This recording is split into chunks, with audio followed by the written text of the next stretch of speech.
There we go. Can you hear me now? Ba-ba-da, ba-ba-ba-ba-ba. Let's just do a quick technical check with everyone in chat here. If I jump around on a slide and I make a bit of sounds, like I'm just moving stuff around.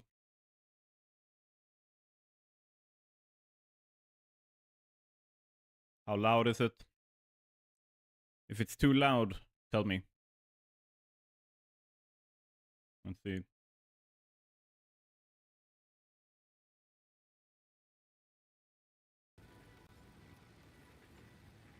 There we go. Hello, hello to chat. How are you doing tonight?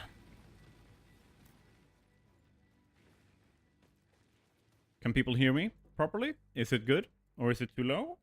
Do I need to fix something? That is what I need to know.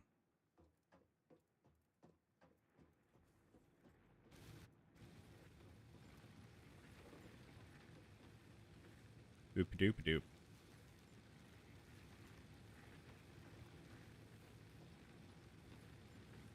Hello, Bean. How you doing?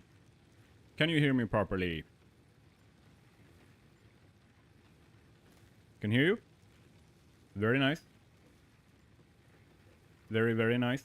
I am noticing that I have very bad... I have a lot of dropped frames.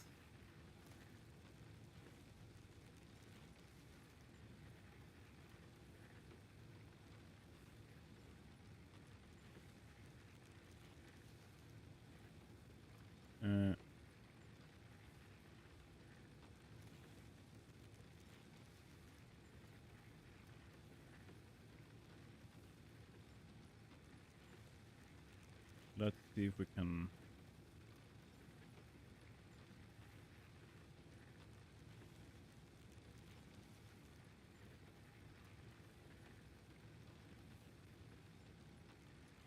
There we go.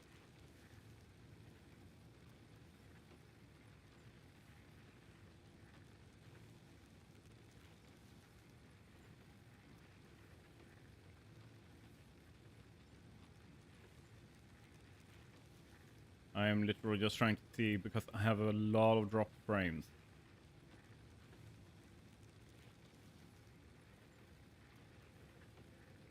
Why is my... Let's just do a quick...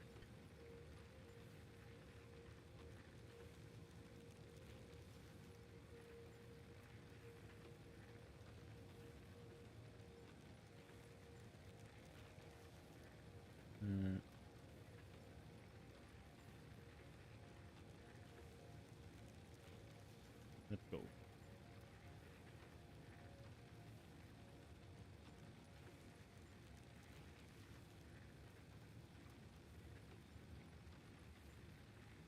All right.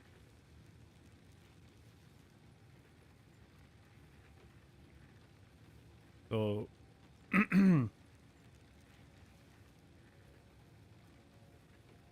far as I can tell...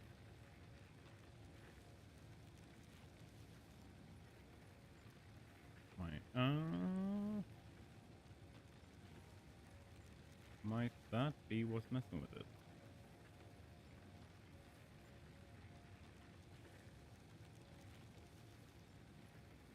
Yeah, upload is shot for some reason. Give me a second.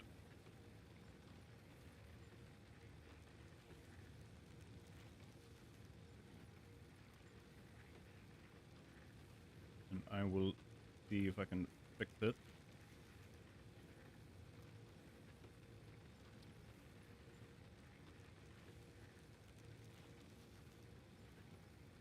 A little bit better. I still have a solid 65%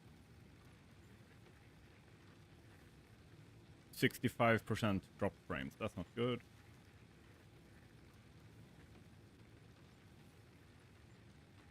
Let's see.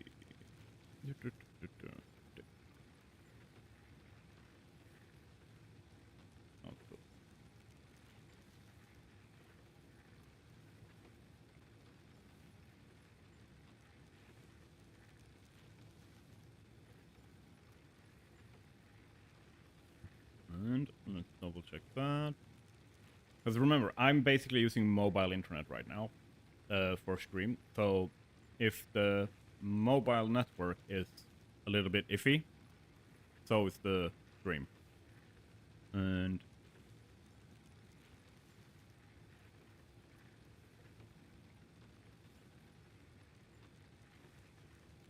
yeah.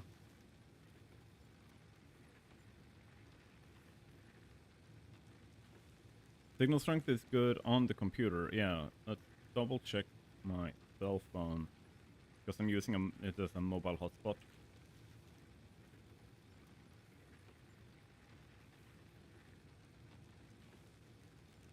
Uh, doo-doo-doo.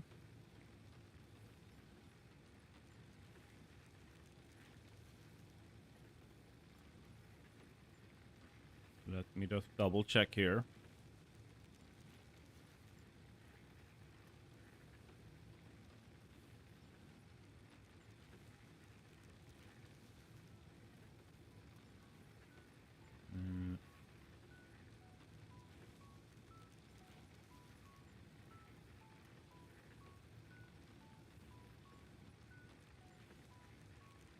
Let's see, what does it look like on...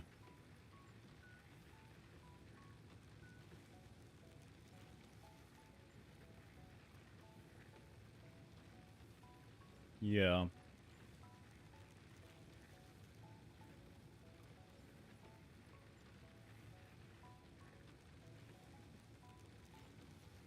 Alright, it seems to stabilize.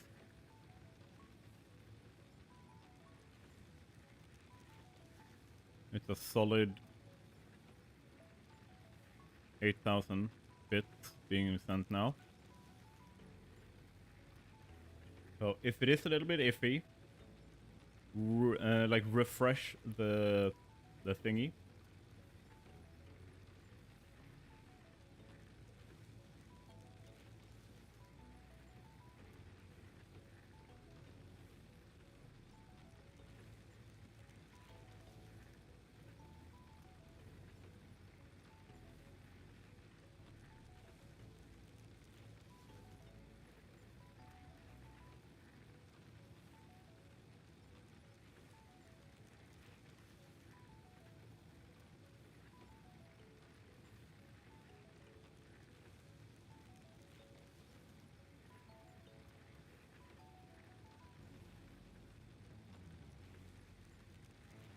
Hmm.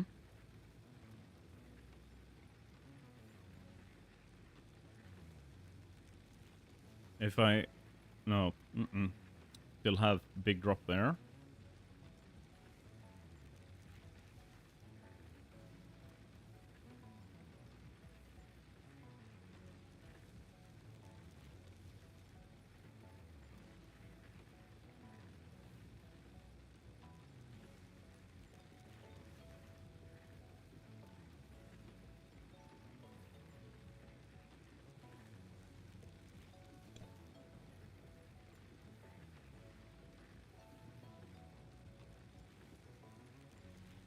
There we go. That seems stable.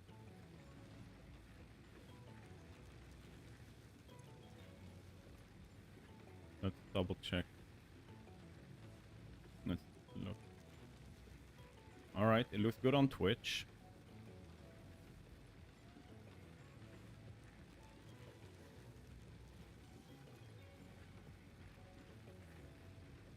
That's good. Now let's double check what it's looking like.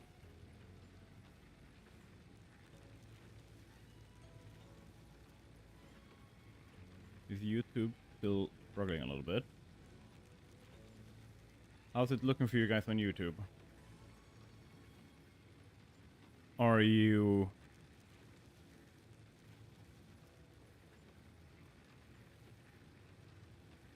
Are you able to,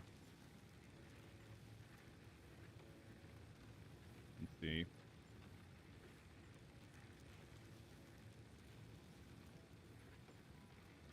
Overdue.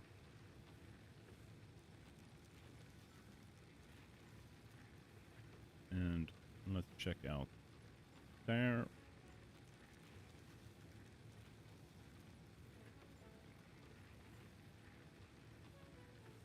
And there. Okay. So now it seems like we have good connection on both Twitch and on YouTube. Ah, finally. Hello everyone, and welcome to tonight's stream, where we go through and have all the technical issues we can come up with. No, we're going to be playing some Satisfactory. And the idea, at least, is to try and do what I would have done if I made an episode of the beginner's guide that I had planned. Like, I have a recording of it, technically. And I'm gonna see if I can make, like, stream as if I'm making episode 2. And maybe cut it down from there into the actual episode. And for those who haven't watched episode 1, it's essentially what we have here. It's been going through the bare necessities for getting set up and started to have anything running. And we went over the need for a platform to build on over here.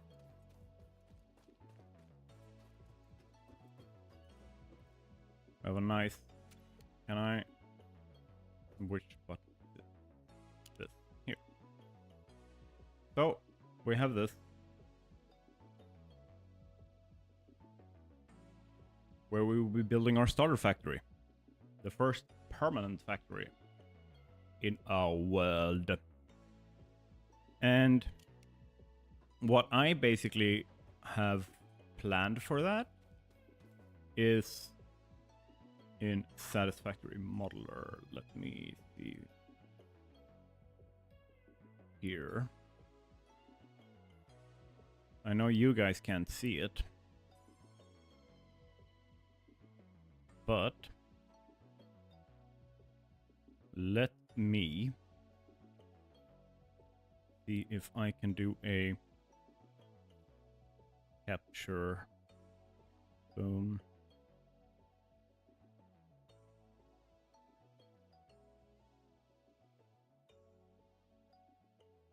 Okay.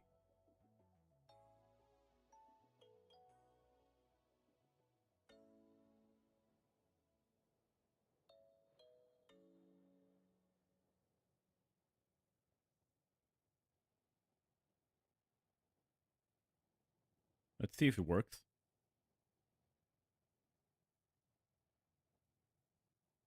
It might be that it doesn't. Okay. It doesn't like that. But what if I do this? So that I can easily show you.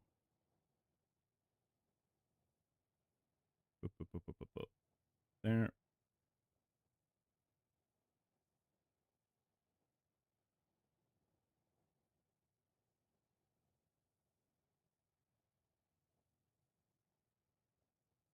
That's the one.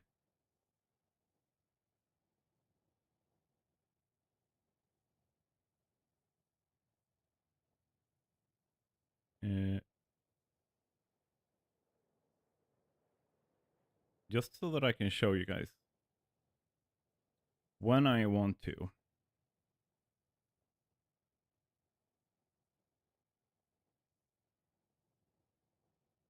So what we will be doing is essentially be going through and setting this up. And we will also be setting this up specifically so that we can have some power. And to make it easy, I will essentially, like, you can just tell me if I'm too fast, too slow, if I'm missing, like something's missing, yeah, like, did I say everything? Did I miss something that you needed to hear? Ask. I will be happy to provide. Okay?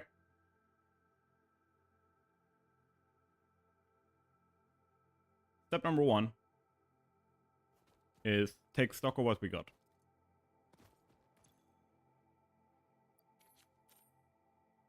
We have some stuff. Is it all the stuff we do want? Are we missing something?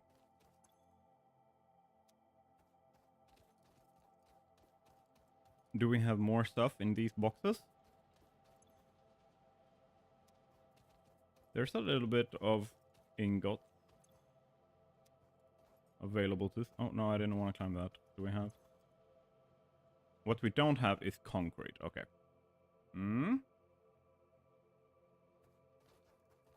But we do have a bunch of the manual miner setup from episode 1. And these have popped up again for some reason.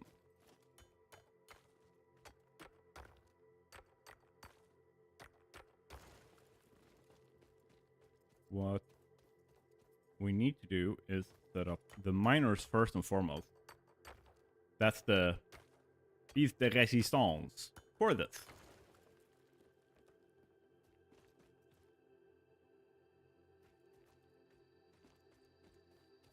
And according to Modeler, what we need is 4 iron miners set to 60. Good afternoon, Sleepy Bear. I had some problems with dropped frames before, so if you notice anything, make sure to throw a message to me in Discord or here or wherever. But yeah. How are you doing today?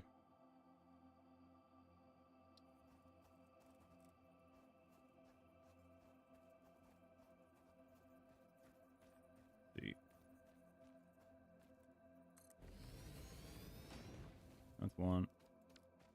Need to get rid of you guys.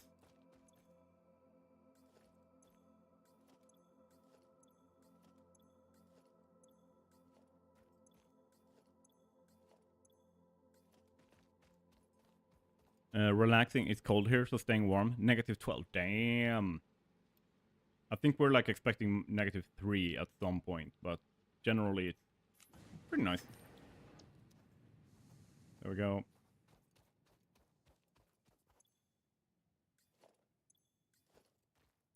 Picking these up means that we can place down a miner.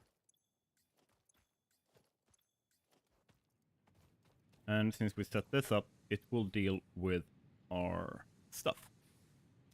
How about you? I am sore from working, and then disgusted by what I found in the kitchen when I cleaned there before.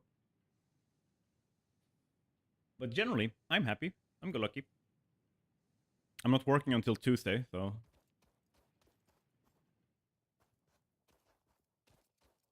That's nice.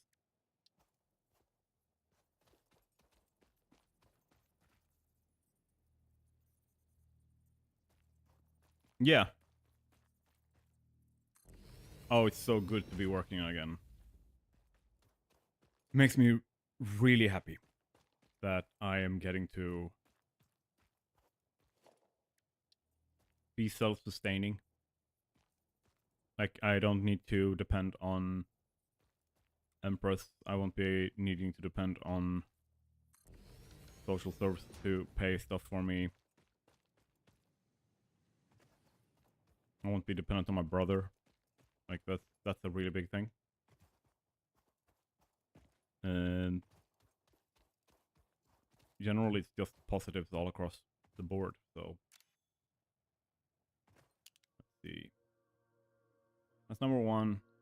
Number 2. Number 3. We need to go for number 4. Is that... Yes, there they are. There's another 3 iron nodes over there. I just forgot where they were. But, yeah. I want to... I have so many plans. I have many things I want to do, you know? And it feels like now I actually get to do them.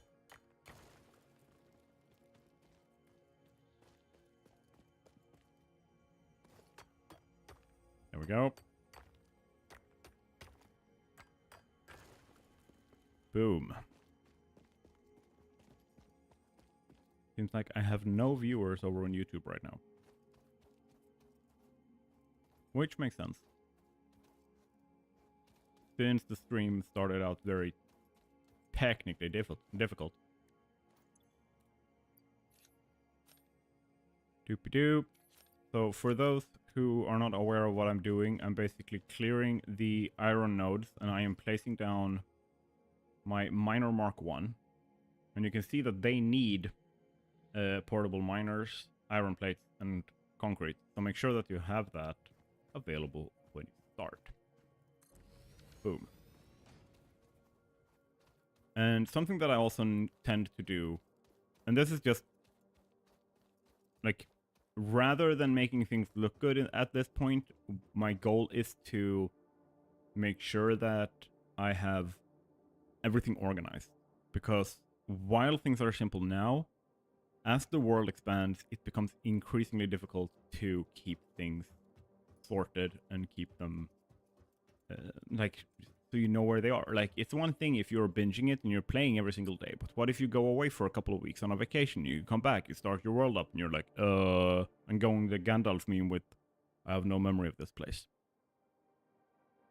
That's what this, like, why you want to organize.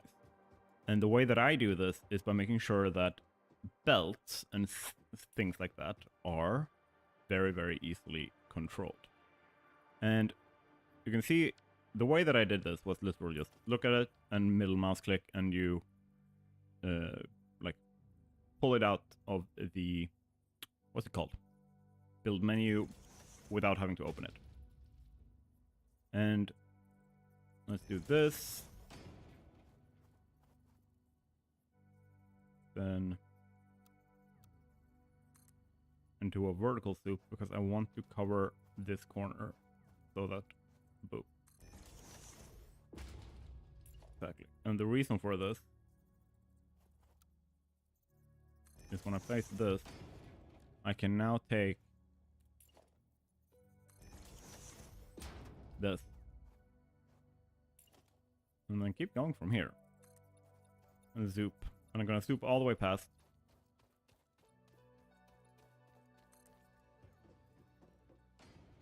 There.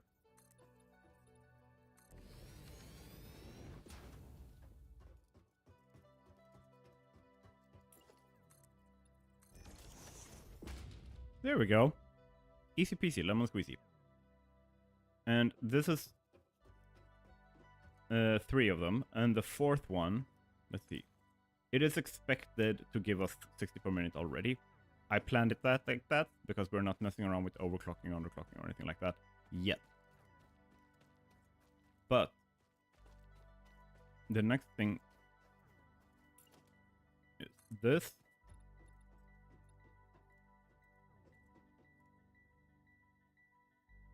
Let's just do that. Remove that. And then I want to go up. Let me just place that there and that there.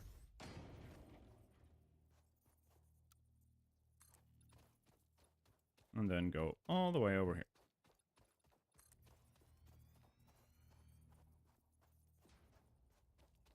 Oh, did I make a... Oh, I made... I did a boo-boo.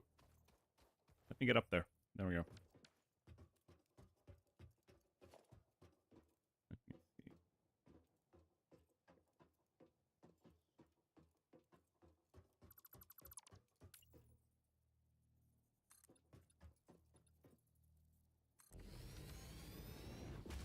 There we go. And now, what we need to plan for, the big thing here,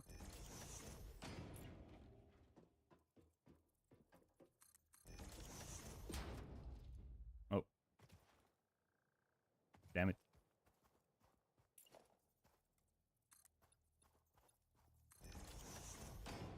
What we need to plan for is where our belts will be arriving to the factory. And to keep this simple, there is, let me just double check this so that I'm not being a dum-dum. That's those three that I need. Yeah, okay. So we will be expanding some stuff. Or rather, should I just...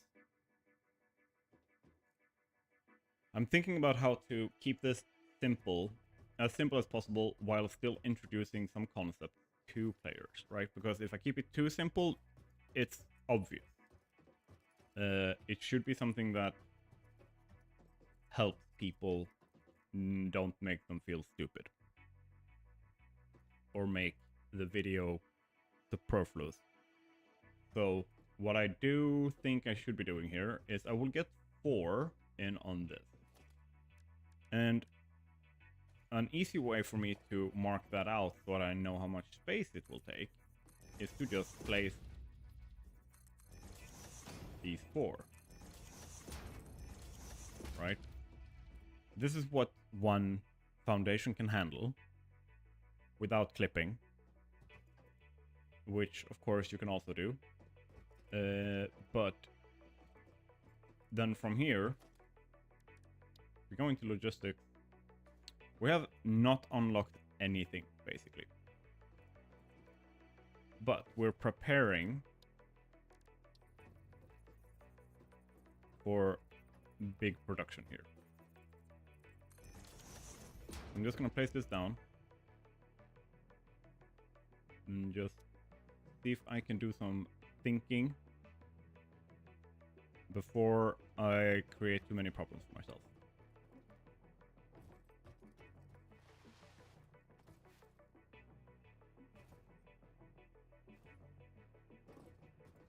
And in here, we want this. And we want this. Yeah, we want all of it, of course, right? But let's start with just getting that.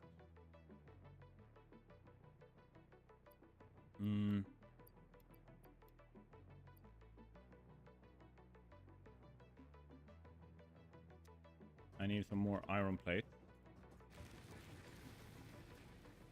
And I did send a bunch of iron ore in here, so we are getting... Yep. There. Let's just turn all of this into iron plate.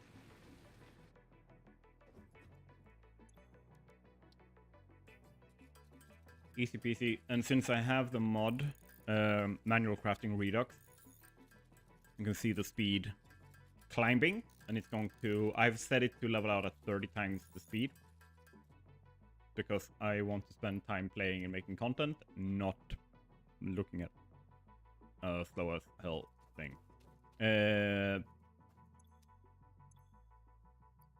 This means... Yeah, we can send that. Focus, Jack. Focus. Bada boom! Milestone reached. Conveyor belts can now merge, split, and lift to save space and enhance the productivity of your factory. Fixit encourages you to consider investing in verticality when it comes to factory logistics. If you feel stressed by this complexity, imagine yourself on the shore of a vast and calm ocean.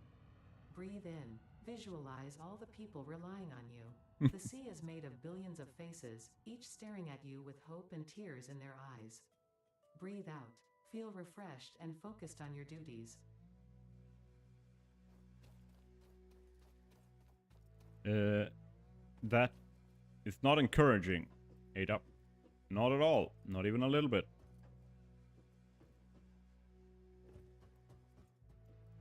So I will basically be using those to like target this by pressing R.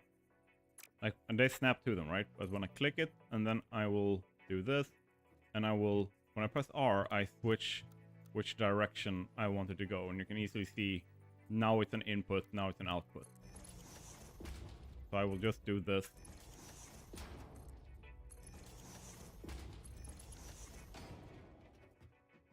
All right.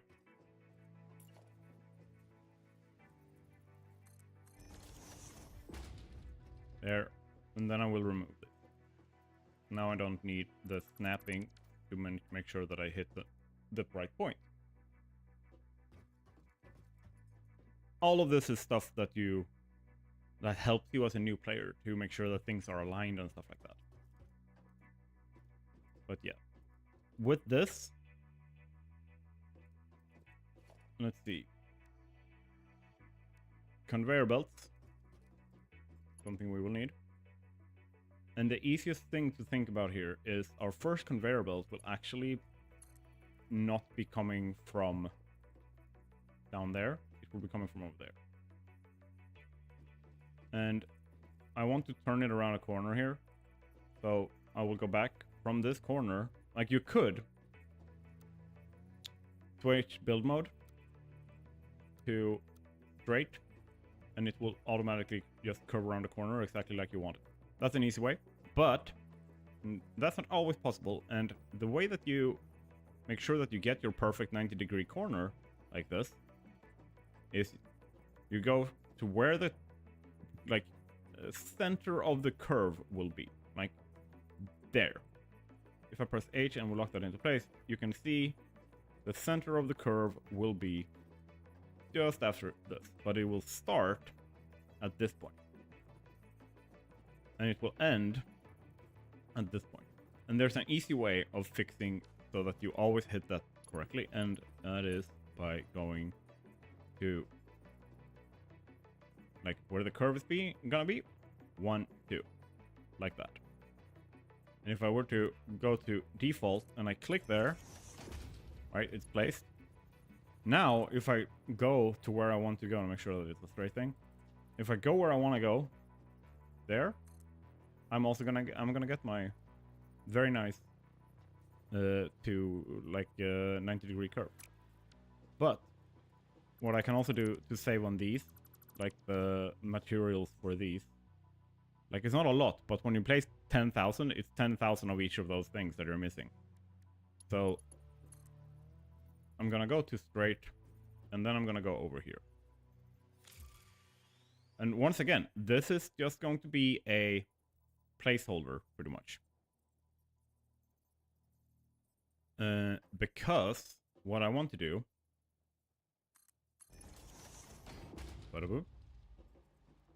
is have this to align another lift. You can see that I get this nice green belt here, or mark here. So what I want now is to just boop.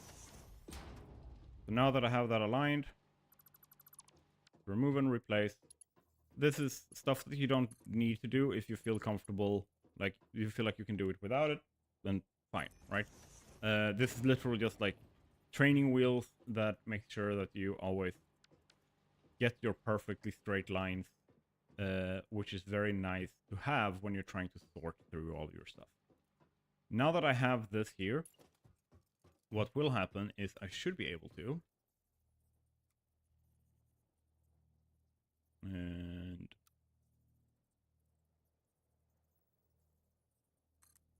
I should be able to, and if it works properly, please work properly. Because the visual tells me exactly how it should look over here, like where it is placed, like where is the lines and everything. And if I look at this, it's the same. Which means that if I now place a belt in between them... Did I do this wrong? I did this wrong. Oh no. There. So, like that. Then we belt. Now, if we double check, it should be a straight line. It is a straight line. Easy peasy. And then let's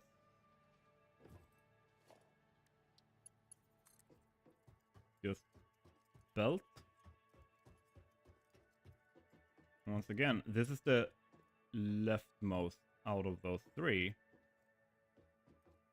in terms of how I would or how I will use it. And now we're hitting a limit here. So belts can't be longer than this. So an easy thing, once I've locked it with H in place, I can use my arrow keys to fix it. Conveyor belt is too long. Conveyor belt is perfectly sized. There we go. And then,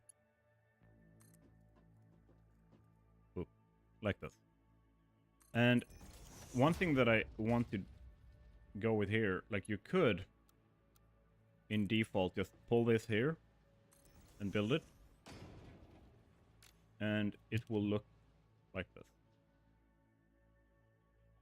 But what I want to do is show you another build mode and what it does. We're looking at the curved build mode. So if we switch to the curved one and we aim here, and I place that, now let's go in and check what it looks like. That's a very nice curve. I enjoy that curve. I can live with that curve. So it goes a lot softer into our line. Which means that we have an equally perfect curve line as we have a straight line. Having that makes it a lot easier, or not easier on your eyes, than just going nuts with hello Bean, do you like my belt? Just going nuts with like just placing belts. There's like a contrast between them. Either you have like straight angles or you have curves, but if they are of an equal quality, the contrast fits. Whoop-de-doo. And that was belt number 1. Now, belt number 2. So we want to make a, let's go to straight mode. Boop. You can see how I'm stopping. If you grab this, you can see that if I place it on the edge of that foundation of this one, it's kind of floating. But if I move it one step in, this is where it's at. So that's what I'm doing. And then I will switch to the curve mode again and show you different versions of this here, right? So this is this on curve mode. I'm not sure I'm happy with that. This is the default mode. I like that. I can live with that. And then let's replace this and see if we can do this instead. So now I want to go into the curve mode again. And I want to double check before I click anything that it is curving without slipping. Boom. Does it look good? Yep. And then we go for the next one. This. And we kind of want to do the same thing with all of them, right? So let's just press this.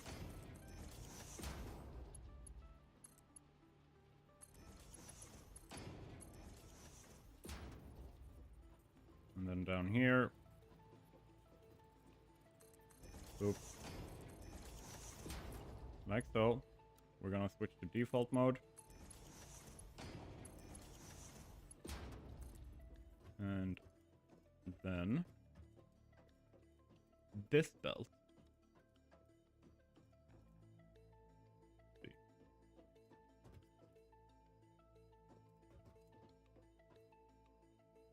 Let's go there so we can soften the curve a little bit. Switching to curve mode again. Boom. I like that. Same thing here. Checking with photo mode. I can live with those curves. And then we have the third one right over here. And same thing here. It will come from the middle. Let's switch to default mode or straight mode. And then go far down this lane as we can. Where it says nope. Boom, there we go. So I'm gonna go there so that it's placed straight on one of these lines. And then here I am going to stop in the middle of this. Switch to curve mode. And then pull that over. Which now looks like so. So we have some very nice soft curves coming in with our belts. With very little work, we have made it look somewhat decent. And more importantly, now we know exactly which belts they are. So at any given time, it will be very easy for us to know where our resources are coming in and which resources are on these 4 belts. Because we know that we just pull in the iron. They're just next to each other. And they are sorted so that they don't overlap a bunch and create weird like situations where it's like that one was like folded over those 2 and then came back again and stuff like that. That makes it a lot easier to just sort your resources. But there is another part we need to consider here. These are gonna need power.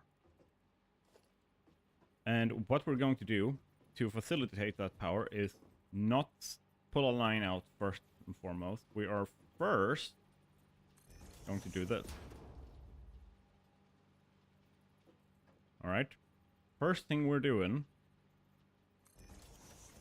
is determining where our power poles are going to be. And because all of these are like one step off from the middle, they clip slightly into this, but it's not something that I can do anything about. And then from here, we want the power cable to come out. And same thing from here. I might actually do this. Let's do like so.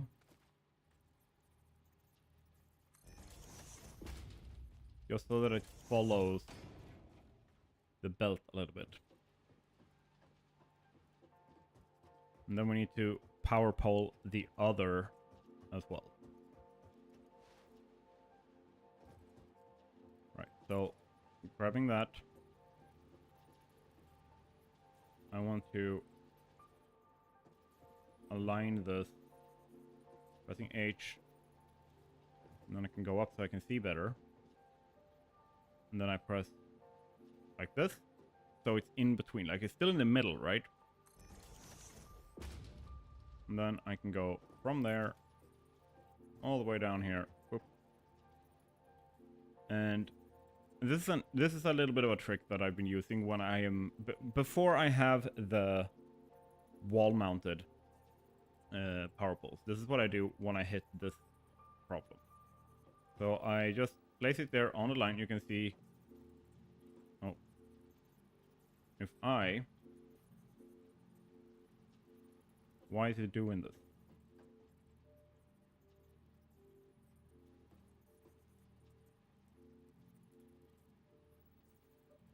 Press H.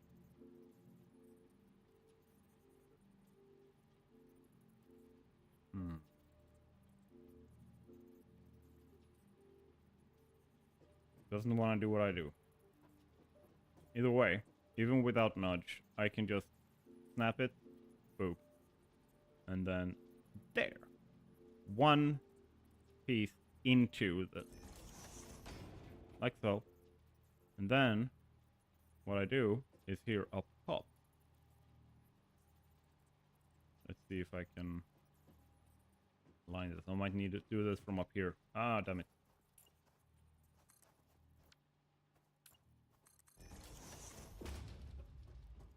Oop. Gimme. And then from up here, what I can do is align it the same way. See if I can snap it. I feel like something's off here.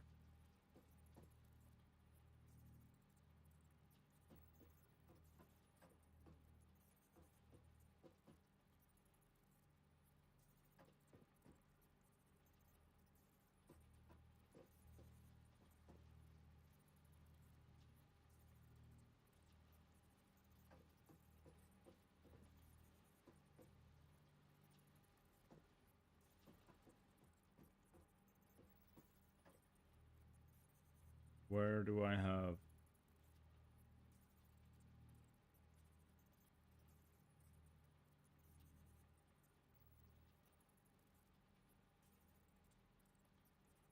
There we go. Like so.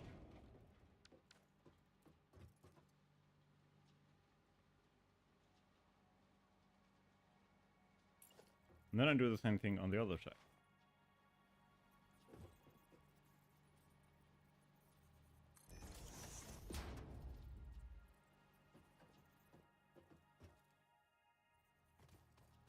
Go up. Oh. That was so wrong. Can I do this? Run, slide, jump. There we go. Lock.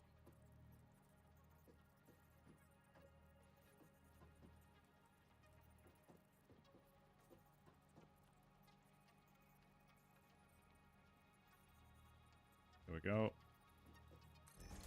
And with them being like slightly into each other like this, I can connect them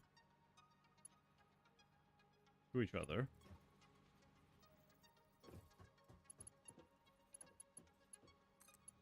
Like this. But you don't see any cable. So it just looks like a larger power pole that is kind of like meant to clip the way it is. Same thing over here, right? Meaning I can easily now take that cable and just put it on the lower one. Pull these over. Like so. But they are connected. You just really tell.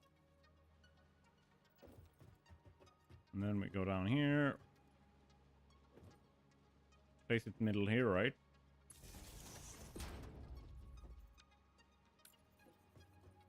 And then we go all the way down to the edge here. Place you there. There. And now if we hook everything up. Easy peasy lemon squeezy.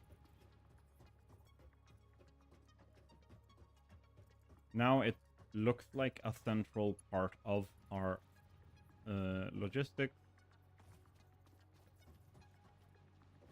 Almost as if they were planned to be used together. Oh my god. I mean, that's kind of what I'm doing. Because power is part of logistics.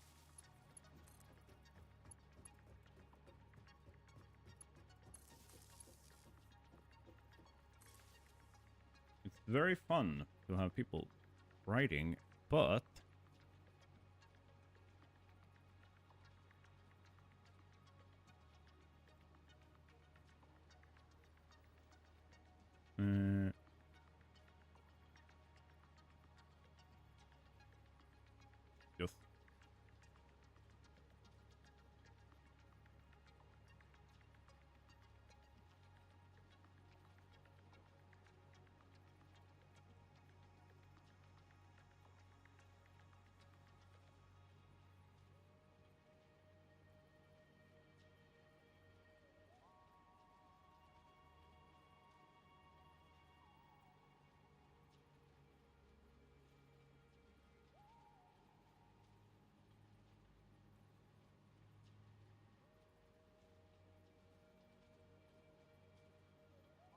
we go.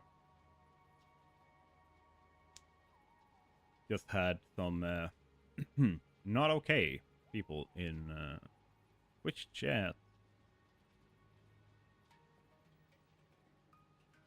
Bada boom. Just double checking now as well that everything still works. It looks like it is functioning. We do enjoy that. Can people hear me properly? Like, is my voice coming through? Or is it... Are we... Is the game sound okay? Just checking in. Also, how are people just doing? It's a Friday evening.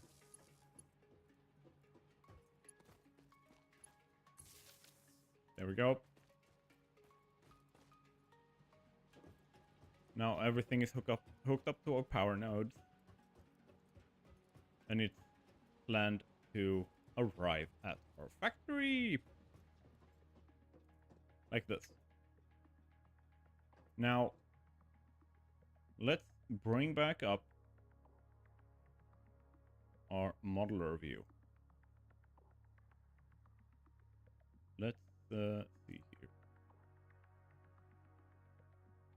Very nice. We are gonna have it's these 4 lines, but they are separate lines and they won't overlap until later. So first, we need to have 4 groups with 2 each of these smelters where our stuff is going to be processed. And I'm dividing things so that they are going to be visually easier for people to process. And here's the thing. I'm going to give myself plenty of space to do this. But the plan is basically to have like these outside parts are not going to be used. Like the line of foundations for this out won't be having any factories on. So to make things work, I'm gonna start from our outmost line. And I will make space for having not just the machine, but also for the logistics in front of and behind it. Now I want to have this central line, or that's not gonna happen. Okay, never mind. But I do want it to basically be standing central on a foundation. Now the next one, if I hold control, you can see the next one can be like this.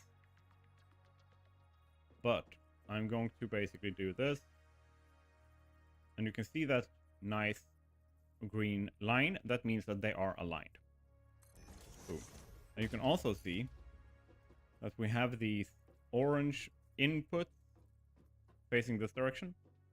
Also planned.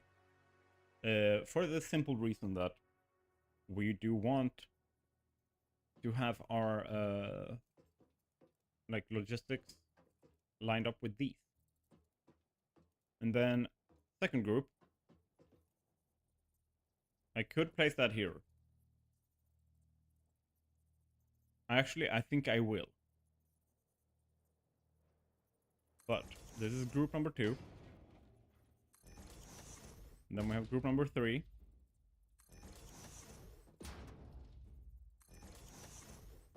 And then group number 4.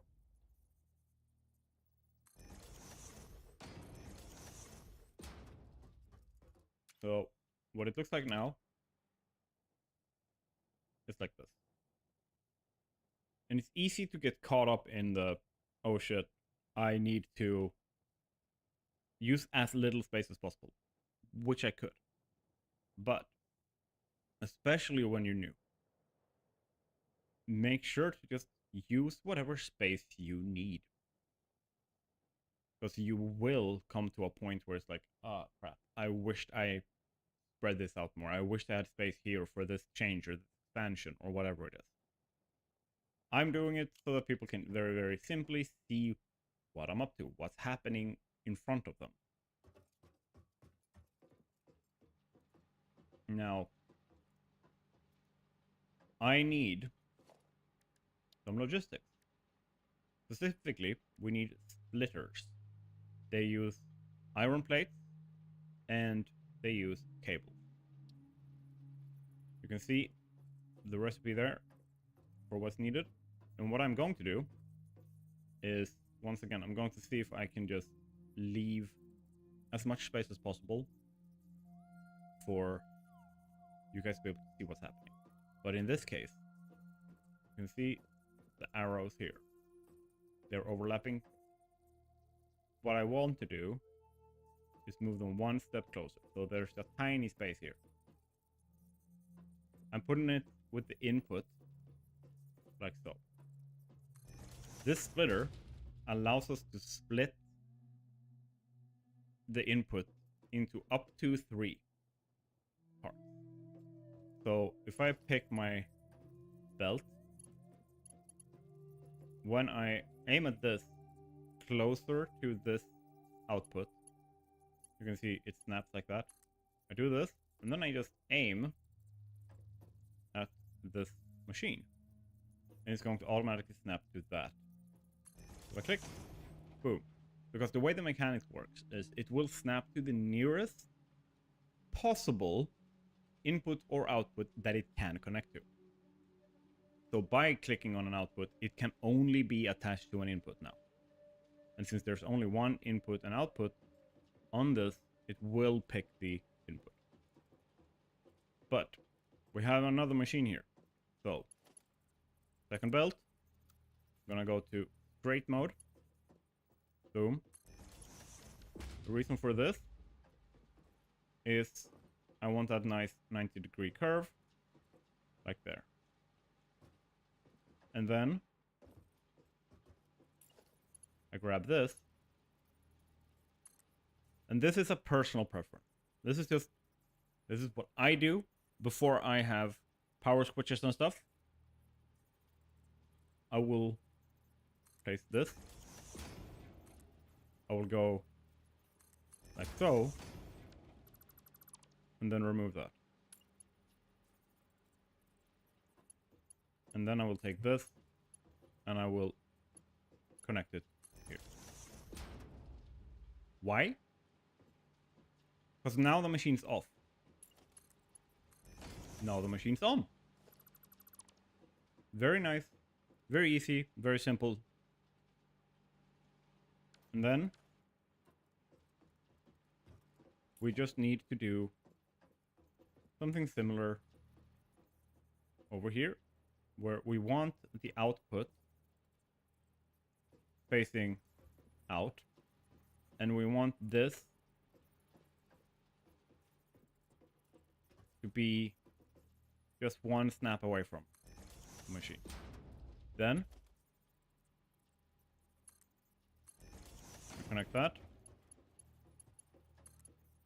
connect that, there. Make sure that we have our off switch here, and then this, I'm just gonna give a curve.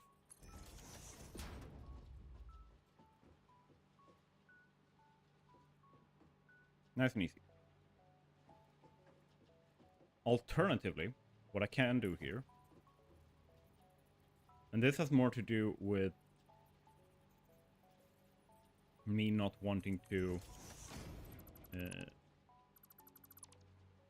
mess with the next belt, right? Because the next belt is going to be here, going down there, right? What I can do now is, like, this won't work. There's no build mode here that lets me build. But by going back one snap, like that, boom. So now, when it's on, it looks like that. Oh, that was not what I wanted to do. There. Off switch. Then we want this so. And then we want the last one like so. There. And as an additional thing here, what I now can do to give myself a little bit more space, there we go, is go to this direction. And then, because I am 2 steps out from this, it automatically becomes a nice... I don't even have straight mode on. If I put on straight mode, curve mode, default mode, straight mode, no difference. I'm making a starter factory. And this is basically... Let's switch over to modeler. You can see here, boopity boo. So it's these 4 lines I'm making. So 4 groups with 2 smelters, which will then do constructors. Ultimately, this is what we'll be producing. Oh, we won't be producing anything until power is set up, but generally, this is all the products that just needs iron. And because I am doing this as a beginner's guide, I am not doing the efficient stuff that I normally would be doing, such as like unlocking overclocking, using what's it called, alternate recipes and stuff like that. So I'm doing this as how would a brand new player approach this? They tend to be slightly scared of getting into alternate recipes and stuff like that. So they don't, and some of them don't even know that they exist. So this is what we are doing. That is not good. No, not the belt, that one. There we go. And because I put this here, what I can do now,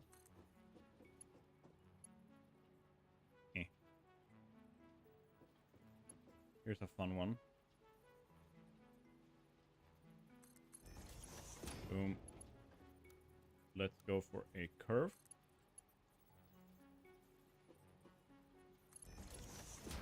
Like so.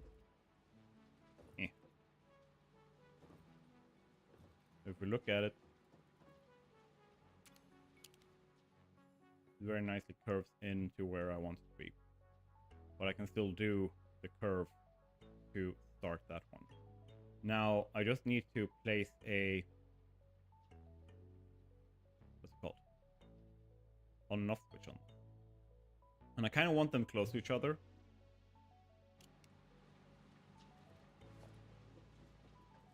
Right there. So I'm just going to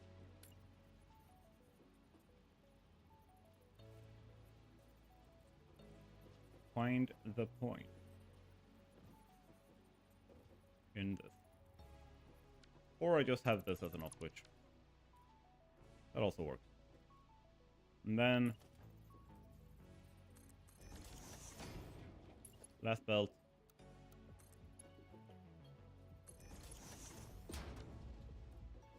Does that work with there? No snapping, right? No snapping.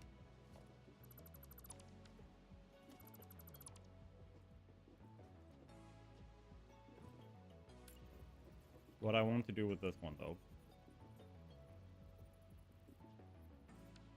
is let's change this up a little bit. I'm gonna go to default. There. I want that right, but whoop, whoop. Let's do that, and then whoop, whoop. I'm counting two steps.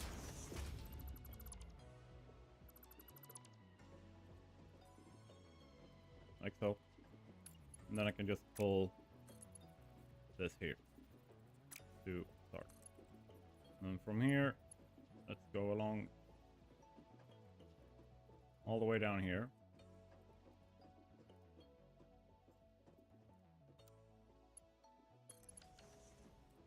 Boom.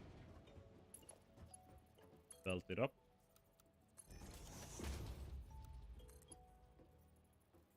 I'm out of iron plate. So let's go and pick up some more iron. Should have more done now.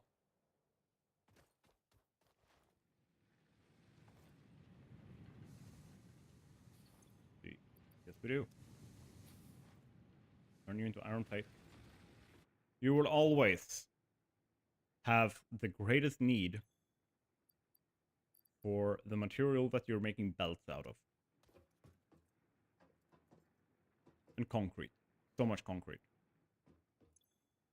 Iron plate.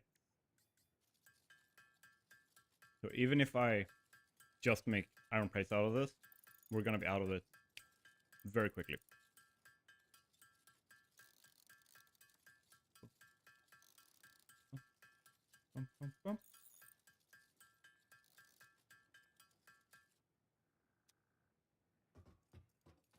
And if you are watching the stream, or if you're watching the VOD, or like any video that I make, or clip that I make out of this, remember to like, subscribe, and do all the cool YouTube stuff. And if you're on Twitch, remember to follow.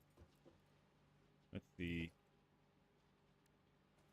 We have all the cool stuff. We can keep building.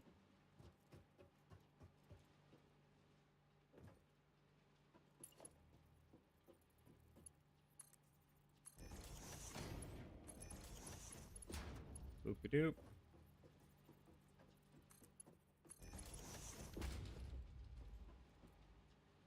And then we have a nice setup here with our off switches, like so. We don't have any power, so it's not gonna run anyway.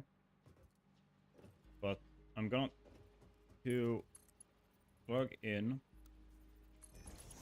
our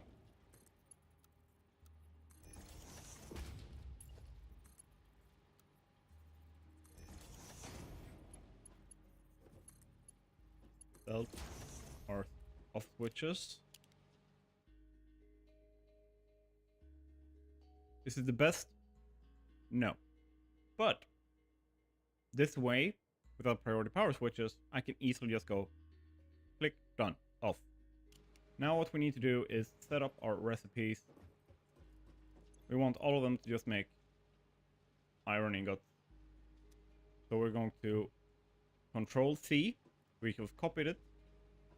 Then what we can do is, if we go to this side, I can Control V.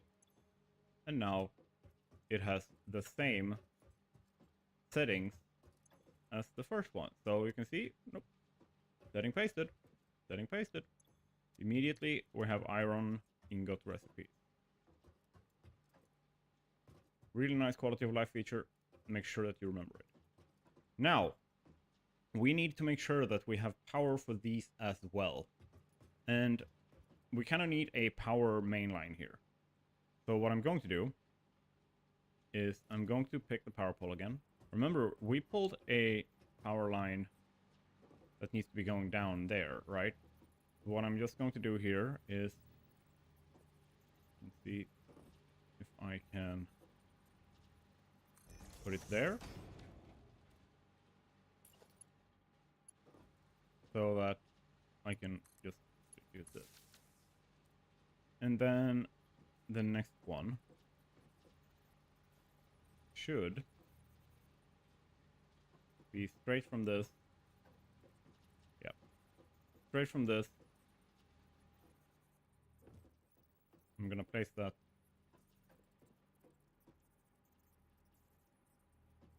on this corner.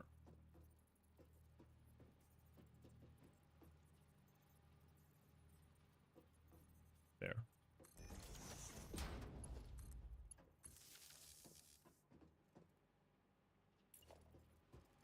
And then I'm gonna continue going down the line.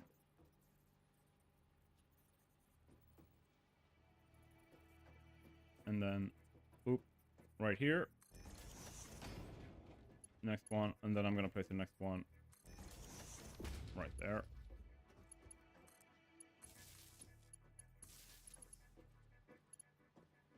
And then, from this one, let's power these. So, on every corner where there is a machine, I will place this.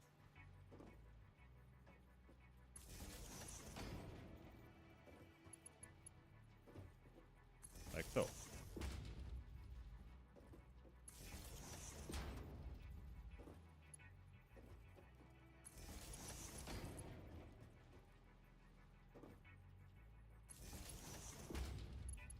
And some people might go, well, that's a waste. Well, no. Because what it does is it frees up a bunch of cable clutter. This is cable management 101 in Satisfactory. Make the cables as short as you possibly can every single time. See if I can adjust my mic arm here a little bit so I can hide behind it. There we go. There. So now each of them has a dedicated power pole. This means there is no cable clutter.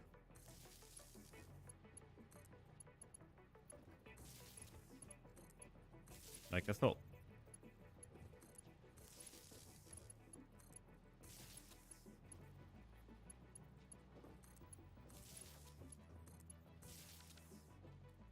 And if we look now,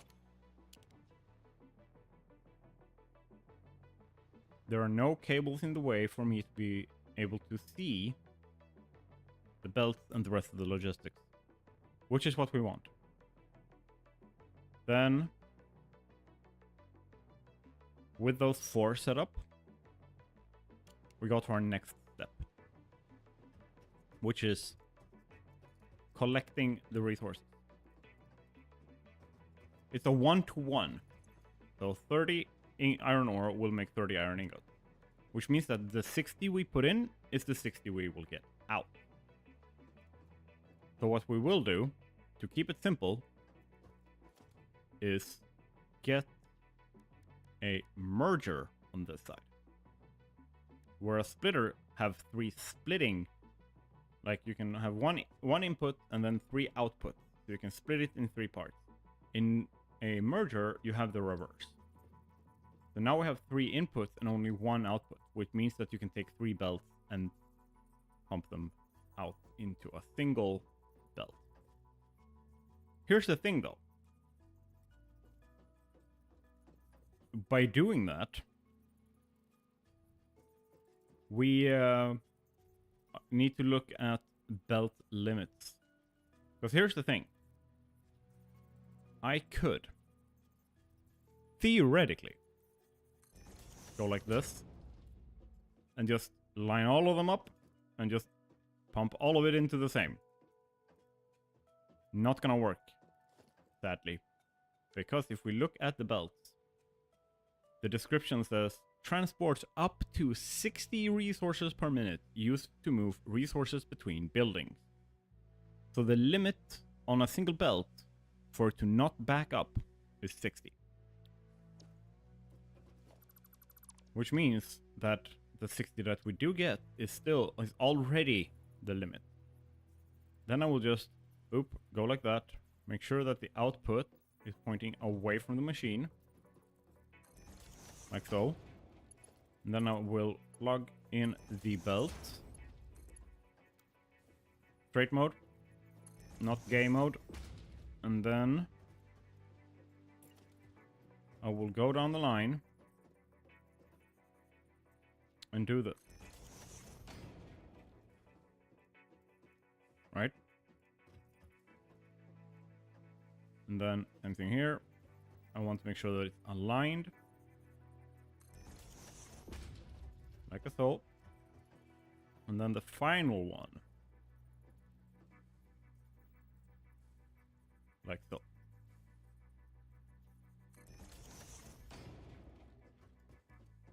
And here's what I'm gonna do. Just plugging all of them in.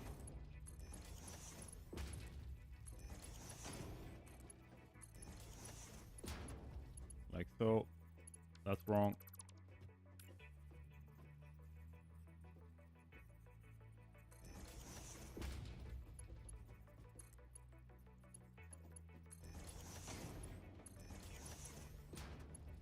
Now that they're plugged in like this, I'm gonna start with the one furthest over.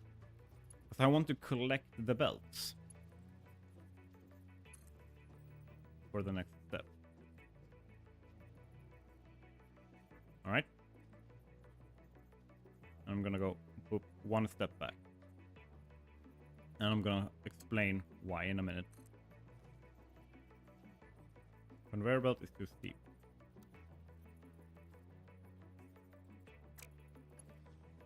Okay, you should be able to do this though.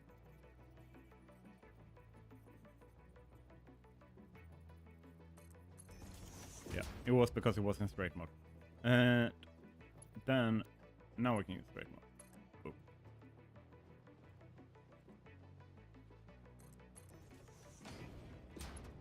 We will just collect all of them up.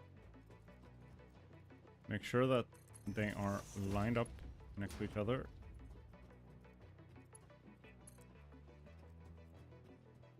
I don't think this will reach all the way. It will not. So what I'm going to do is I'm going to pull it back to the center of this curve. This is just to make it look somewhat decent.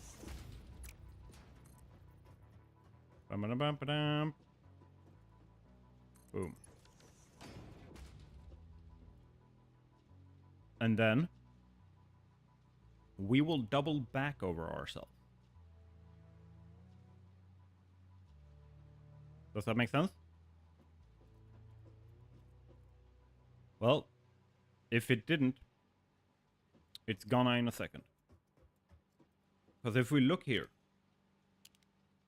look at how much space we're taking up. If I try to fit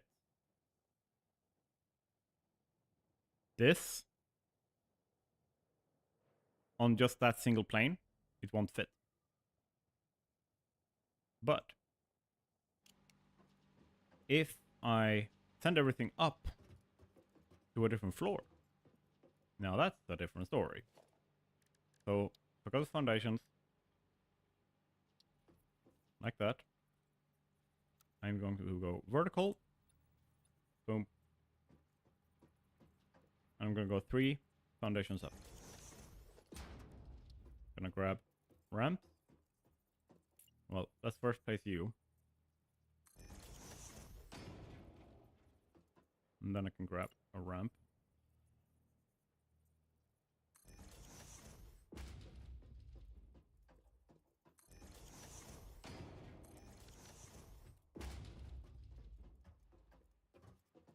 Like so.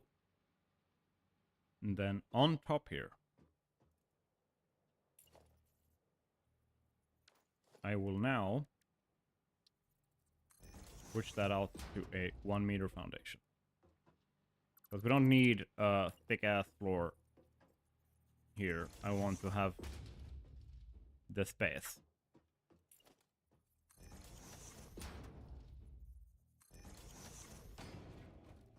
Alright? And I want this to go up here. So we're into logistics. Grab our conveyor poles.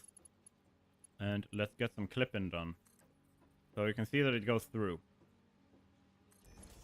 Kind of the purpose. Because I want to see where they're at.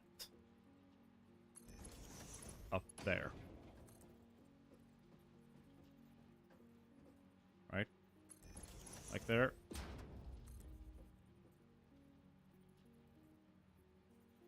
And then right there.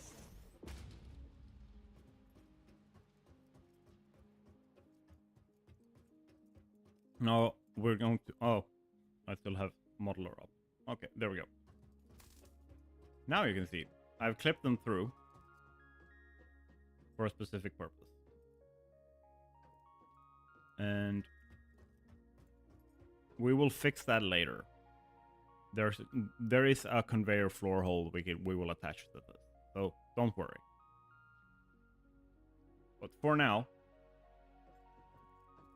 we know where everything comes up. Why is this important? Well, it's important because we want to build more factory. Yeah, I'm running out of concrete. Let's go fix that. This is gonna hurt. Ow.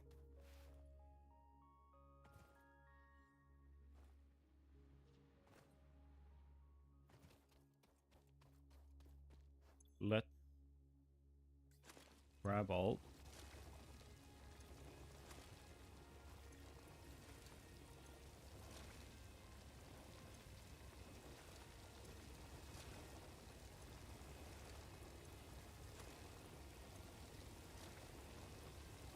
And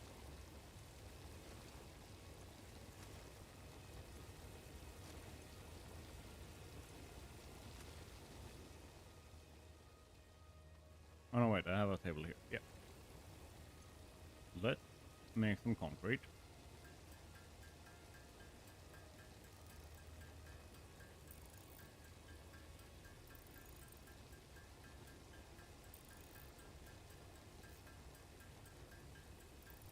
Now the question becomes, how much will I have time to do tonight? Well, if nothing else, it's going to give a really good perspective on how long it takes to do these things. I'm also doing it slower because I slow down to explain for you guys.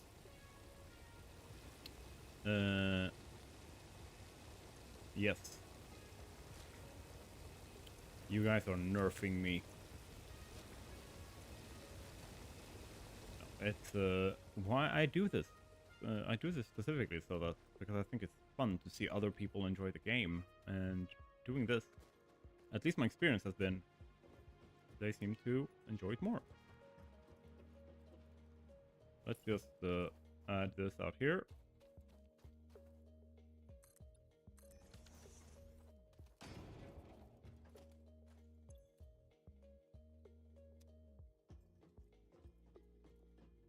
So let's just do. I had one over here, right? Yep. More concrete. More concrete for the concrete gods. You need so much concrete, it's stupid. Like, especially for certain parts later. But especially if you're like a builder, if you really like making pretty builds, concrete. You're gonna need so much concrete. And then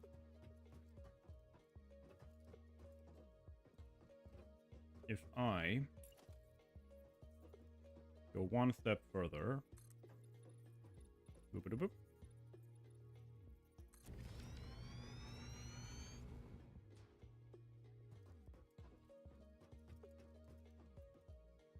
Like so. And make sure that I am on the right wavelength here. Perfect.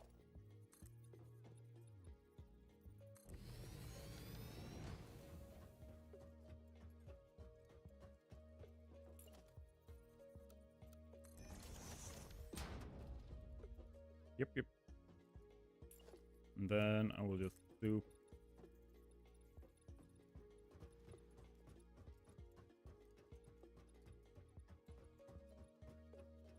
this. Oop. Ah, yes. Perfect. Now we will do the next direction. So now all of these will go into machines we are placing here. Specifically, we want constructors, right? So single constructor is pretty square. You can see where the corners are on this, right? They're square. They protrude a little bit on the next one, right? But it's pretty easy. And to make alignment easier, can I do this? Should work. And because they are the way they are, we can place them like this, just next to each other. They're a little bit wider than the smelters, right? So if we look at the smelter as compared to it, it is a little bit thinner. And in our modeler, we need 2, 2. So that's 2 of our lines just making iron plates. So I'm just going to place those 4 literally just next to each other. Like so. And then I will make sure that they have the right recipes. Iron plates. And then Control C, Control V, V, V. Thank you. V and V. Like so.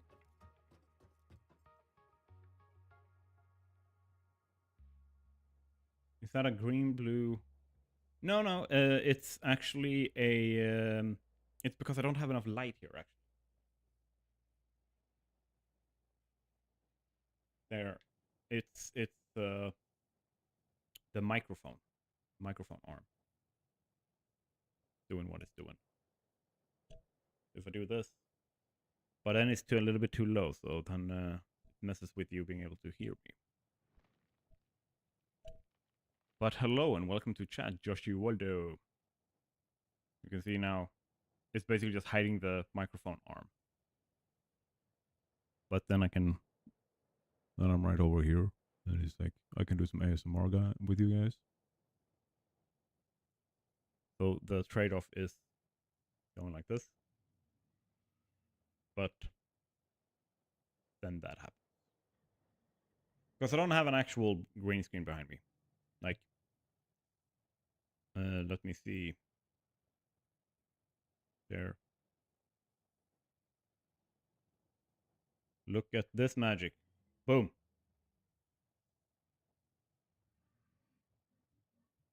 This is my actual background. This is what it looks like behind the scenes. Ooh. Actually, that's a little bit too tall. Why is it so tall? There we go. That's basically it. And because it covers so much of the game, I use this filter for now. And then when I have more money, I will buy just buy a green screen and actually do like the chroma filter and stuff like that. Ta-da! No, it's literally just like algorithmic background removal plugin for OBS that I'm using. Very, very nice. But as you can see, it's not perfect. Like, I do this, it's not super. But it does the trick for now. So you guys can see the game and my bearded face.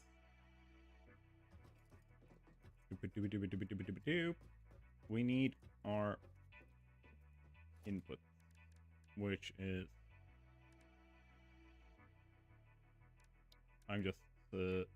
I think my medicine. Yeah, my medicine is wearing off. That's why my focus is going. There we go. And then we do the same thing here. Make sure that they are close. Make sure that they are aligned. Boom. The same thing over here. Very nice. We belt it up. You can see. Oh, there's a belt there. And then we do the same thing. Straight mode.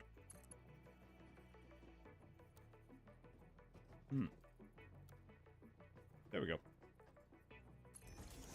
Funny to see that it doesn't like straight mode when it's literally the basics for what a straight mode thing should be doing. Let's plug you in. Let's plug you in. And then I want one belt of iron coming in like this. Right, and then go straight mode. Next one, do this. And this is making an iron plate. Now we know how the Wizard of Oz over here operates. Yes, 100%. He's just using a OBS plugin. It's because he got caught last time. You know, they just had to look behind the curtain and suddenly everyone knew what was going on. Now it's like, haha, you can't turn off my filter.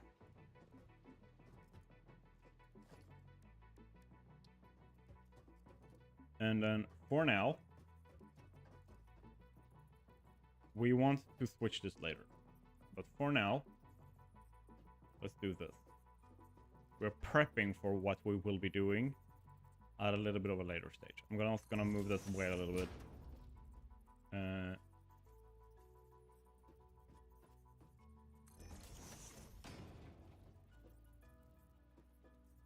Like so.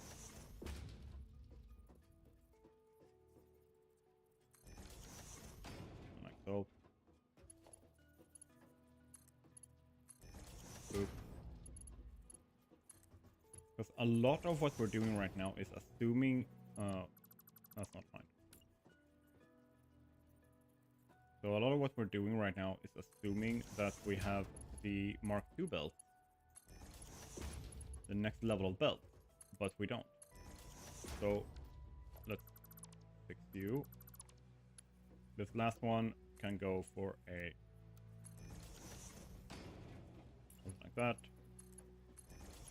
Like that. Like that.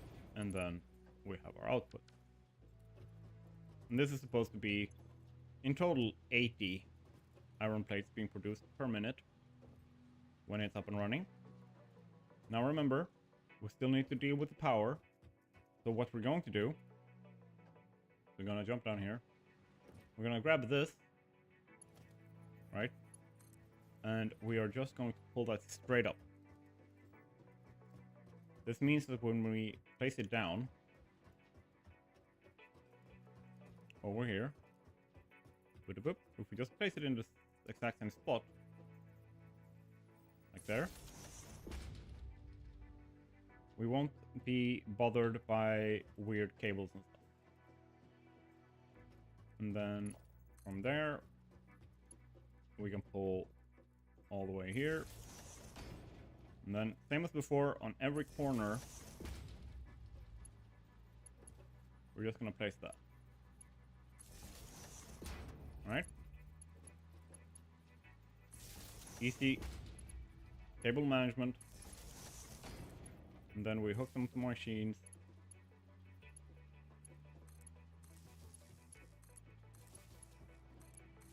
Like so.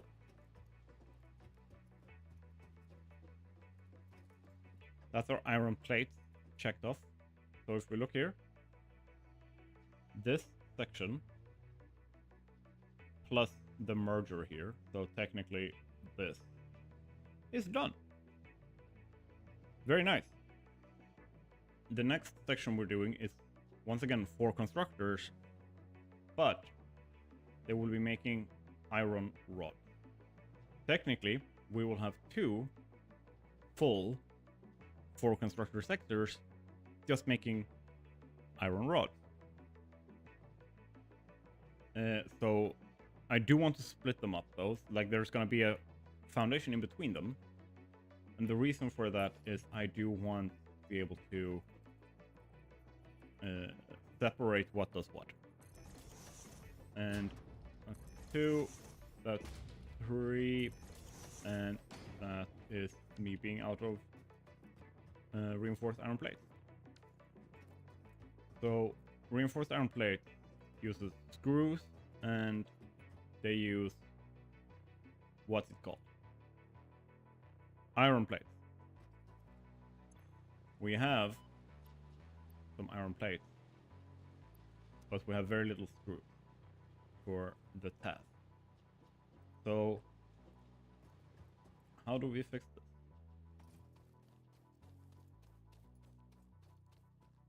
Let's see if we have more. That's empty. It's done its job. How much do we have? Yeah, we have some. Let's just go and make some screws out of this. Or technically, let's make iron rods out of this, because you make screws out of iron rods. Boom! And then we just do this.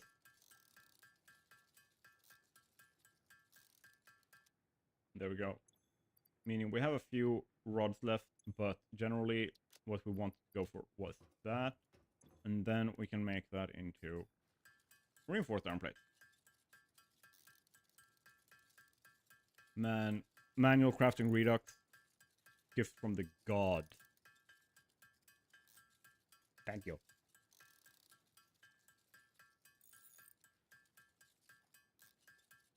And stop. That's gonna last us a little bit.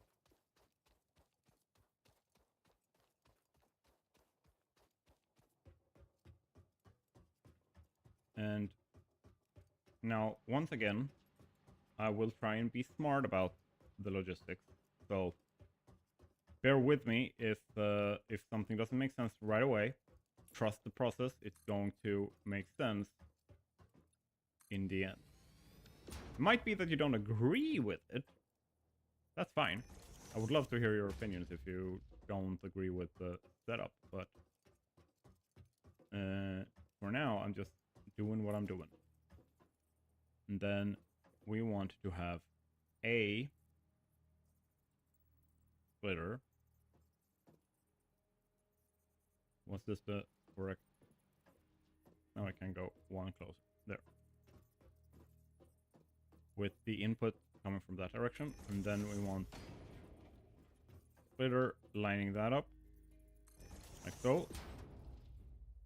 With the output or input on that side instead. And let's see here. Line you up once again. Input. And I don't need anything for that last one. It's just going to be like so.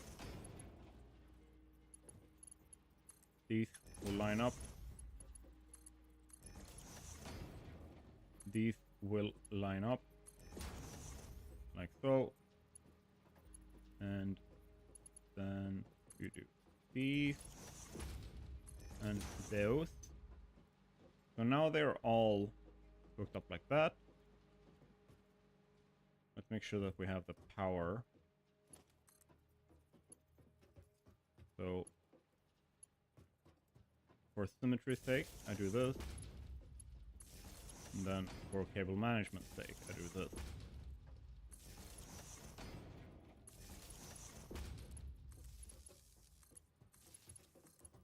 Like so. Means they're all powered. Well, when we have power, we still haven't built the power.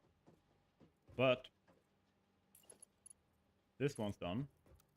And it's going to go into this. And I will line you up center here. It won't reach all the way. So there. Boom. Now I forgot something, and I'm gonna allow myself to be distracted and fix it.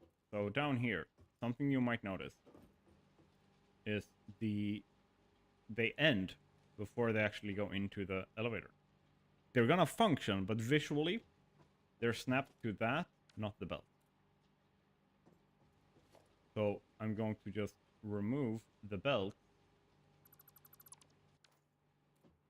And I'm going to remove these. Like so. And then let's just run that. That. That. And then... Oh. Now, if you look, the belts actually go into the elevator, making it a lot nicer. Like I said, it still would have functioned.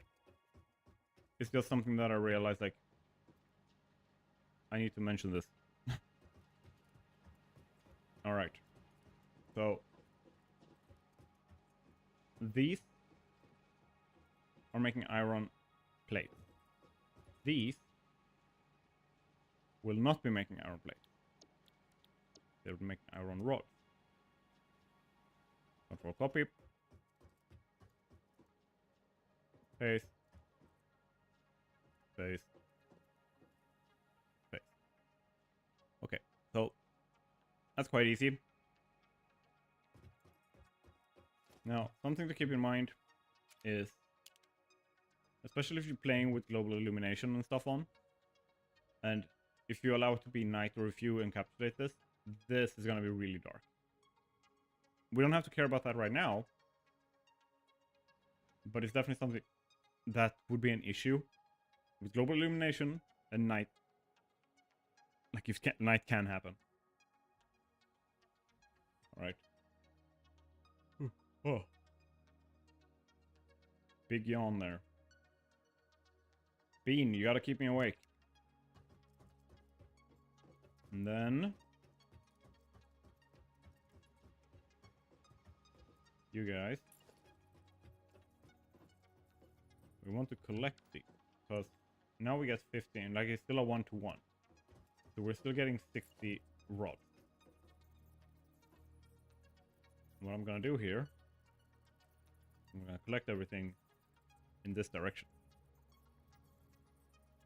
I'm gonna explain why later.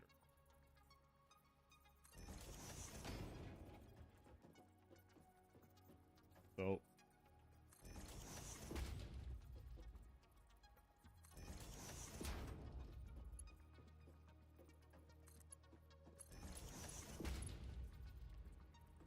let's make sure that we have all of them connected up like this.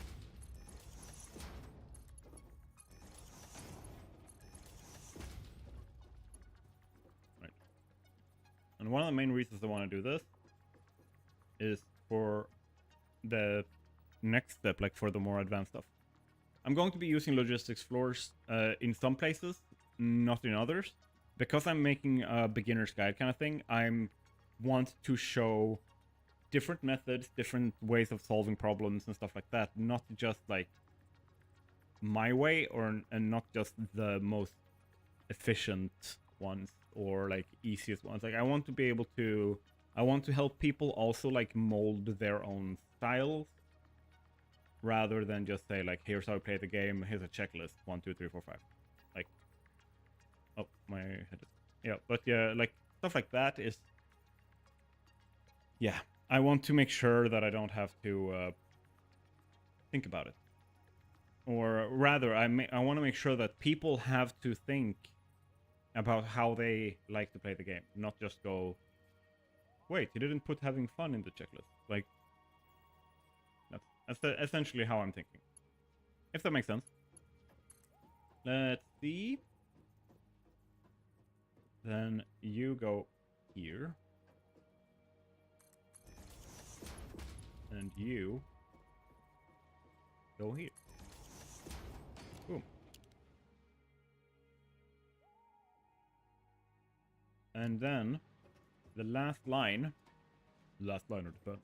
No, the last line, I will be doing this. There will be like, as we go further and further into the series, I do more and more advanced things, because the beginners are getting advanced. So since this is a starter factory, I'm basically going to be doing it as a starter factory. Or like as a very, very much like this is the first time you've seen the game kind of approach to it. Which is also why I haven't unlocked any like like normally for my own starter factories, there's like overclocking, there's alternate recipes, there's like I have unlocked a lot of stuff before I even start building my starter factories because I want certain things in place. I've skipped those things now to keep things approachable and easily understood by people playing for the first time. And what am I out of? I'm out of plates. Yeah. I figured. And that also means I need to boom ba-doo. Let's yeet ourselves across the map. Way. I need more iron ore.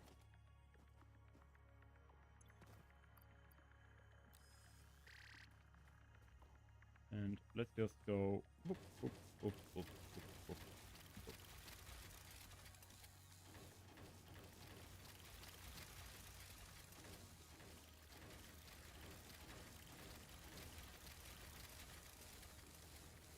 That should be enough, right?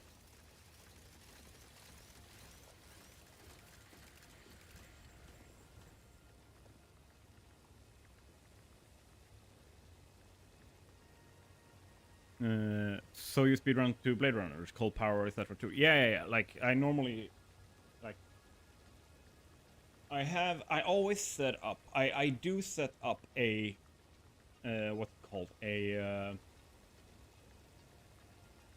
solid biofuel plant, like power plant as well. I do always do that, and I normally do that with a grand total of 60 biomass burners.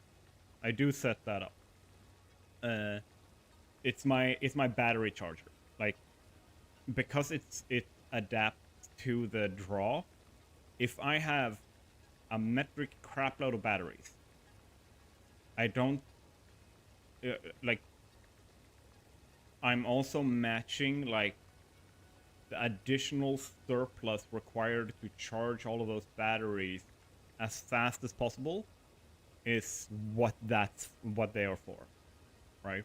So then I have like a very, very powerful backup and a system to charge that backup. Why am I being hidden? Okay. I feel like because of the light. There we go.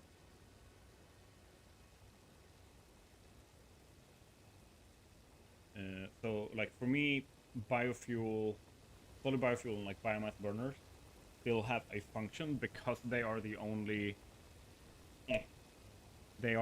thing in the game that do have like an adaptable power production. So I do enjoy having those for those like temporary fluctuation up and down when you're charging batteries to make sure that they charge as fast as possible because I want to keep my power stable. And can you guys finish?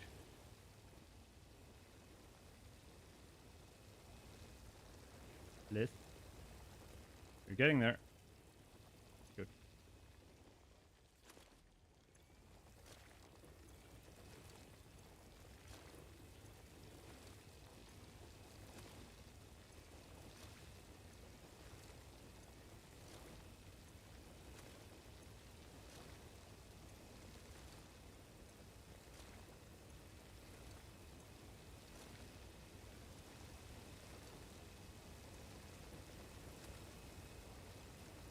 Perfect.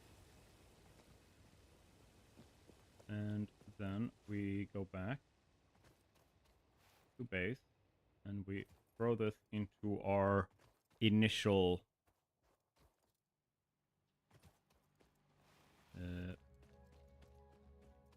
processing setup we have over here. Boom. Control click for an easy transfer. How are we looking with concrete? We're also using a lot of concrete, so let's grab all here as well. Like, normally these are things that wouldn't be seen on camera, right? This would be me going, let me just set up that last section of iron rod production, and I will be right back. Because I've already shown how I did it once. The second one would more or less be completely cut out. So this wouldn't be in the video normally.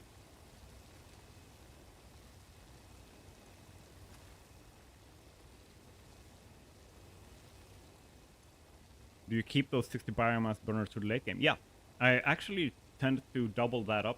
Like, when I get to like nuclear power, I have like 240 biomass burners. Like, their only purpose is that if something happens, or if I am going ham on like particle accelerators and stuff like that, and they're draining my batteries very quickly, I want the biomass burners to be what makes sure that those batteries charges at maximum possible speed.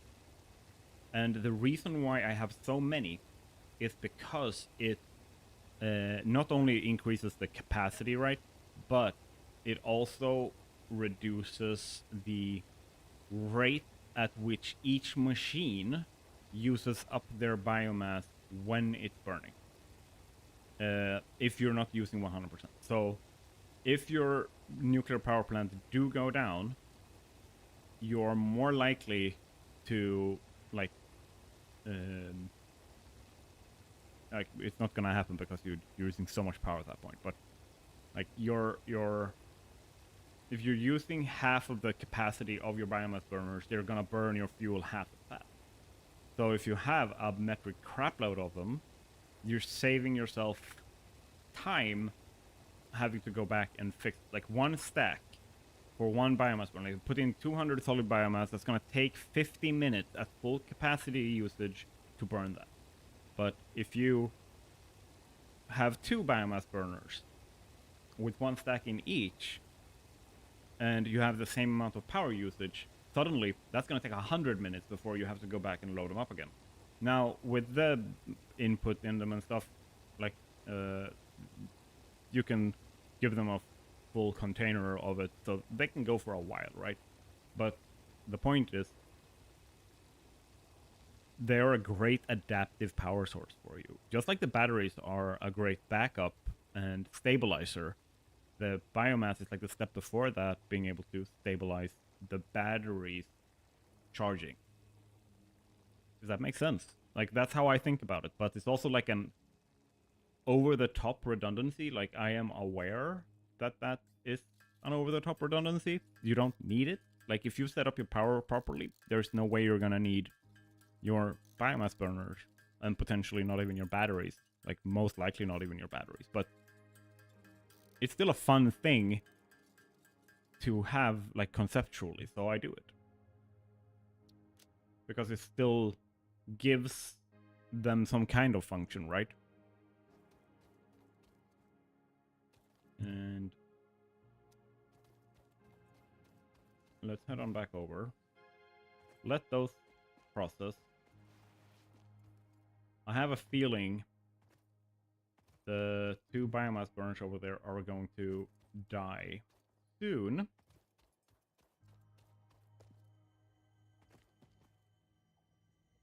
Don't priority switch to give you enough headroom to maintain grid stability. Yeah, that's what I mean. Like, it's over the top redundancy. Like, the priority, if you use the priority power switches correctly, you don't need batteries, you don't need biomass burners, you just need the latest and greatest, right? But there is something about, like, when I open my build menu and I think back on when I built my biomass burner setup, I don't want the feeling of like, whatever, and I'm just gonna tear that down. I kind of want to build my factories and stuff like that so that it creates connections, so that it can like create history, because it makes the world easier for me to come back to as well. Because that's also something to keep in mind. If we continuously tear down everything we build that we spent hours and hours and hours on. As we were learning the game, as we were trying new things and whatever it is. If we remove that, you remove that history. Which means that you remove your own connection to your world. And I'm not saying like don't build new updated stuff. I'm just saying there's enough space in the world. Unless your name is like what I'm Kibitz. Like unless you're him, there's enough space in the world to build 50 of everything. There might not be enough resources. You might need to unplug resources from older stuff because you need it for newer stuff. But for me, it's kind of like, how do I create history? How do I create a timeline? I want to be able to go back and look at the world and go like, oh yeah, that was that thing. Same thing as to why I don't remove any of my like testing worlds or like creative worlds and stuff like that. It's literally just so that I want to feel connected to it. And it's also a big thing for my viewers and stuff like that, because I give everyone the saves. I give everyone the save files. And if I were to remove everything in like the ongoing, like they can't go in and see the progression from start to finish as well, so they lose connection to the world. So there's like a psychological, like emotional facet to it as well. But ultimately, what's important is we have a massive world here, and the more stuff you build that is moving and doing stuff, the more alive it will feel. Which I think is important.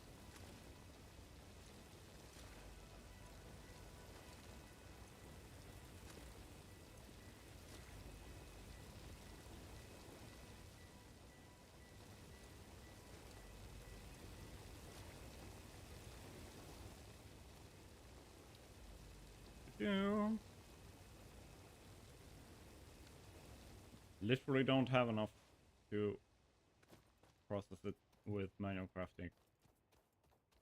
I need to go over here. Home sweet home. There we go.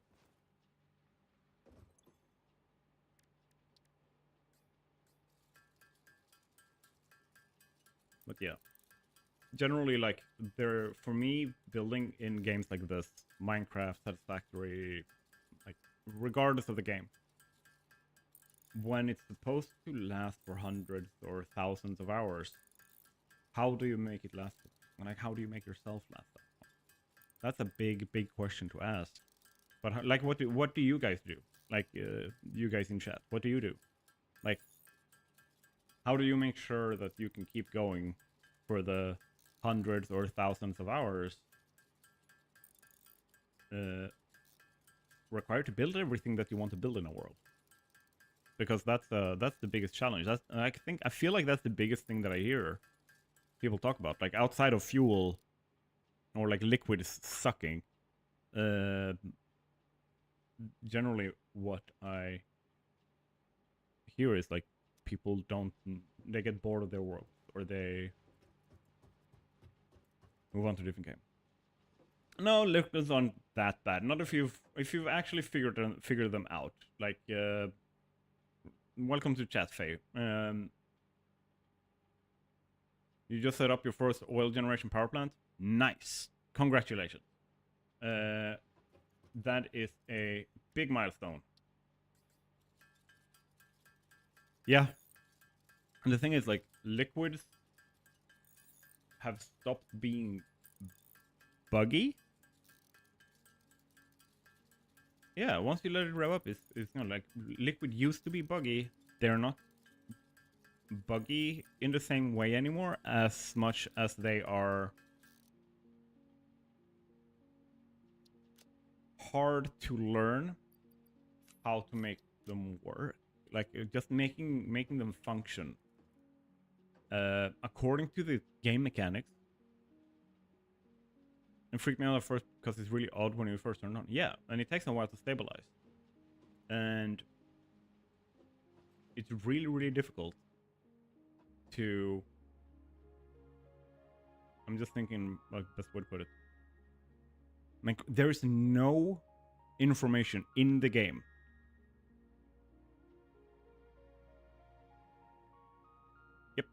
Yep, that's one of the big ones. The Faye, you said gotta redo the pipes every time you put a junction on a pipe or like a pump on a pipe.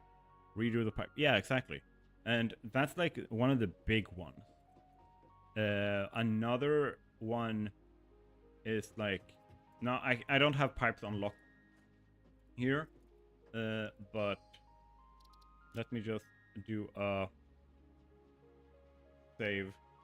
I'll hop on over to different.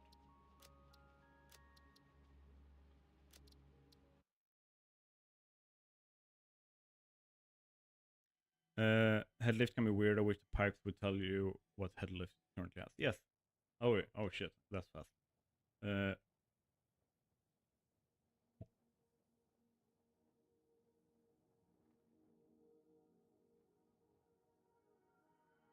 There we go. So for pipes, one of the things that people frequently miss as well, which I understand why, you can do it in different ways. Okay, so let's just do this. What they do is they place their pipe up, like so, and then they grab their pump and they do this, like it needs to go up.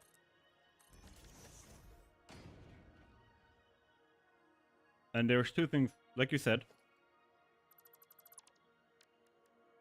Redo the pipe. Oh.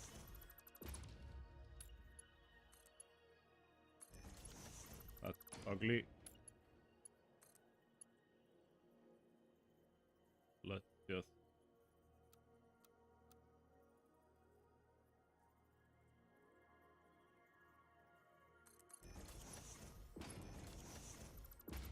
do that. So...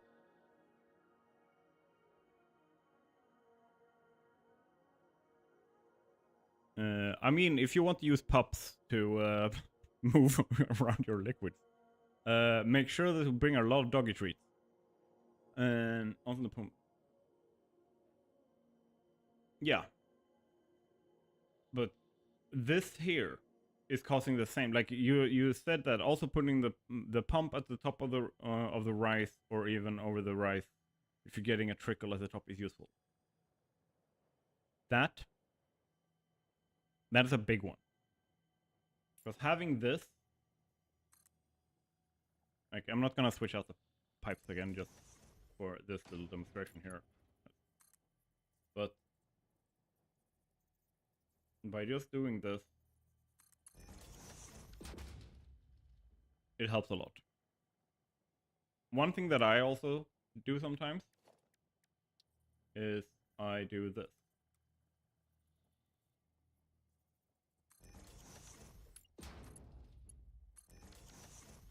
Because as long as, once again, you've switched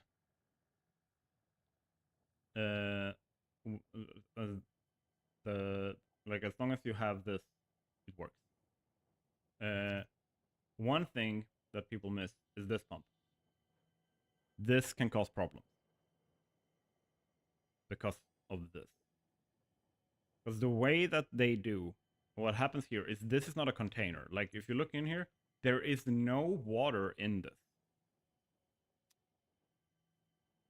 Like, if you take anything else, like if we look at what you can place on a pipe, this is not counted as a pipe. And this does not count as a pipe. Neither does this. However, these do count as pipes. They're basically just very big pipes. So that's a massive thing to think about, because what happens if you have something that doesn't count as a pipe, right? Especially on Mark II belts or pipes, this is a problem. Because if you have water coming here, the second it hits this, it's gonna be teleported to here. And because of how big the buffer is here, it means that all of this will get teleported, emptying this section for a split second. Yes, because they're not pipes. There are a few exceptions to this. Like this resets the head lift, but this doesn't reset it, and that doesn't reset it.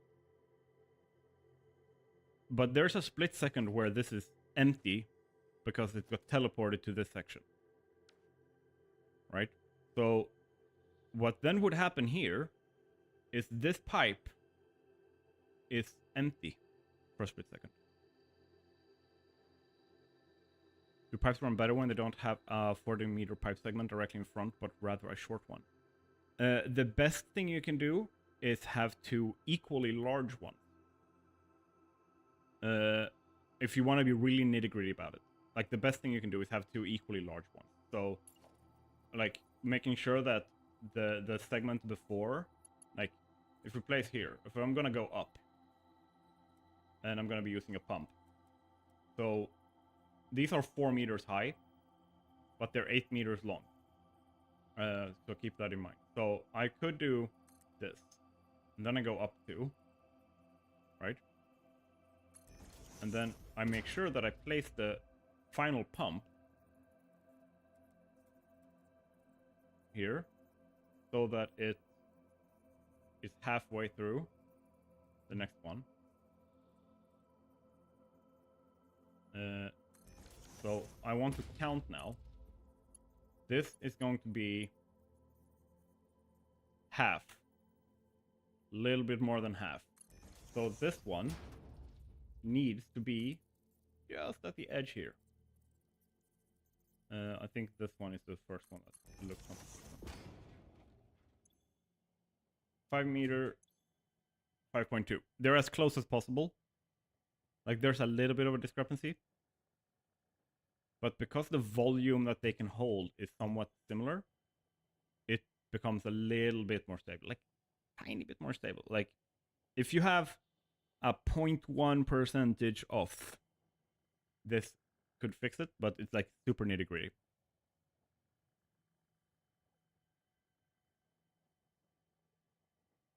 Yeah. Now the best, like, the easiest thing to do there is literally just what Faye said before. Is either when you place a pipe like this, and you place something on it, like a pump, a junction, a valve, anything like this. You can see if I mark these, they look as if they're a single pipe inside, like they're clipping into it. What you want to do is get rid of that and do this. My theory as to why it causes a problem when you don't is that when you remove this on a pipe that isn't fixed like that, what happens is the old pipes will reconnect again, right? So somewhere in the data, it is stored that these are the same pipe. Which means that when they do a check, is the same pipe or not the same pipe? They are sometimes both. And when it switches between the two of them, it causes about a 5% inefficiency. Because the game lags it.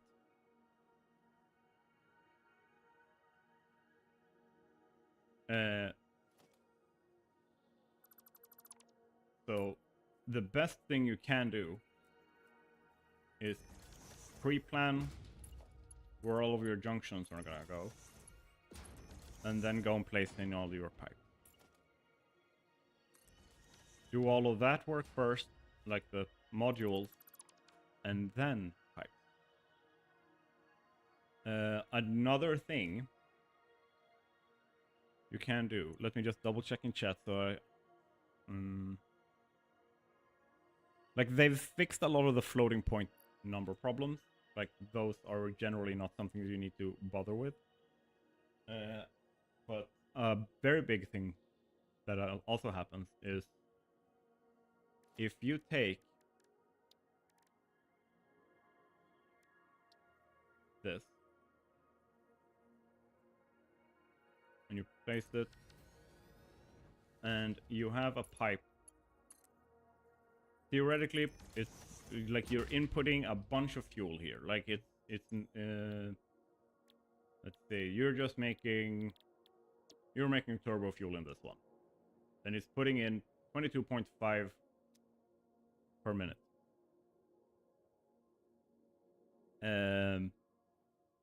Sometimes, and this is not something that you can control and not control.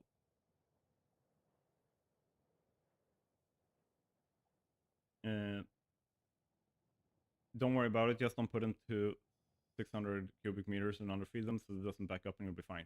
Yes, like especially for the nuclear power plants. Oh dear lord. People like fully overclocking their reactors requires 600 cubic meters, like a single pipe of like a full Mark II pipe for every reactor individually to run.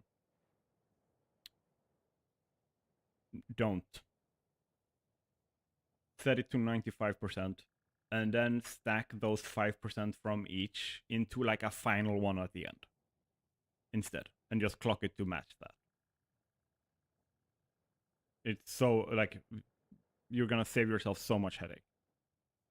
But yeah, like, when you have this, sometimes when you start the game, like I load the save, this is empty. The internal buffer in the machine, specifically for fluids, is emptied on load. I mean, as a reward,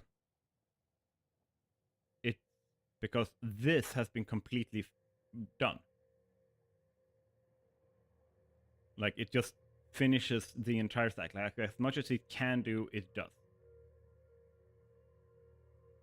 And how I counter this, and this is something that I do for all machines, including like coal power plants and stuff like that. I grab one of these, and I do this. Let's make sure that I just align things properly here. I do this.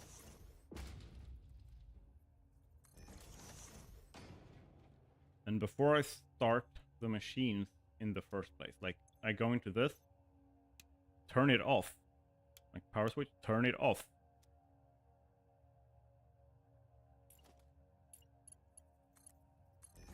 Like, leave it powered, but turn it off. The reason why I do that is because I want the machine and all of this, including the buffer, to fill up. Because then what happens when I load the save and this is empty, it can immediately pull from here and fill up very quickly. Yeah, exactly. Like, if I have a bunch of these stacked next to each other like this, I will take every single one of them and make sure that they are turned off until they are completely full, all of them. And then I will do a run over all of them and start them when they are full and like the system is saturated. The reason why I have know this because like I played it far enough back that fluids were a lot more unstable, so I ran into all of the problems. So I probably spent around 300 hours literally just learning the fluids and how to make sure that they never broke, like my systems didn't break. You only started a month before 1.0. At that point, I already had like 1,200 hours or something like that in the game. I started playing just at the tail end of update 6, and then I actually properly started playing in update 7, and then update 8, and then we had full release. But at that point, like I monetized my YouTube channel literally just after. Do you place one buffer per refinery, a bunch of few together for on one buffer? No, I have one per refinery like this. So that they are like they have their own dedicated security buffers.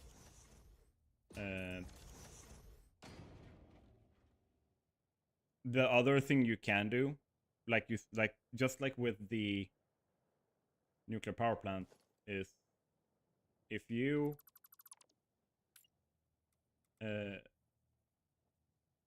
what's it called, underclock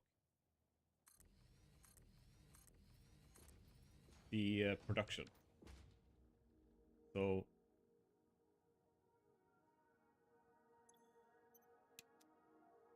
turn all of them off, right? But if you don't want the buffers, if you don't like them, if you feel like they're like messing with your system or whatever for whatever reason, just go in and change this to like in this example, like with this recipe, change it to a solid 18 instead.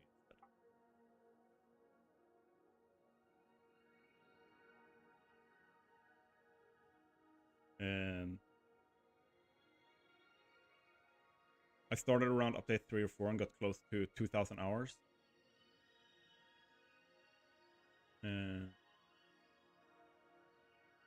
Yeah, like I remember, wasn't it like update 3 that was like the really, it was contentious, but it like added a lot of really good stuff to the game.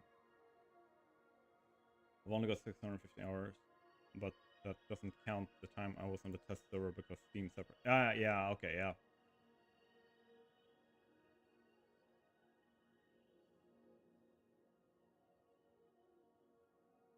No, it's more to make sure that like, because for turbo fuel specifically, if you use a let's say that you're doing a nuclear like a power plant. Like the reason why I'm using this as an example is because I know these calculations already in my head pretty well. If I were to place a fuel power generator here, and I plug that into this, the drain for turbo fuel, 7.5 cubic meters per second. But let's do give power shard.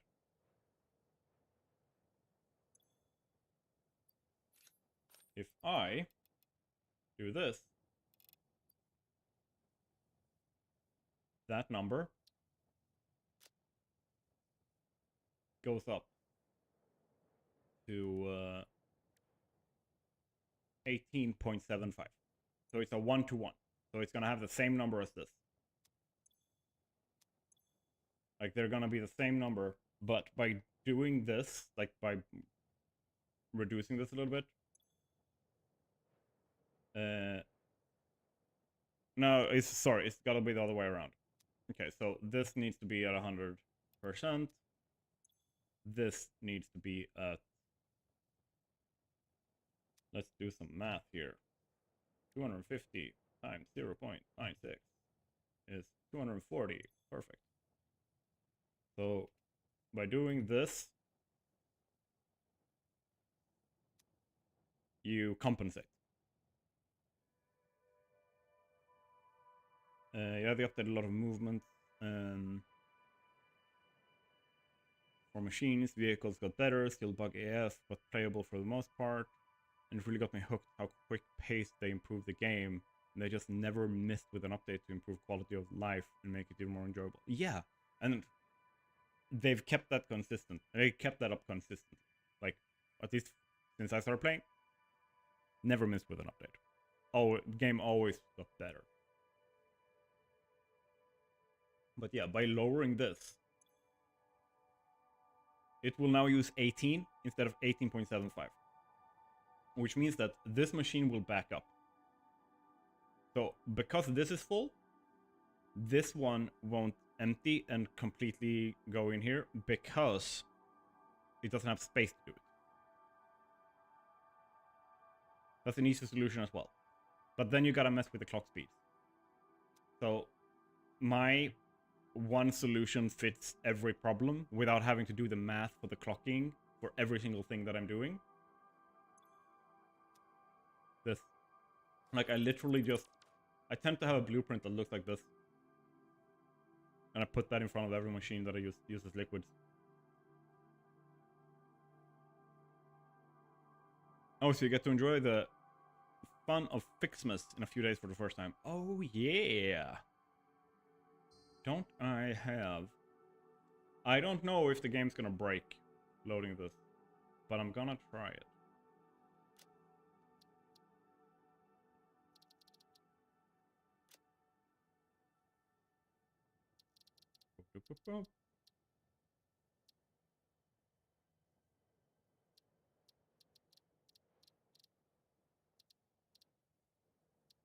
I think...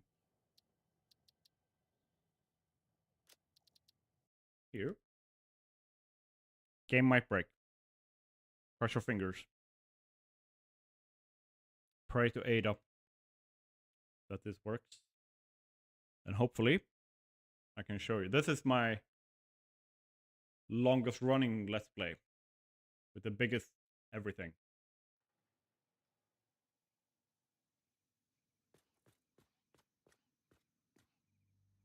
Too early.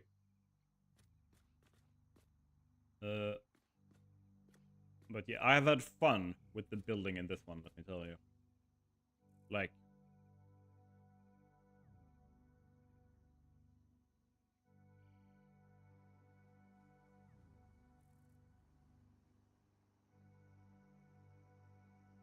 fun.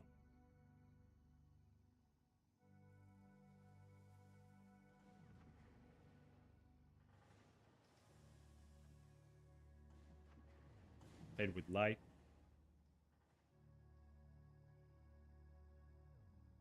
I did this one. That's pretty nice. I love that. I love that circle.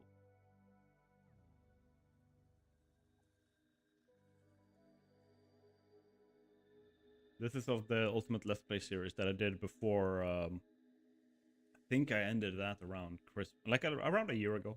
I think I did the Fixmas stuff, like some of it.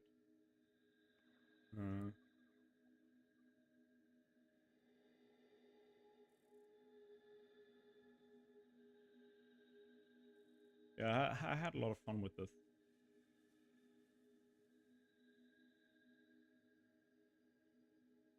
Let's see. I'm gonna load.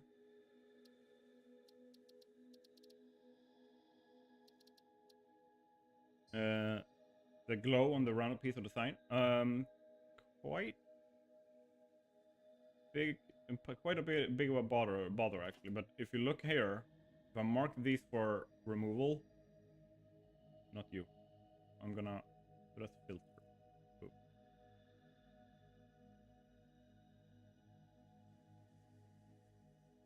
You can see that they're clipping a lot.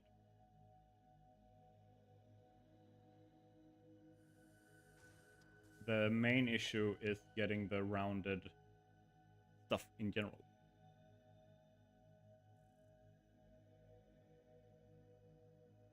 I got one from last year in my current save, and I stockpiled so many resources there I could use them throughout the whole rest of the year, and in a few days those machines will spring back to life.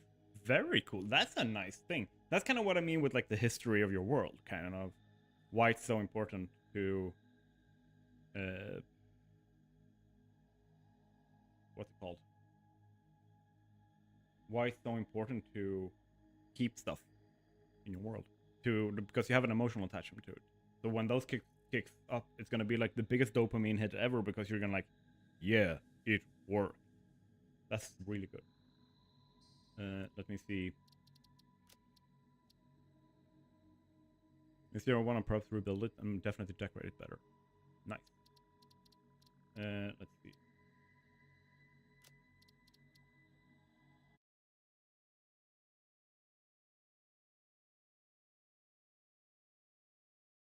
If I have it here.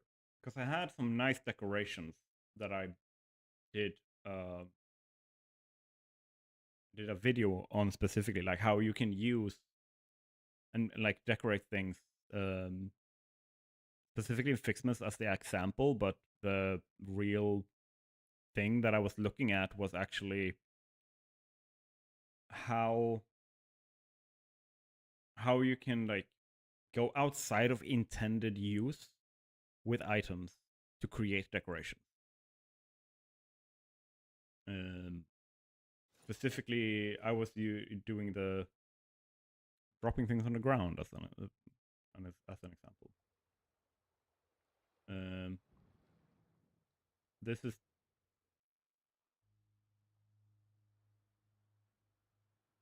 yeah, it's quite far in, but not super far. Like I have there's some stuff. There are some stuff. I can a little bit more atmospheric lighting here. It works a little bit better with that. But yeah, I do like my floating crystals and anti-gravity logistics.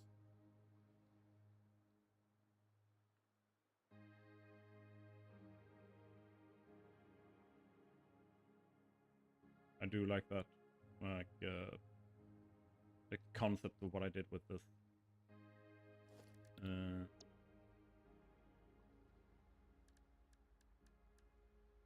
Where is it?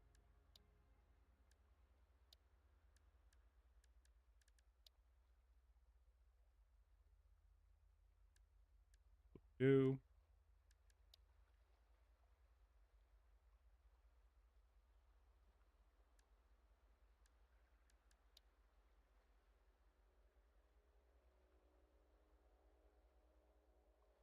I think this is it? Yeah, have these.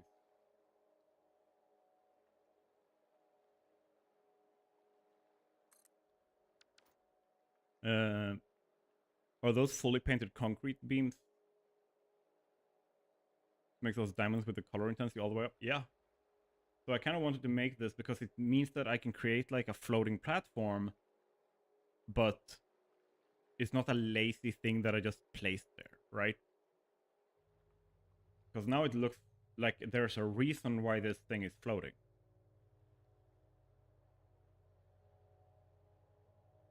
Right? That's kind of how I try to do it, at least.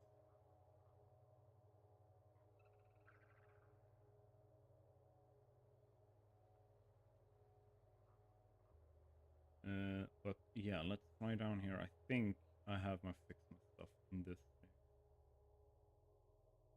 thing. Over here. Or did I clean that up?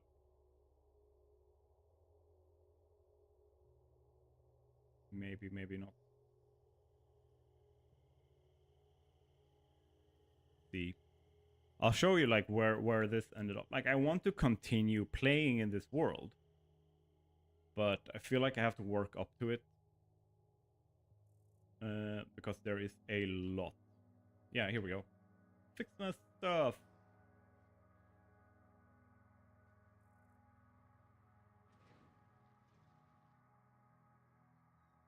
So what I did was I took the stuff here and I placed things down to kind of frame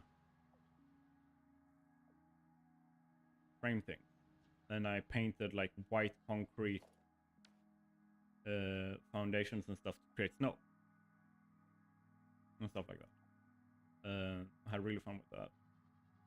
And then like the candy cane stuff and the power poles was something that I tried to like incorporate as well.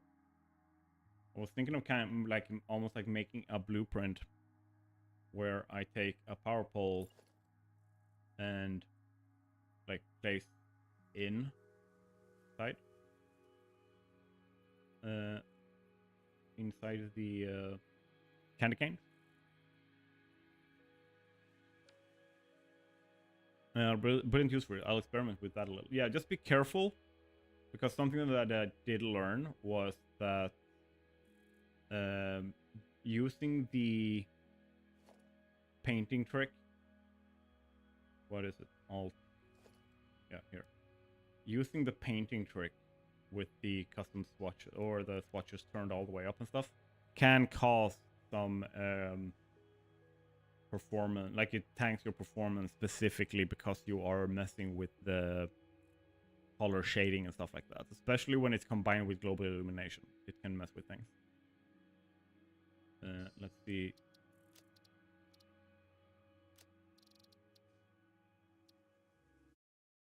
This was the last save I did in this world. This is the like as much progress as I have gotten to, maxed out, which is just at the end of yeah, I noticed that on my magic summoning circle. I tried with the Mark 6 belts. Oh yeah, the Mark 6 belts with that is like, it looks good, but you build one thing with it and then your computer's on fire. But yeah, I use screens as lamps for like dynamic lighting and stuff like that. And then I use what's it called? I use concrete beams and pillars maxed out. Please don't crash.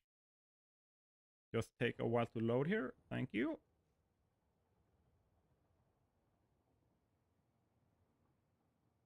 Here. I've been messing around with a lot of trains and stuff and starting building up my my world's like worldwide logistics.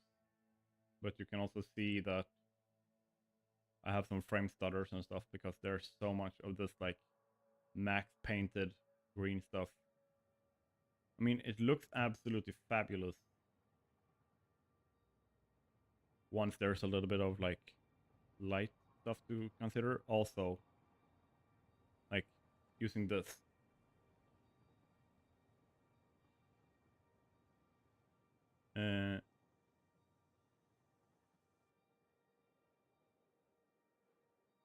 will also change a lot of stuff when it comes to the lighting, because then suddenly the light spreads a lot more. So if you didn't know about this, using this command specifically, r.ao global distance field dot minmesh sdfr radius or sdf radius, and then setting it to lower values, not higher ones, lower values.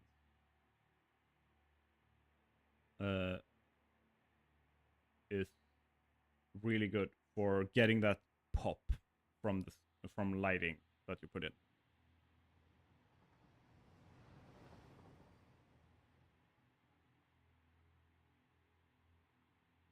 Yeah, I'm really happy with what I've done here so far. I'm basically building my goal here is to build in total 4 cities. So it's gonna be Does this also give the lighting passively, so when you're not directly looking towards it? Yeah, because of the global illumination being on, it should. So, yeah. And this looks a lot better over in Clearhaven. So, to make it simple, this here is Clearhaven. This here is Mornrock. This here is phase, I think phase 1, 2, and 3. And then phase 4 is in Mornrock. And then phase 5 is going to be in yet another city. And phase 6 is going to be in the 4th city.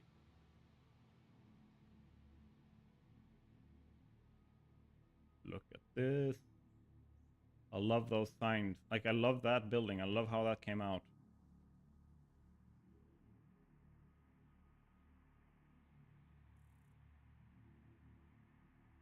The vehicles and everything driving around gives everything so much life.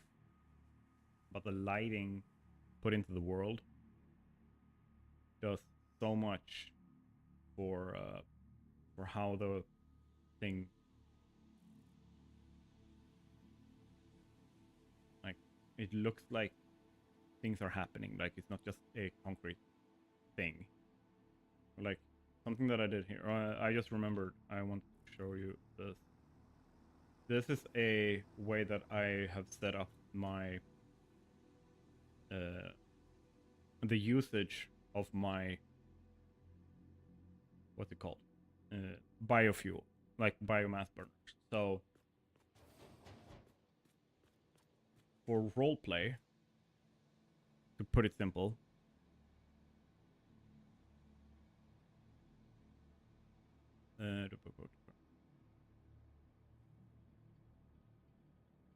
all right, you use, yeah.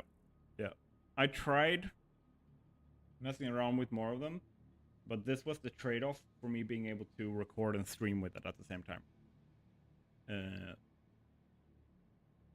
Because a lot of the reflection, like not the light rendering, but the light calculating the reflections is CPU bound.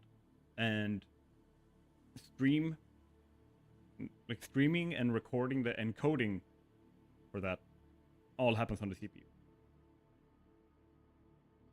So yeah, like right now, just the stream being up, like just that being on, uses around 18% of my CPU. Let's see.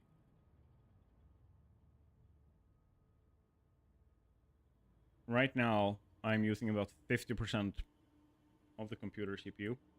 I am using 80% of RAM. And I am using... I'm quite good on the GPU, actually. About 30%. But I do want to make sure that I don't overtax my PC. But yeah, I've built this. So this is something that I'm really, really proud of. This is my coal power plant.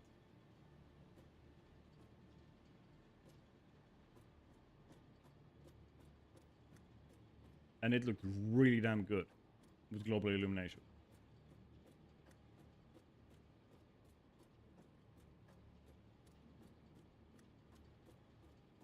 And in roleplay terms, I was like, so if colonists were landed here and started building their things, how would it work?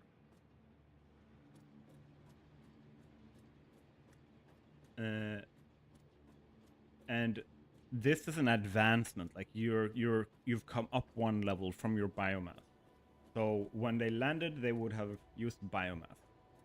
So where's that? Like, what would they do with it? Because building it and then destroying it would be too expensive, like in a realistic setting. So what do? You put it in the basement. So in the basement is the now obsolete power system.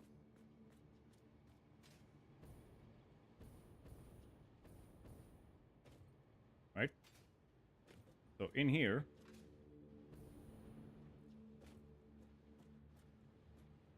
you have all of the biomass burners.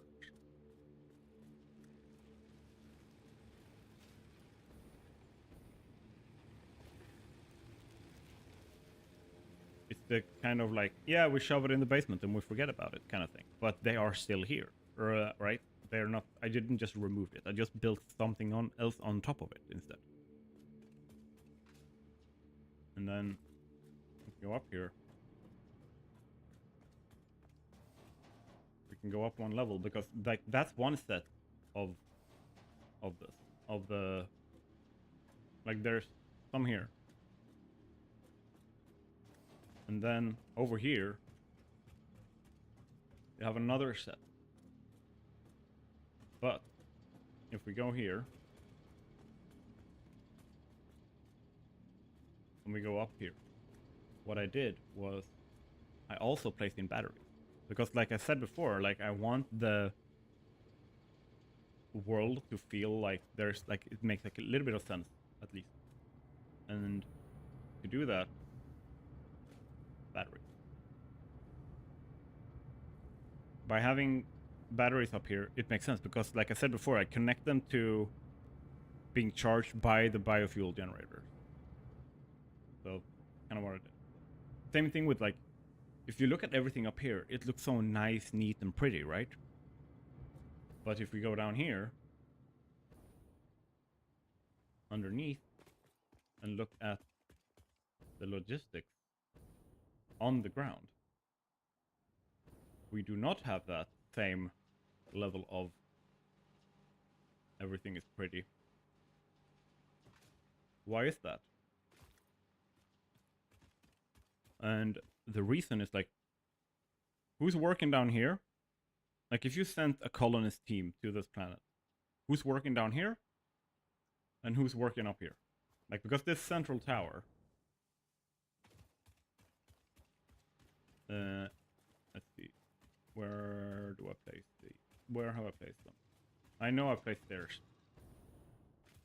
Here, on ladders. It's the people in the ivory towers, right? It's the management, it's the leaders. Like they're gonna live here. This tower isn't complete, by the way. It's like this is based. This entire central section is based on the white gold tower from Oblivion, like from the Elder Scrolls series. So like they're gonna be sitting up here, and they only care about what they can see. So as long as everything up here is nice and pretty and consistent and all of that stuff, they don't give a crap. Right? The numbers are correct. What they can see looks good. But for any engineers out there in chat, what do you care about? When you're doing your job, the only thing you need to care about is that it works. As long as it functions and you get paid. Especially if you have the kind of people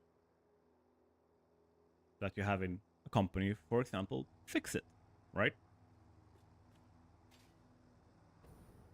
So that's how I've built all of it. That's how I've had fun with it and planned everything. So everything has a story. Everything has a purpose, and there's a thought behind it and everything.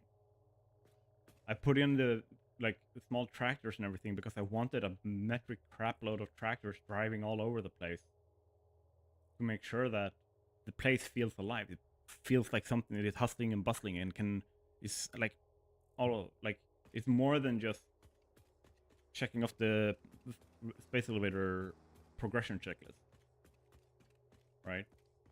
So that's kind of what I've done with that.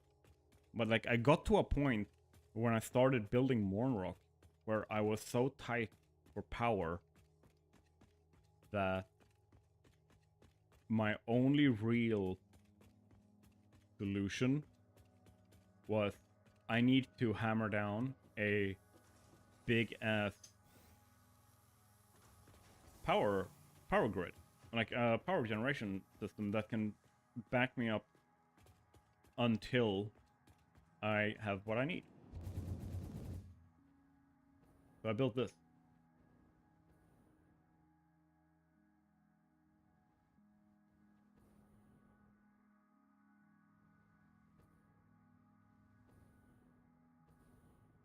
All of this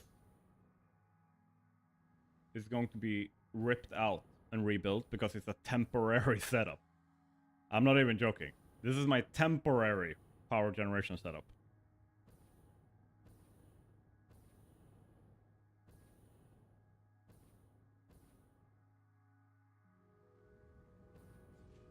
Because it's the only thing in this world that doesn't have a story right now.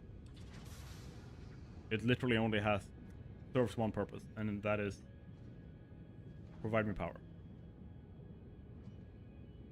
Yeah, the PCB building style, like the original Factorio, like OG Factorio style, right? It is the engineer's dream. It's literally just like, yeah, it works. But yeah, if I do this so I can show you a little bit better.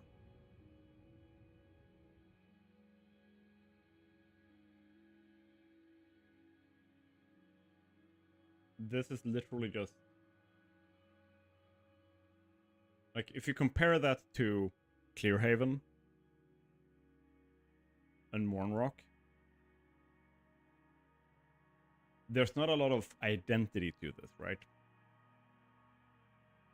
And that's kind of what I was lacking. But, and here's an important thing. I did this on stream. Like, this is a big public thing. Everyone knows about it. But I also used it to experiment. I was like, can I do this, but do like a nice stitch?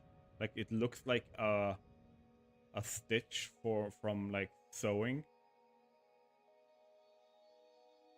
It's from a theme. It works. But the really nice thing that I figured out, and this was, why would I create a big farm collecting all of the what's it called, turbo fuel into one or two pipes, and then like spraying, like, when this guarantees that every single generator is individually fed, and they don't have to be overclocked. But these, they're fully overclocked, and I get perfect efficiency because there's only one pipe. There's no manifold. There's no load balancing needed. 1-to-1 ratio. It can't not work.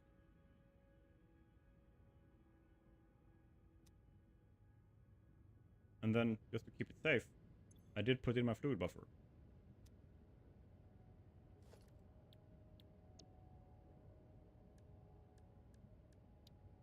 And I did that as a blueprint.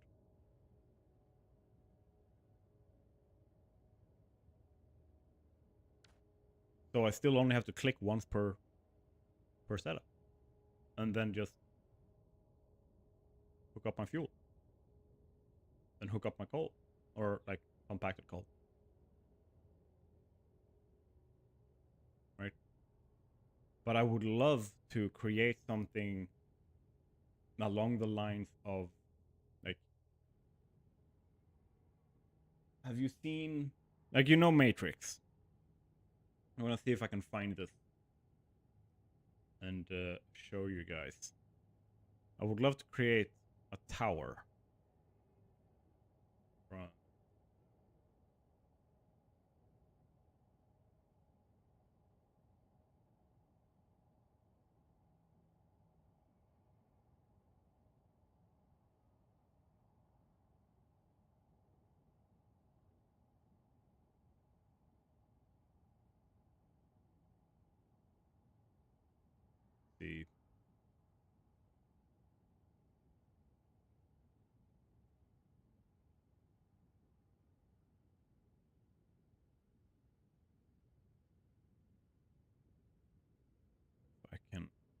this.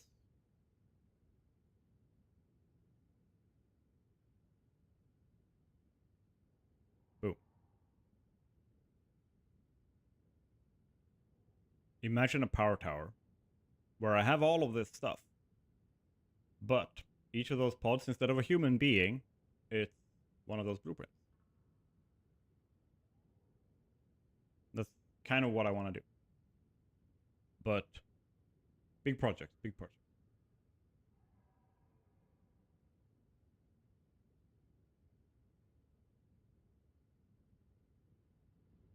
So it takes a lot of experimentation to figure all this out and learn like what draws you to a world. Like when you open up your game and you're like, I want to load, like it should feel more of a positive relief to open up a massive thousands of hour long messy world than it should feel to open up a new world. And I mean, you can still do a lot of cool stuff with without having to mess around with mods. I feel like it's literally just a question of spending the time to figure out how to manipulate the blocks. Like how do they snap to each other in a way that gives you what you want? That can be the arduous task of it. But like once you figure that out, you can pretty much do whatever you want with it, right? Was perfect example. Let's see if I can load that one. I don't think I can.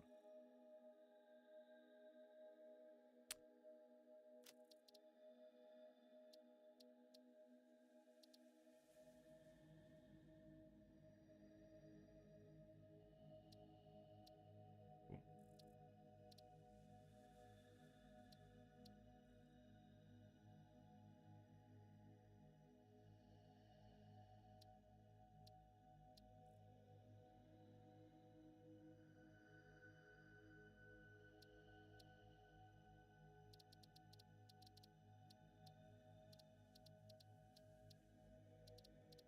Think.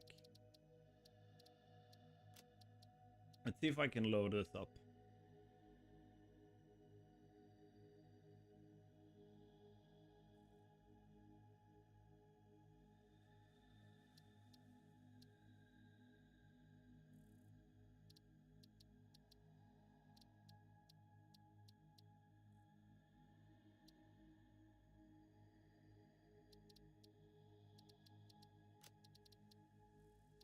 It's gonna break some things in the save, but whatever.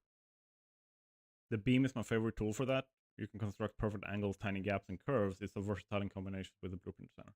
Yes, but there is a build technique that is used a lot in stuff like in games like Minecraft that you can take advantage of here as well. This is okay, here.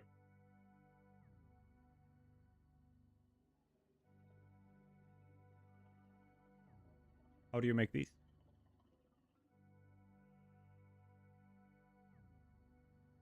This is a storage box.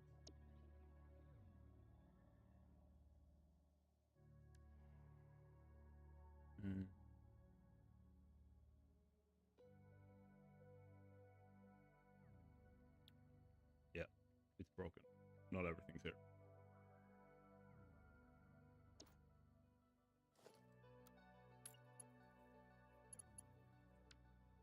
But yeah, this is a single blueprint. Yeah, you do it by clipping. So use that. This. And this.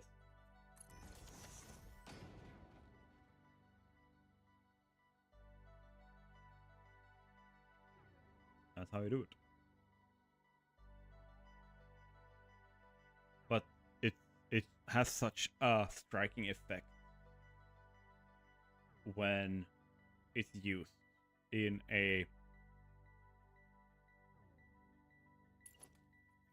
like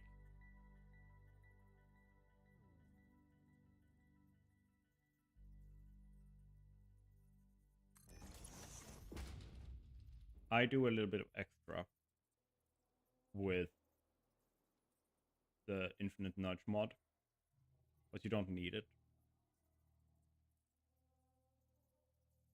Like you can skip it and still make this pretty good.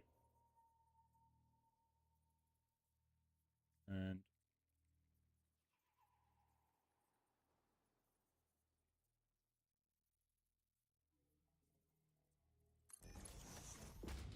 I've seen so many cool things being done with decorative blocks and practical blocks, for that matter.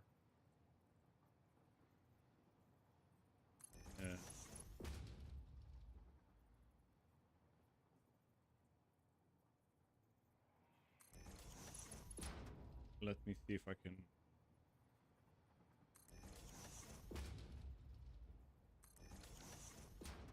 Yeah.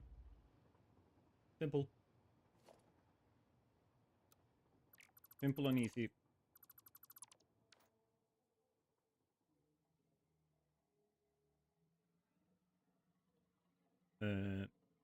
Yeah, like that one works as well. Like I'm gonna see if I can find it in Discord. I remember someone shared a picture of it.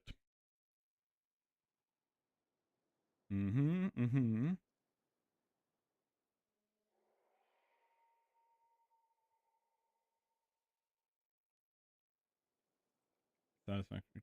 Wasn't it a forum?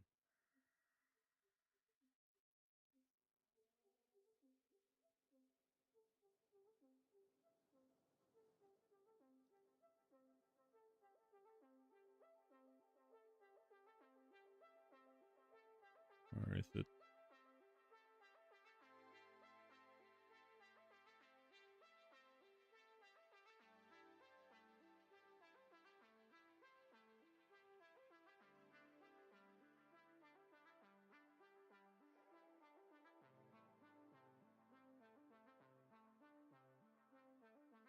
Okay. Here. I'm just looking for a specific here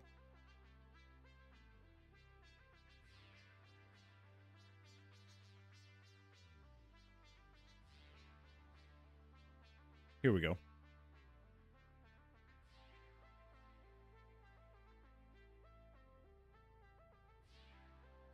Here we go, here we go, here we go.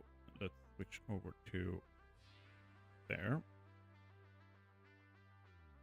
Check those out.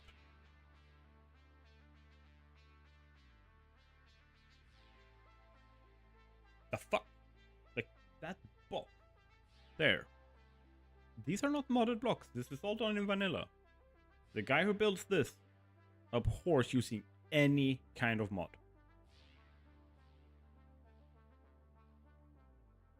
Yeah.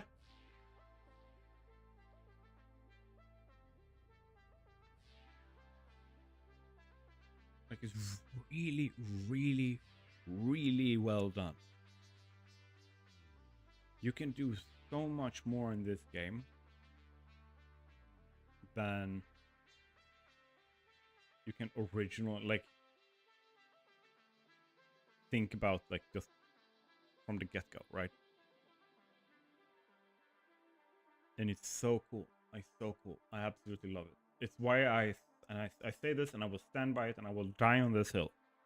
Satisfactory is the first game that has the same level of creative freedom or potential for creative freedom, because you kind of gotta mod certain things if you want to have the full thing, is as Minecraft.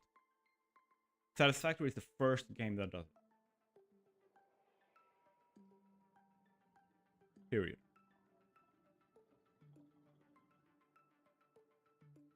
Clipping, yeah, it opens so many things. Like, I have seen other content creators build parkour maps. I've seen them do racing tracks. I've seen them do like, I bet everyone's seen the visualizer videos where some guy literally made music and then built using lights and belts and stuff in game, a visualizer that plays all the beats as the music plays, but they're using lights for it instead and colors, and it's so brilliant. And I challenge you to try and do that in Factorio.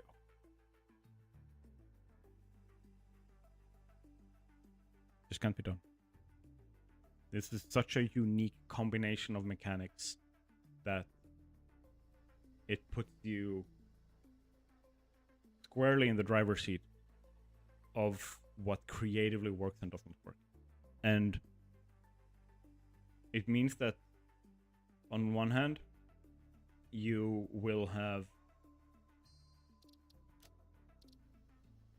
a lot more options, but it's also where you have to make all the choices. And a lot of people get paralyzed from that. They sit there and go like, oh no, shit, how do I do this?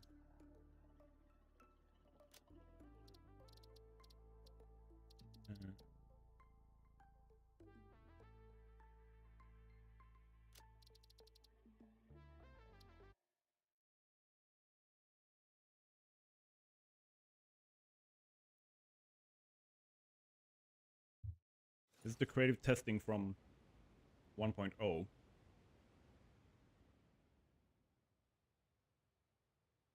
And I did some fun stuff with this. A lot of this was based in the mechanical stuff, or a lot of like mechanical tips and tricks videos. But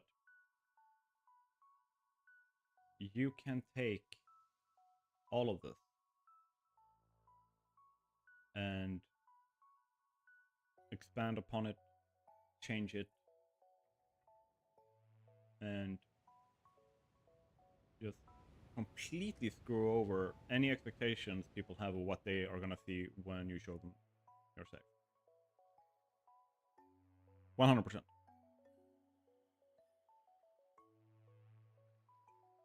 Because no one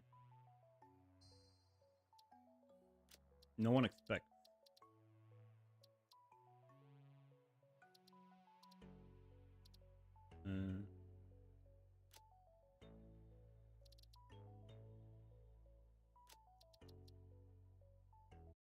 think here. I think here is where I did that. Yeah. So someone was asking,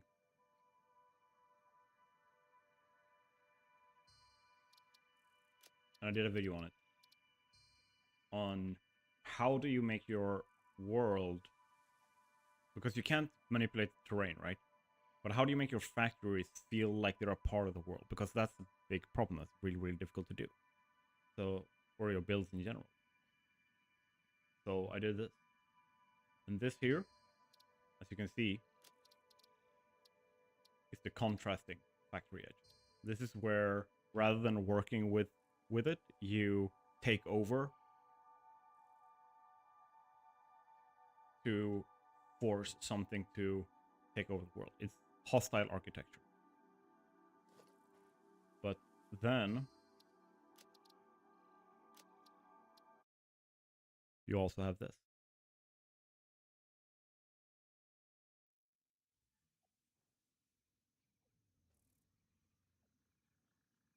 Where what I did was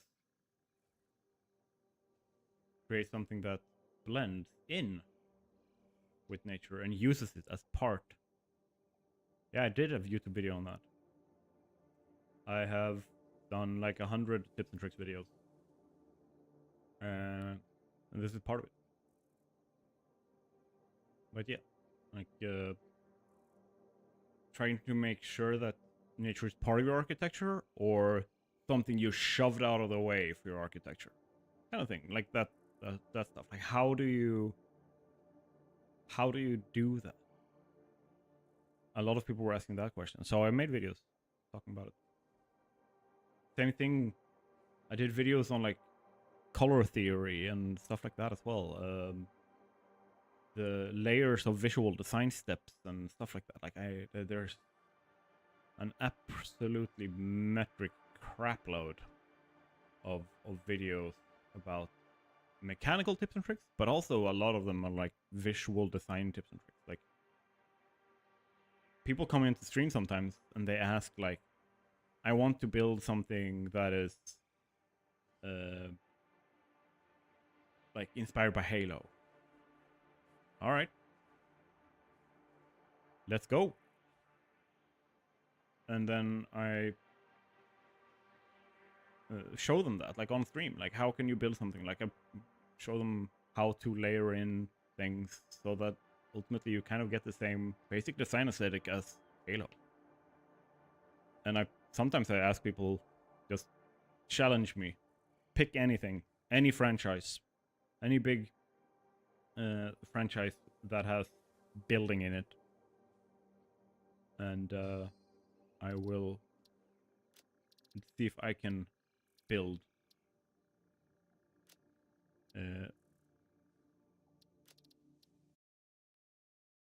what you something from there, right? And sometimes better, sometimes worse results. But I've built Star Wars, I've built Warhammer 40k, I've built like Mornrock is based on a mix of Crystal Mancy, like Crystal Punk, and what's it called? Necron architecture, as well as the architects from Subnautica. Like they are a mix visually from those things, which is why you have the black, the green, the crystals, the like that kind of stuff.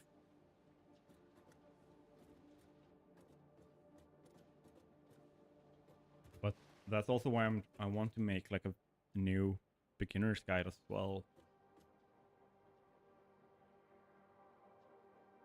Just because there's like being able to build like that, being able to take your creativity and put it on the table and say like, hey, I can do something with it. It doesn't require a checklist of things to do and then you have completed a guide. It requires learning philosophies, like perspectives, methodology, rather than exact layouts, and this is exactly how you connect this to make exactly this, and this is exact. Like, at that point, are you even playing the game anymore? Like, someone else is playing the game for you. You are just placing the block. Kind of. At least that's what I feel. Like, sometimes you want to, like, I need a guide. I need a step-by-step guide. 100%. Like, I did that with my full logistics guide. Like, those were 4 almost hour-long videos in a series that took me from start to finish. Like, the total production time was almost 150 hours. Probably more, if I remember correctly. And those 4 videos showed in detail, step by step, how to apply my logistics methodology. And it's incredibly advanced logistics if you've never done it before. If you've played this game 10,000 hours, all of that's going to feel juvenile. for other people, it helps a lot to have things they're already doing defined and motivated. For other people, it's like, I can't get past this roadblock. And then that helps as well. But you're not going to be able to watch and place, place this machine here, clock it to this, then place this machine here, and clock it to this, and then do this, and place exactly this meant. Like, you're not going to learn how to solve problems with your creativity because someone else has already done it for you, and you're just following instructions. And Satisfactory, above all else, is a creative sandbox, in my opinion. And for other people, it might be different, but like that's what it is for me. Let's see, what was I doing before I went on this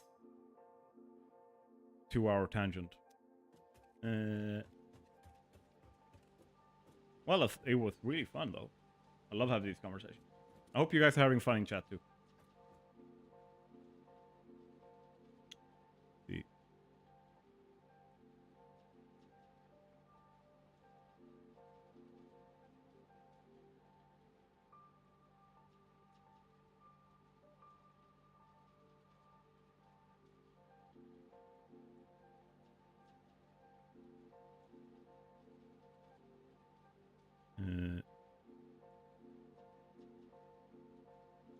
There.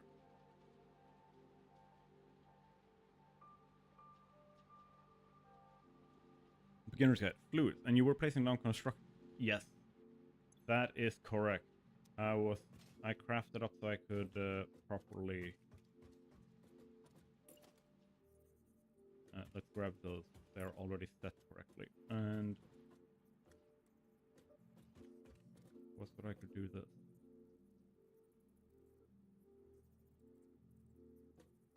Let's make sure. Centered.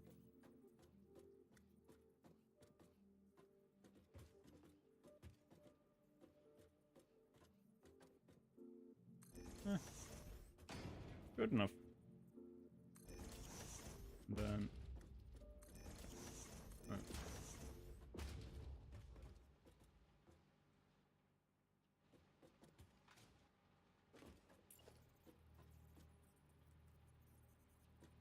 Let's do.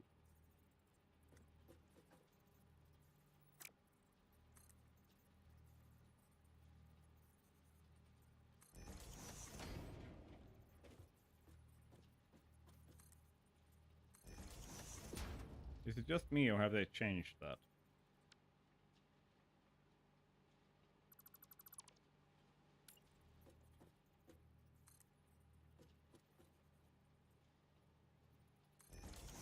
It feels like they've changed the conveyor poles, or is that just me? Didn't they have a step in between before? Isn't the snapping step supposed to be 1 meter?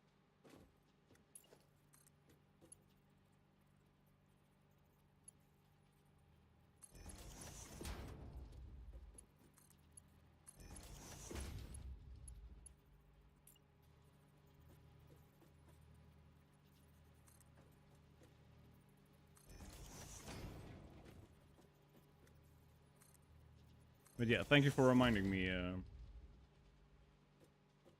There's no snapping point in the middle anymore. Because I remember checking each point up is a meter higher. This is a meter.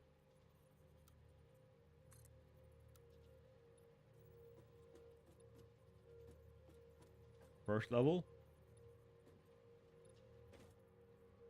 Second level should be there. So now it's doing a 2 meter increment.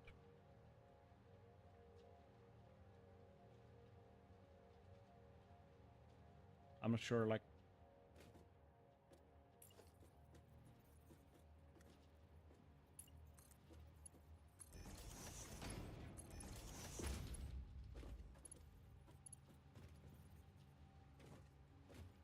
I mean, it does make sure that it's easy to walk under.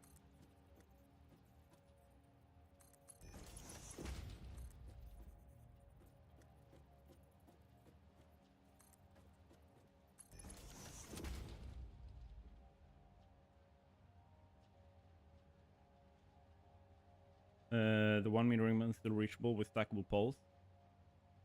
I don't know. I don't have them unlocked. This is still very early on in the game here, so I don't know.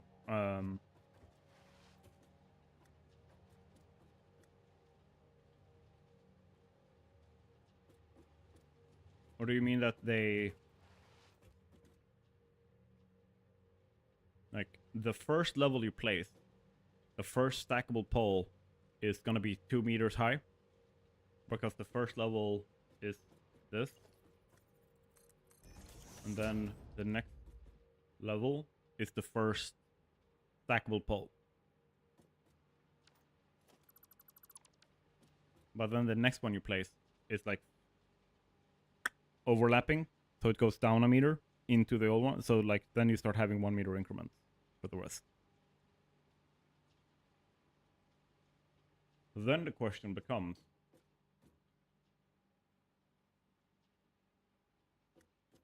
like, one of the tricks that I did to not use these.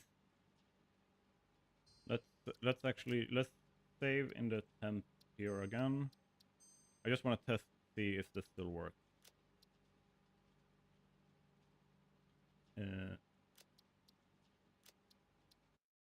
Let's go here.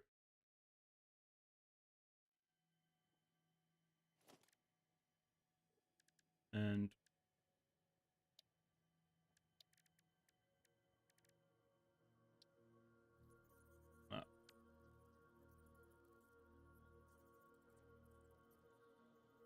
so there's that. And this one is meter 1. So first meter, second meter. All right.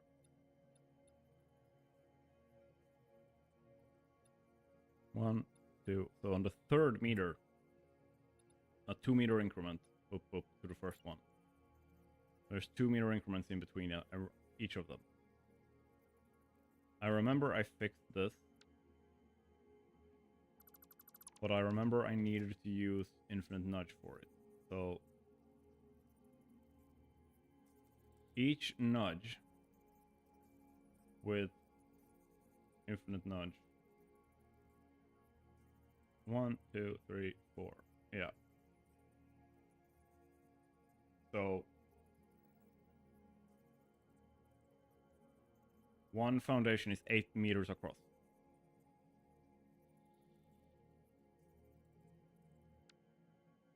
But the way I solved this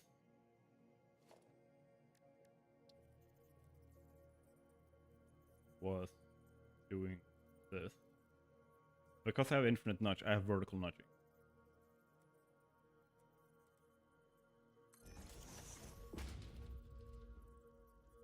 And I'm not gonna place the next one either. I'm just gonna do this.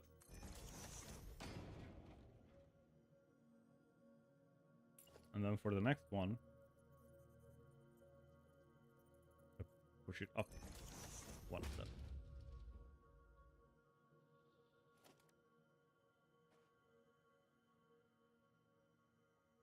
And then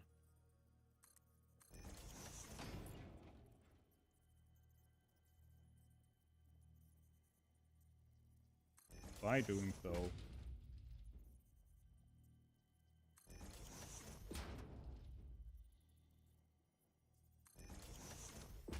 I could let's just grab a Mark 1 belt, I think.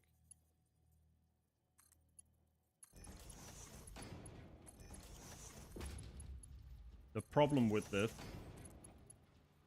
is like it works when I'm moving really flat things.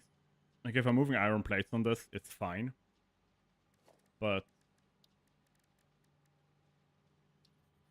if I am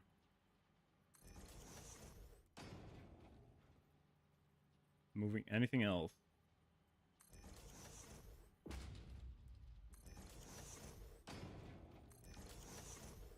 it kind of messes up. So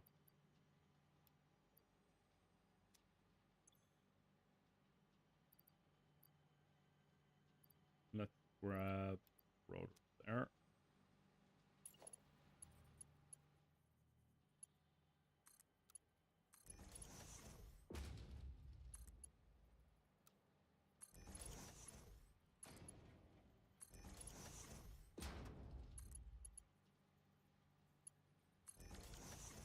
Like so. Like it works with that, but doesn't that flip? I remember I had some problem with that, or it's very, very close at least. It seems to be working, at least with the rotors. And rotors are pretty, like, tall part. But yeah, it is clipping a little bit. So it's like, as long as you're fine with that, you can do like a super compact stack thing and like just make blueprints out of that, so that they're easy to place. Yeah, they do start clipping when they make upward turn. So it's like, depending on how nitpicky you are with the clipping, yeah,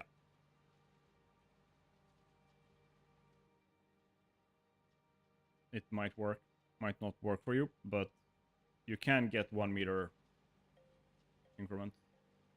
But I think it's basically made for the 2 meter increment. Because if we place the same amount, like that's 1 with 3 on top of it.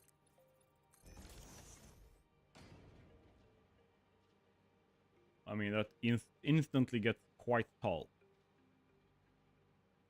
Something that is really cool though, that I like. Hang on there for a second. We're gonna have fun with this.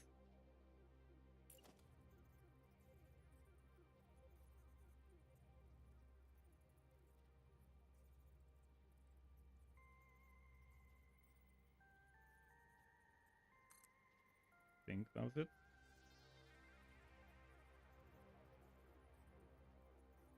How did I do this? I remember.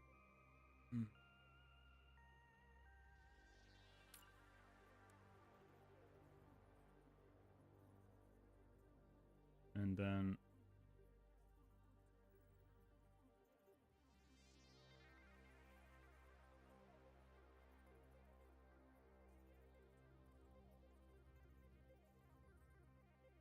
Boom.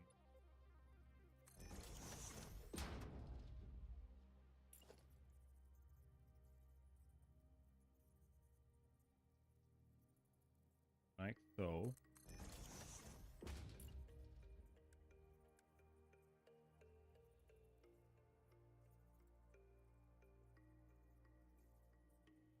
And I think I will have to use nudge.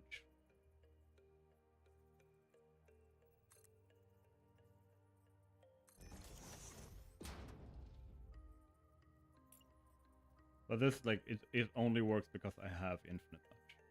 Yeah. That's something to keep in mind.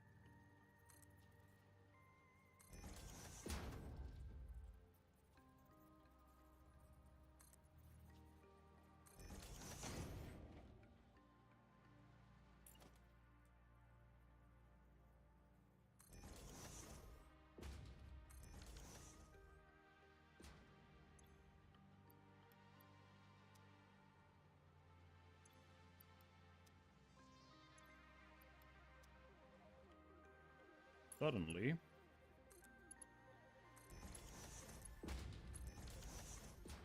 you have a recessed belt. Do this.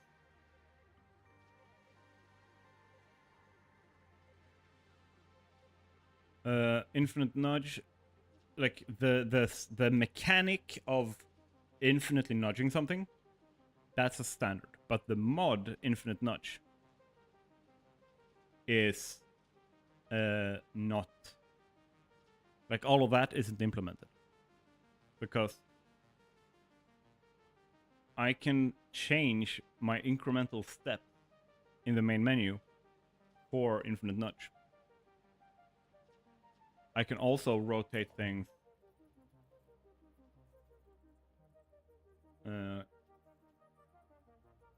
Let's see. Here. Look at the amount of stuff.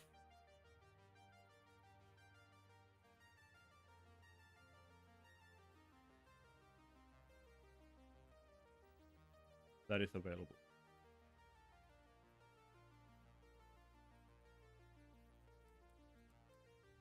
I want to see you do this in vanilla.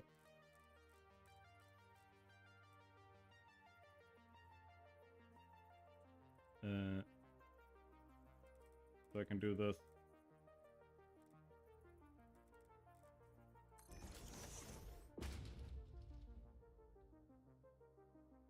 Look, I made a Bethesda game.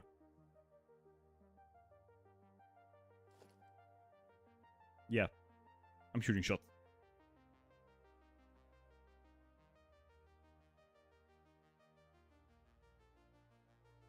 That rotation makes the sideways batteries for the Matrix towers possible. Yeah, exactly. So you can have however much fun you want with that. Like, Infinite Nudge, in my opinion, is the one mod that I personally needed to just, like, completely just be able to ignore anything to do with creative restrictions in the game. But, like, this, imagine having this just, like, as a standard thing for your factories. Like, building your factories, you have your recessed belts instead of floating belts all over the place. Because we can then have this, like, one level down, right? So that's now in the floor kind of thing, which makes it a lot easier to just take something.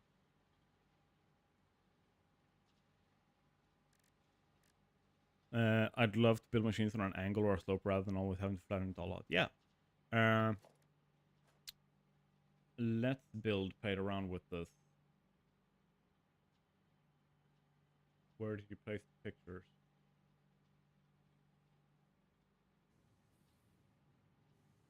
There it is.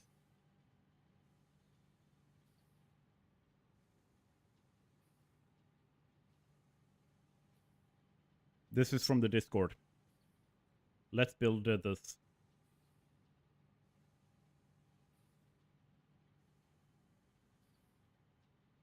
That's not in the background. He made it that small. Because Infinite Nudge also allows you to adjust scale of models.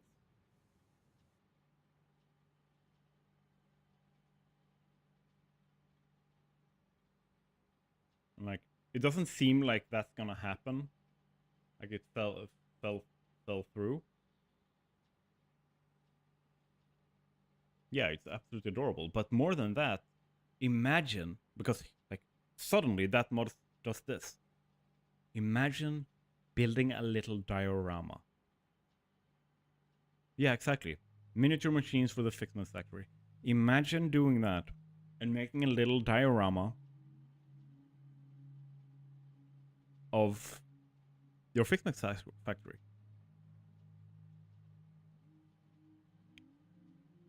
What's stopping you?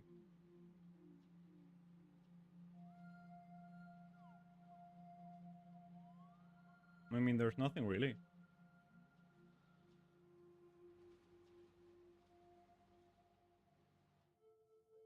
Miniature machines for the Fixment Factory, or you can also, for the fun of it, make, like, a single massive Christmas tree. Like massive, massive, because you can scale them up too.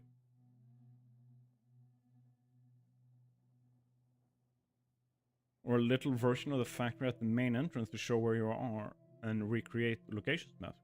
Yes! There's an infinite amount of possibilities. And that is with one mod. Because everything else is vanilla. Yeah. Infinite nudge. Let me just pull up there. These are the mods that I'm using.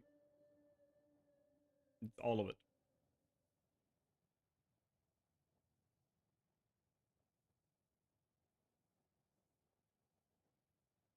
And Sky UI, faster manual crafting, infinite zoop, pack utility,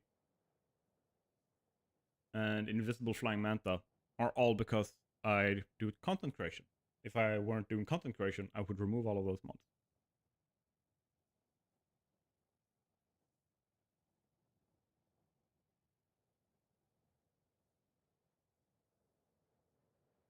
So, yeah.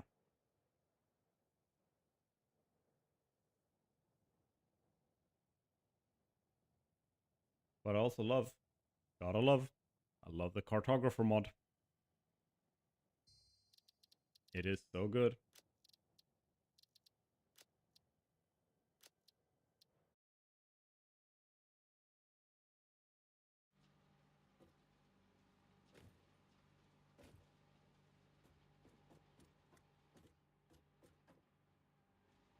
I don't even have the map in the save yet. But being able to just open your map. You know the Satisfactory...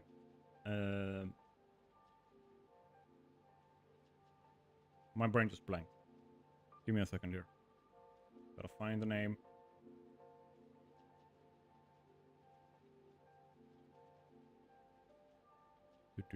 Do.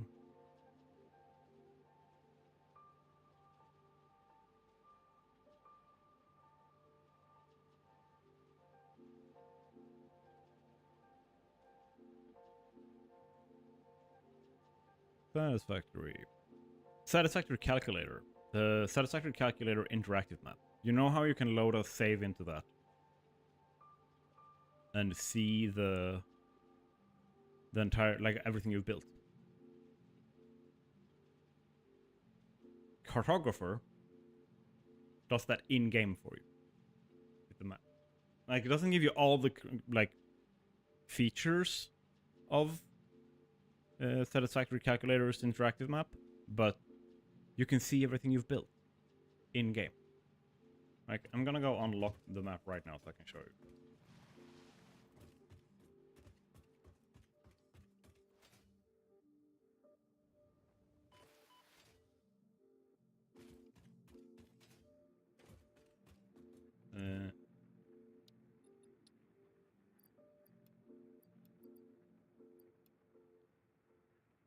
Need more copper.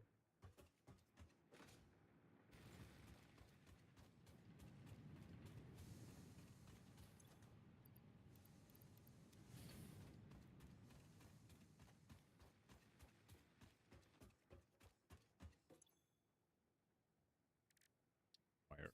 Give me.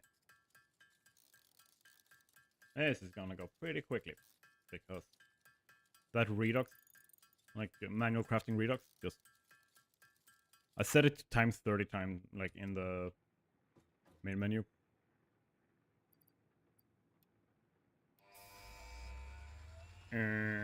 Let's go. Milestone reached. Supply the molecular analysis machine, referred to as the MAM, with local resources to research and develop new technologies. Potential technologies include exploration tools, weapons, and factory buildings. These are essential for maximizing your Pioneer efficiency and alignment with Fixit's core pillars: construct, automate, explore, and exploit. To advance Fixit's mission, all notable phenomena, resources, technology, or other influence should be investigated regardless of any perceived danger, as stated in the Pioneer contract. You say that, but then go to the freaking swamp. So I can see this in game. That is really nice. I love that. This should be a vanilla feature. Coffee Stain.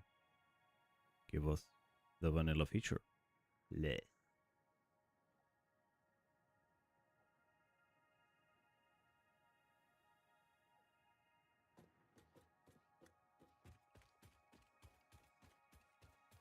It is really nice, or it is a vanilla feature, because I am pretty sure it's not. At least not yet. Or like, if it is, it's probably in like experimental.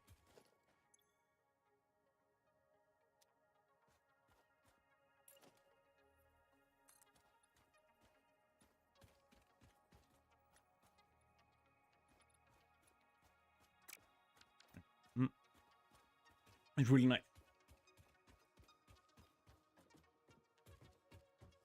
Very, very nice. Okay. Like, I'm primarily in the stream to chat with you guys. So me not having a lot of progress is not something that I really care about. Why does it feel like these are uneven? It's because they are.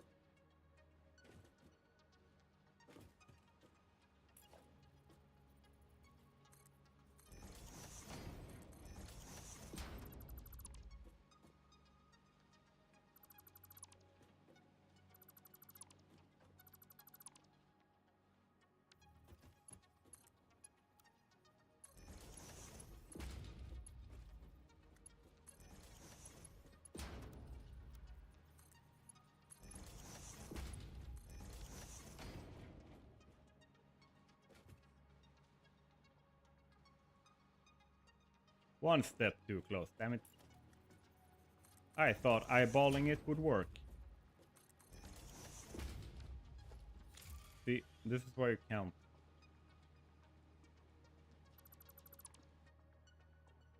This is why you do your math homework, damn it.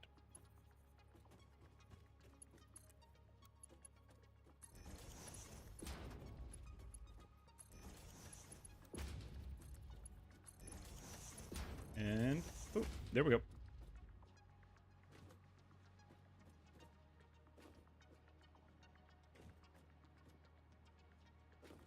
Is it still off to you, or...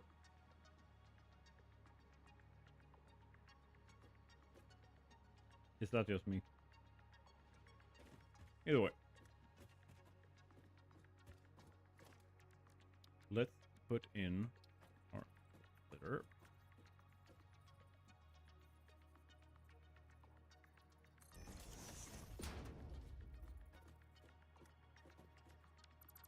Let's do it again and do it right this time.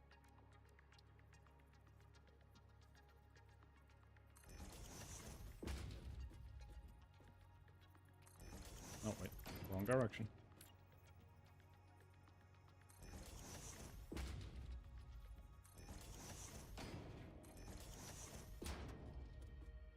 There we go. Straight mode. Oop. So, Coffee Stain Studios, gay building mode 1.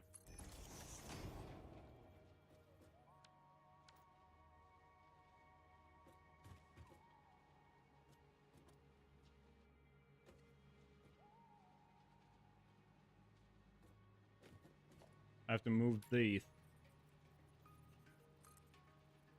Here? Is that what you mean? Or like half, off by half much? I have to move one of the belt foundations one step to the side. I think...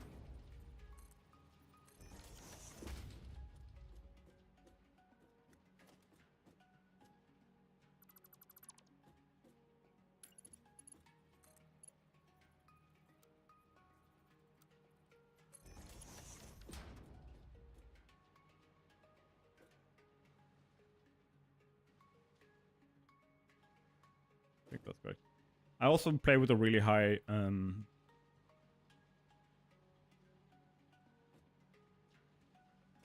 I mean like that, yeah. Not sure. Like at this point I don't like the fact that it's doing what it's doing, so I might literally just use the conveyor lifts instead.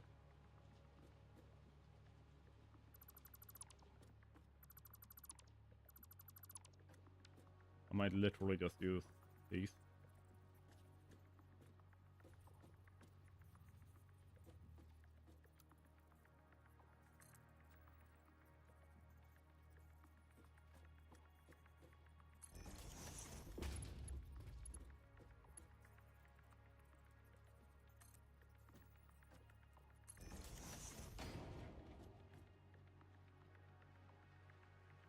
But it's like,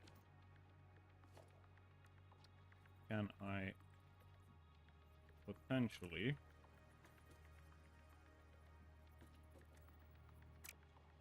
I cannot.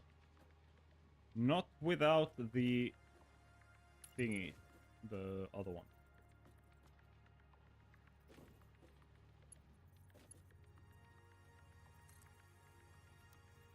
The stackable one.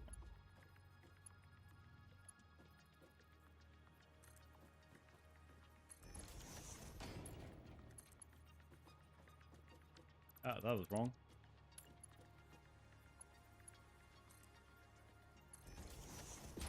To compress them so that they're only one space out.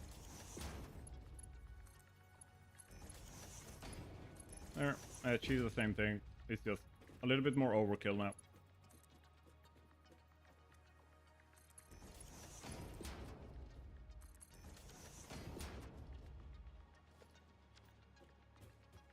It's a little bit overkill, but it works.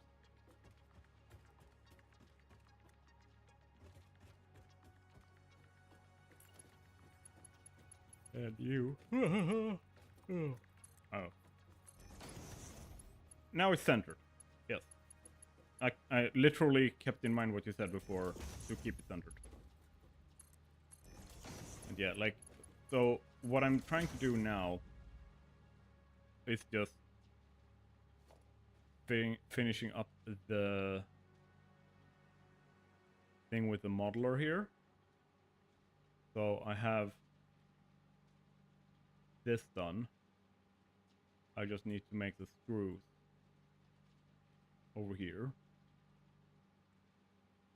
6 constructors. No, not that one.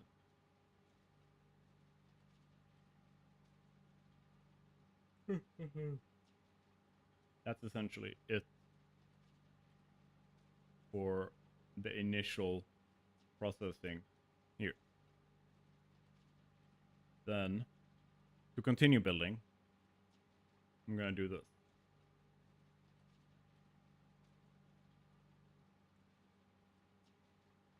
And plug a bunch of stuff into it so that what we have done here so far can actually start producing stuff. Now the idea here is, first of all, zoop, one more row of these. Let's merge towards the center. Yeah. Good.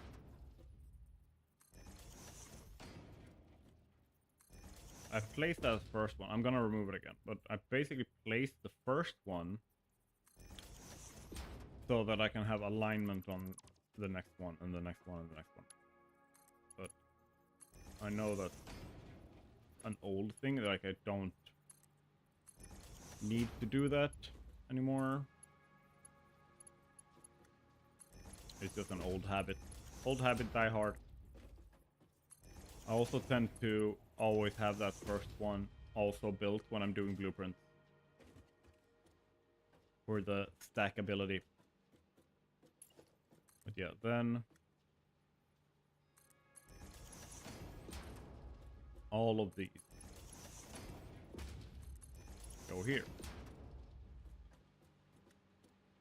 So when at full efficiency, there's going to be 80 iron plates here. We're going to have, what is it?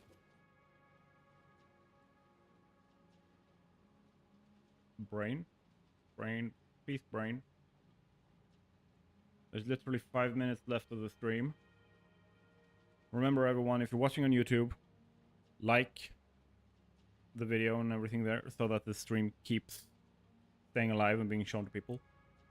And if you're on Twitch, remember to follow and all that kind cool stuff. Essentially, just do the fun supporter stuff that helps me grow.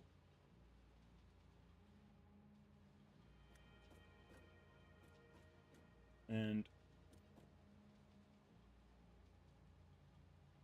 also remember to check the things that we're gonna check. And I will be making 60. So there's gonna be 60 on each of those belts and 80 once we get Mark II belts. For now, it's gonna be split, or rather, it's gonna be, yeah, it's gonna be split. But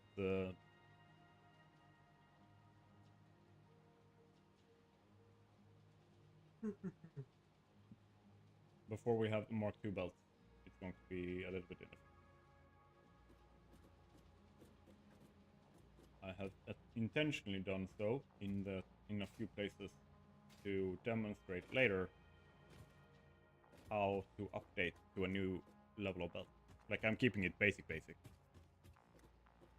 But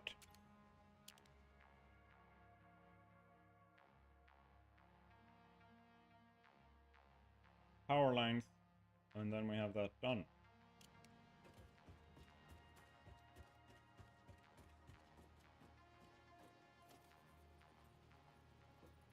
Alright, we'll max out. Okay, let's move this.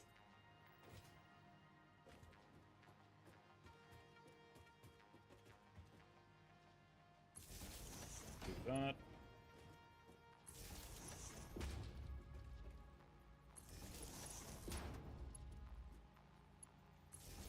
Oh, missed.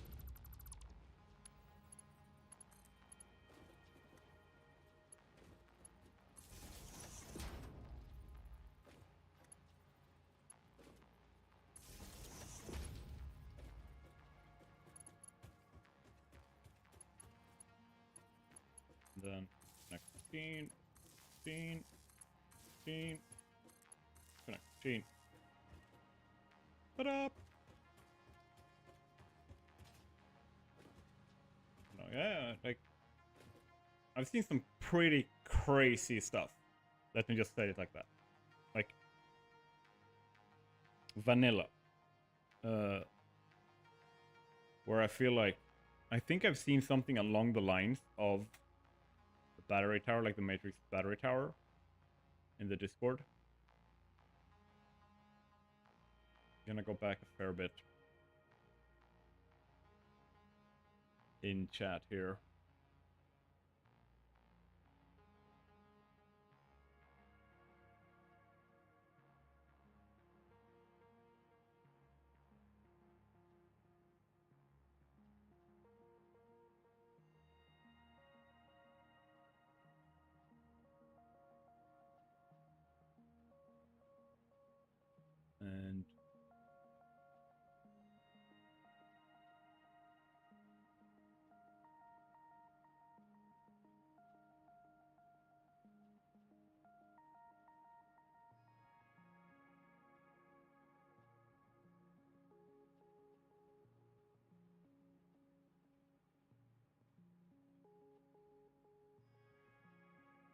And not that.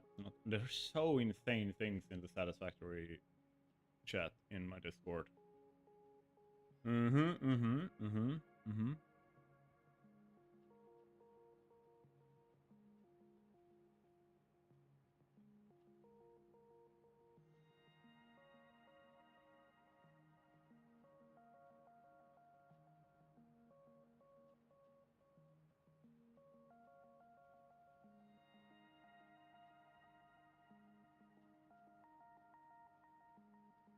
see if I can find it.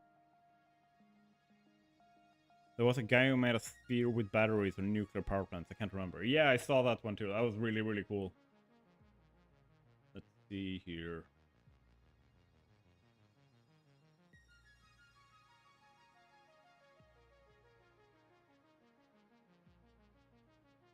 I just remember, like, for the battery tower stuff, like, not being able to place them, like, out like that, but he had something similar, like, visually.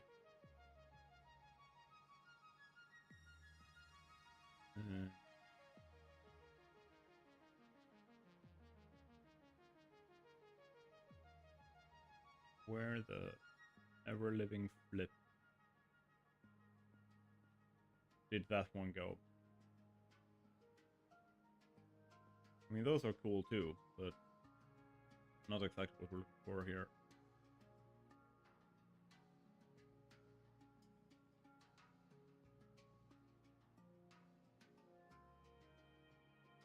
Do.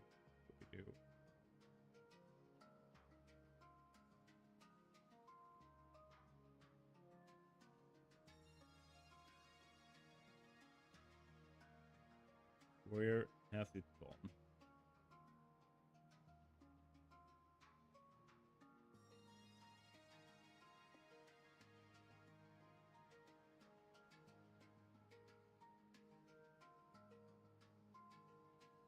Yeah, okay, someone built the actual Enterprise. That's pretty cool. I mean, if you want to see completely insane creative stuff, look at Construction. Like, Construction has some of the most insane stuff you'll ever see in Minecraft or in Satisfactory. Like, if I play for another 1,000 hours, I will never get close.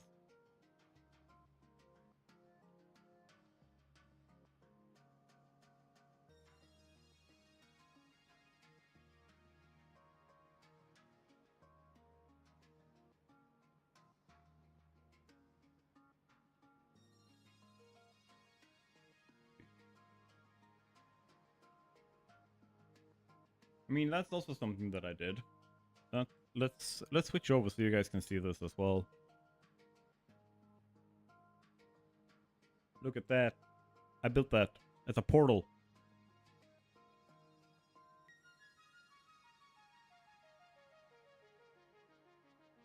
Like, the train, instead of having to care about clipping and stuff like that, I literally made it a feature in my build. Like, it's a portal. Bringing resources. Love it.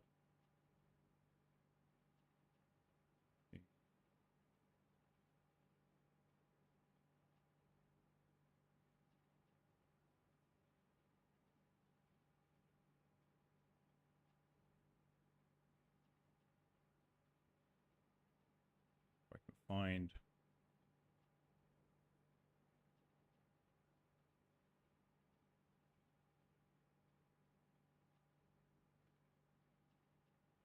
That one's pretty cool.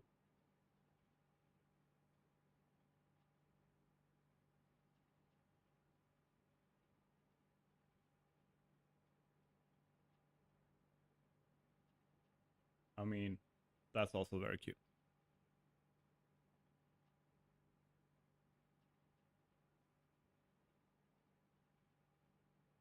Where has the circle stuff gone? I remember it was quite a while ago. So,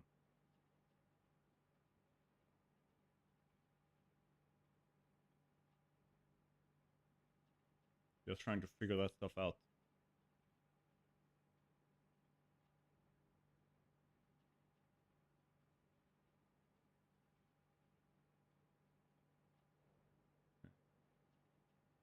Where have you gone? I mean, Tiffany is absolutely mad. She built chains like this. In vanilla. In, like... Look at that.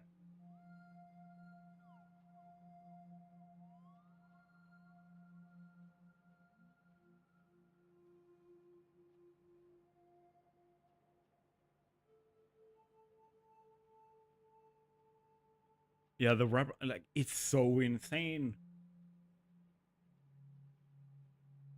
And like, it's people challenging each other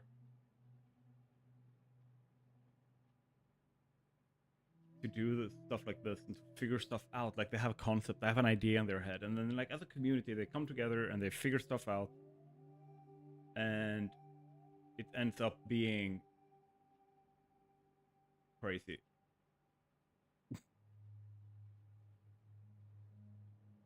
uh,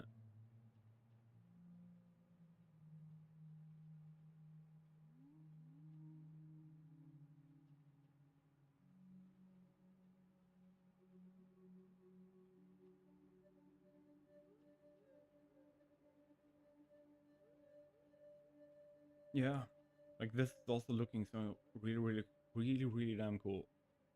uh, Mystics, like, all of Mystic stuff is on a scale, insane scale.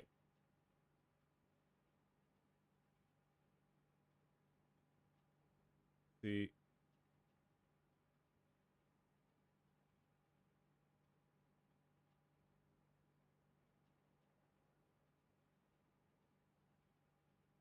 see if we can find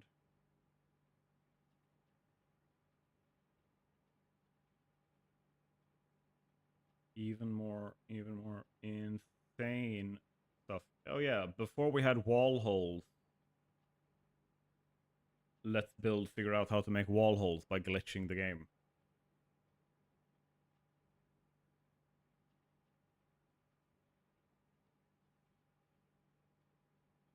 And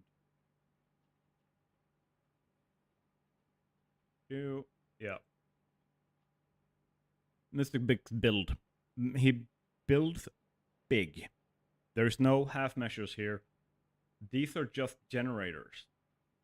This is not the fuel production. This is, all of this is just fuel power generators. It's cuckoo. And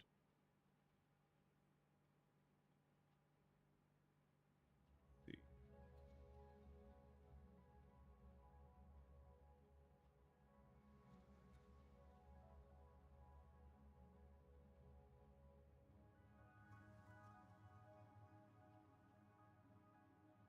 Yeah, that's also someone to check out. Game Lab.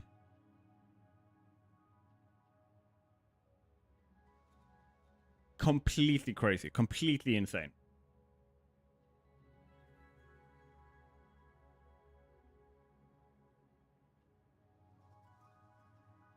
The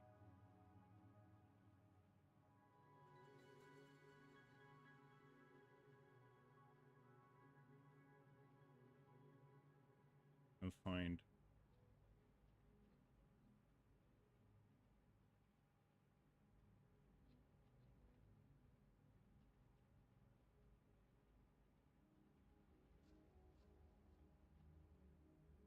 that door.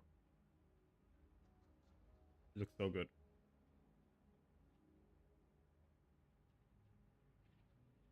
Nice. Love a bunch of doggos. The doggo meta is real.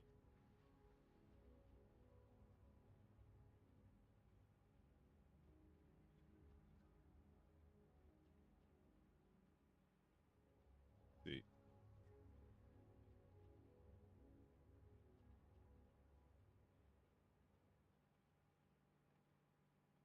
Boop, boop, boop, boop.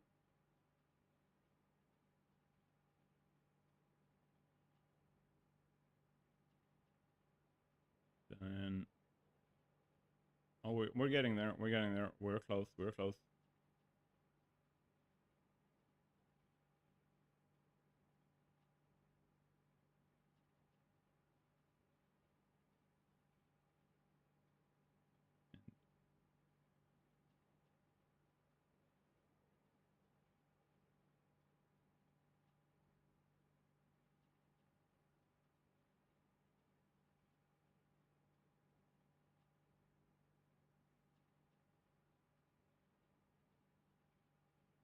I'm starting to see the correct names now.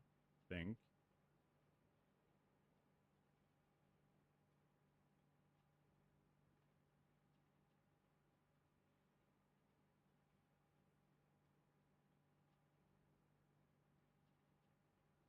And we're looking at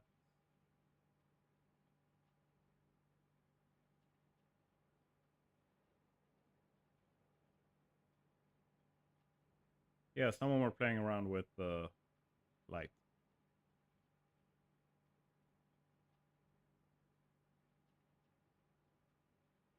Frames.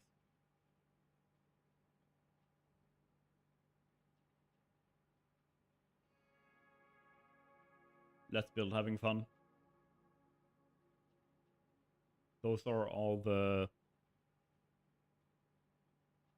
steel frames just stacked with a 1 tick, like, rotation.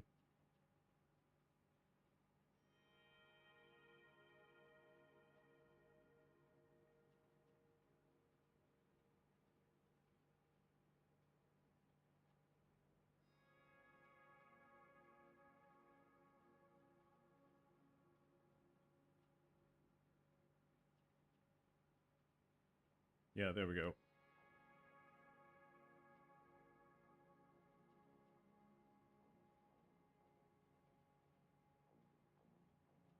So basically, Walker was like doing everything to try and figure out how to do this. So they spent a lot of time on this. I remember he was happy with it in the end.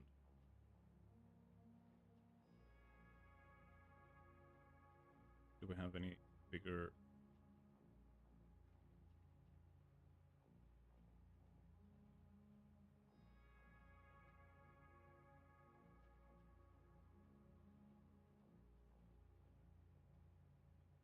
Do.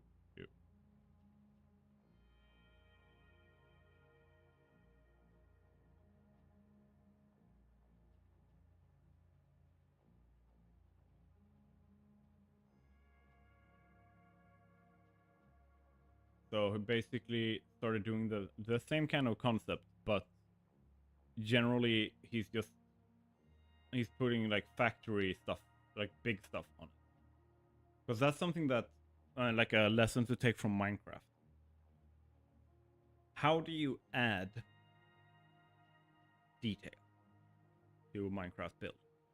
Like, I don't know if you've played a lot of Minecraft, so the question is not a rhetorical one. Like,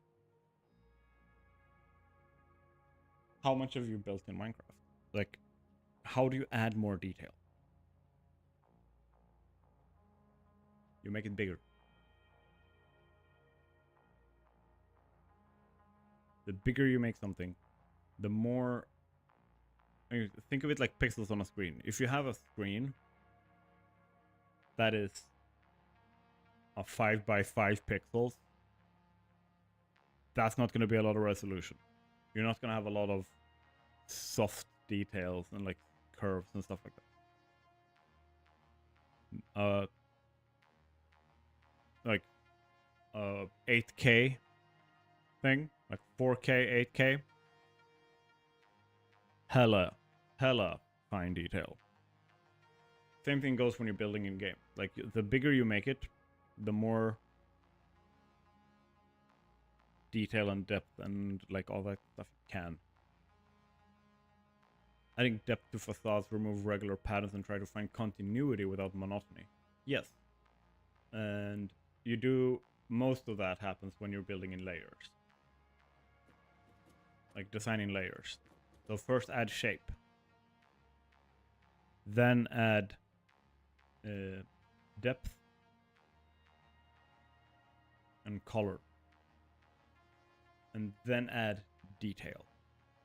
And then that last part, the detail part, you can keep going over and over and over again on that one until you're happy, and just add layer and layer and layer of detail.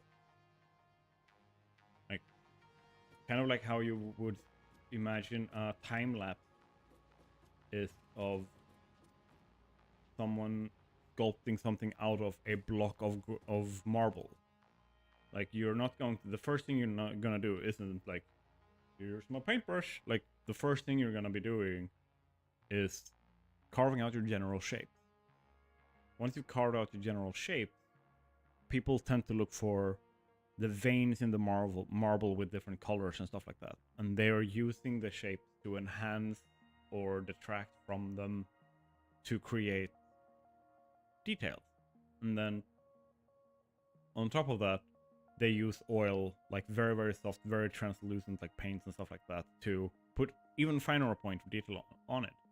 And then after that, they start. Oh, I disappeared. Then they start adding on detail to that. And in this game, you have another layer you can play around with which is movement. Adding belts that doesn't really do anything, but they are moving parts that aren't used for anything. Can be really, really cool. Can do a lot. Can change things up for you massively. So definitely something to play around with. And I think you can definitely make your battery tower, but you might need infinite nudge so that you can turn things on its side. Definitely help. Let's see. So with that said, I need to end stream because I'm sitting up falling asleep. Not your fault. You've been really, really fun to hang out with, really, really fun to have a conversation with. But I need to post it in the chat. Let's see. Let me see.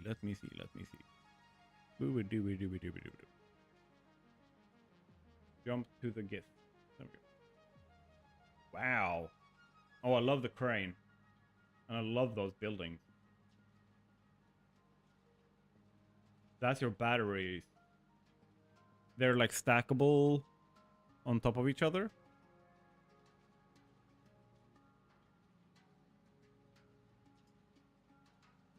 Looks really, really nice. I love these as well.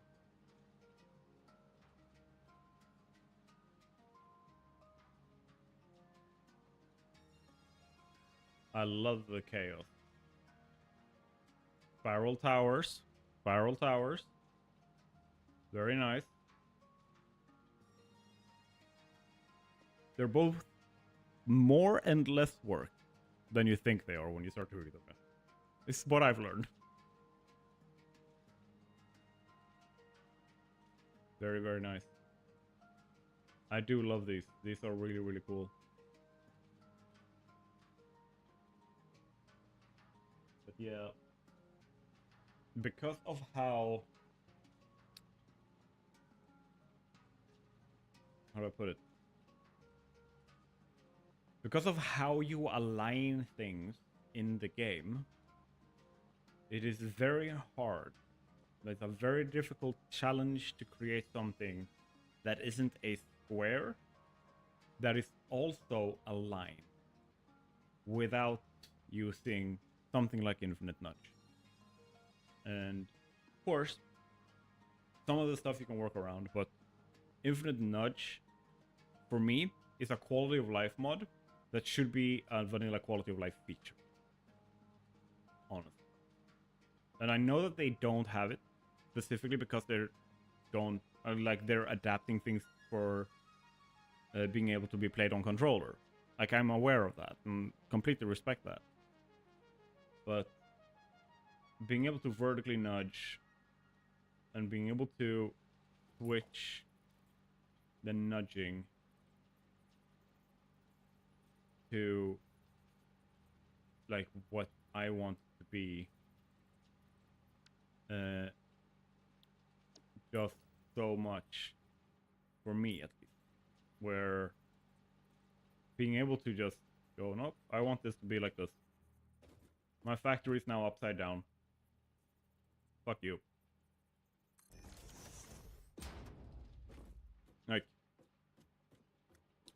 That's a challenge. Have fun.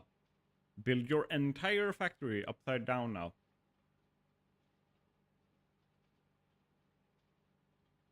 Good luck.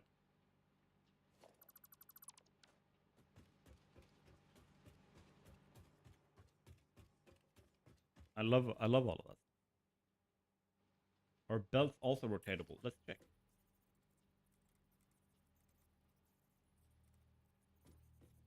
Seems like the answer is yes. Somehow. Let's see what it looks like.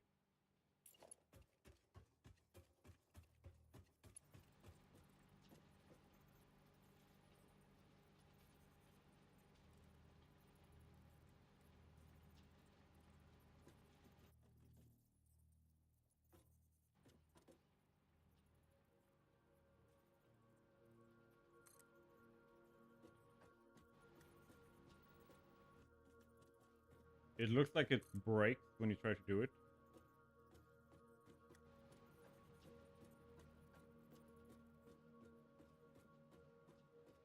But yeah, technically.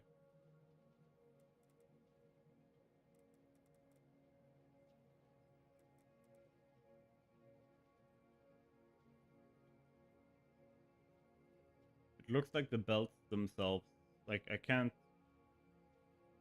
now with the second one, I can't.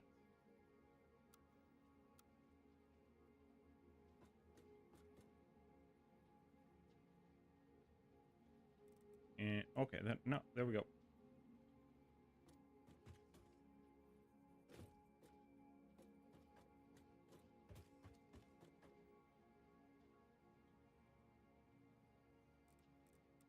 There we go.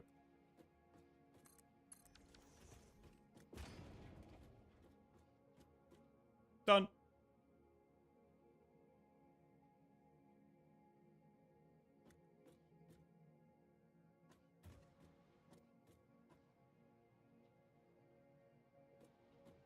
Upside down belt.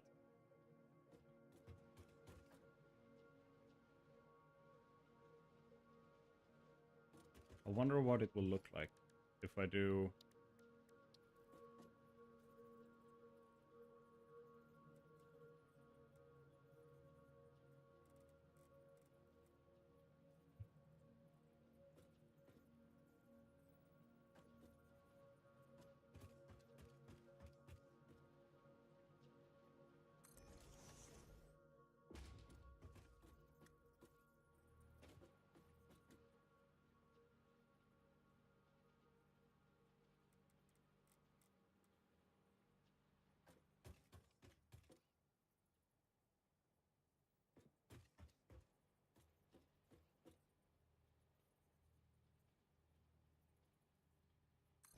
If I do that.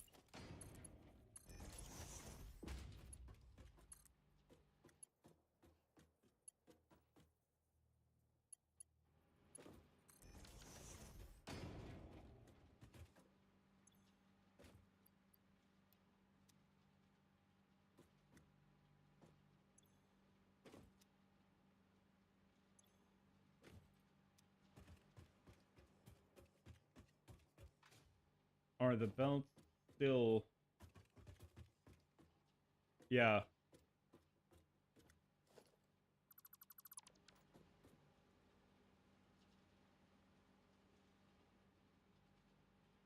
The belts are still upright.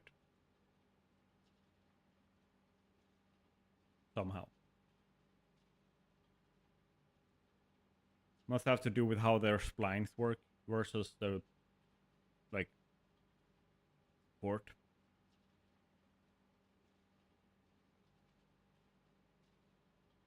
Still though. Would still be a like just coordination.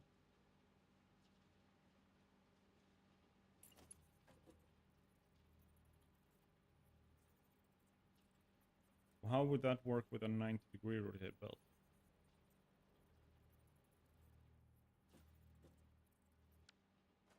Good. Boy, let's 4. Wait. place you first.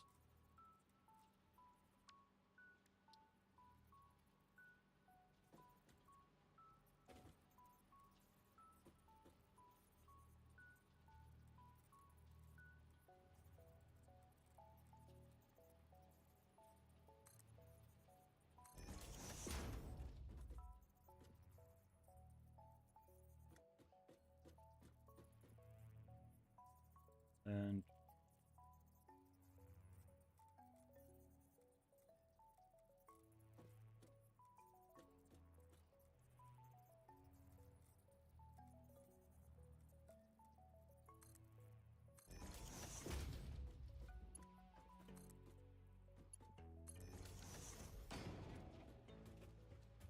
the answer is, it works weird.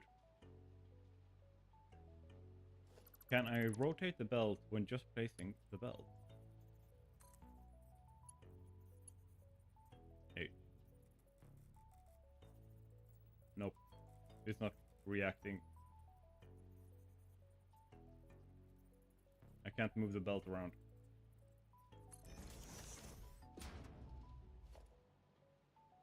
Could I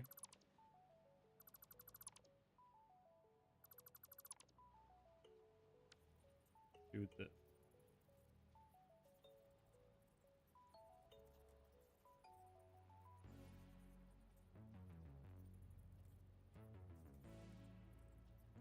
Yeah, no, it immediately goes to that. So note, like wrote. Let's get.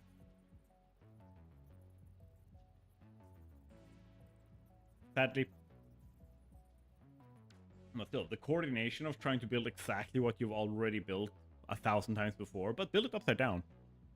That would be really, like, for me at least, it would be a brain fuck.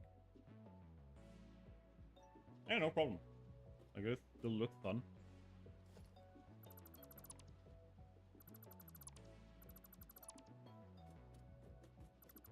Yeah, it doesn't take much to come up with stuff no one else has come up with before. To try. Like, not much at all. Did I remove everything? So, go challenge that,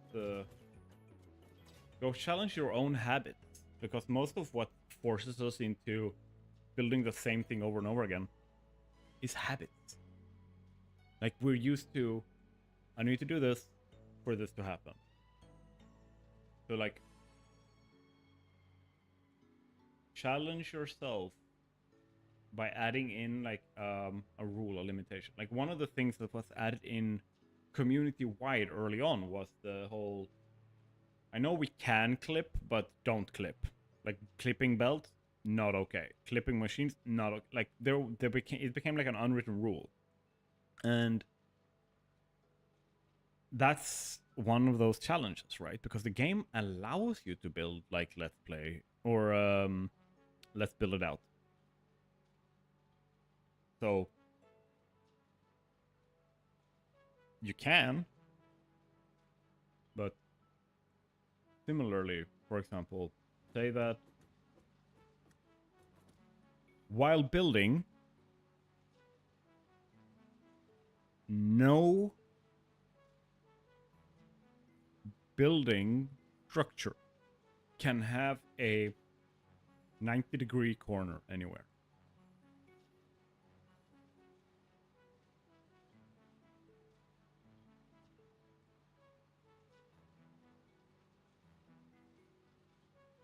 Having that as a challenge forces you to completely change how you build. Exactly, and it's to a certain extent, because it's not a wholesale apply this everywhere and it works kind of thing, but generally, limitations forces creativity. But there's a line. If you pass it, those limitations just makes it annoying or like hampers creativity because you can no longer apply the creativity as you do get anymore. Like, so there's like a fine line you kind of have to walk to not screw yourself over as well. But like just having something along the lines of like this corner cannot exist. Not okay. So you now have to figure out how to create your like perfect corner pieces for like for the whole to make the thing be allowed.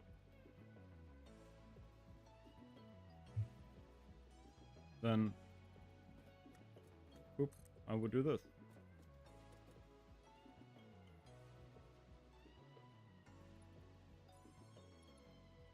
And then from there, two.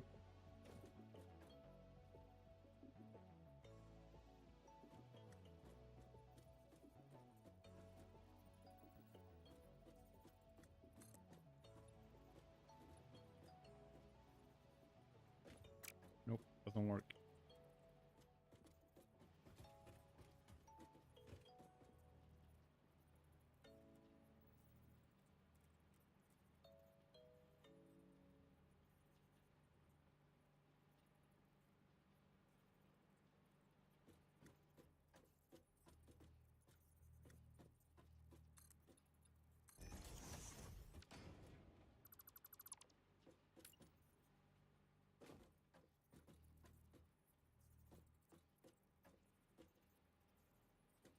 For beginners, challenge them to not build squares or rectangles.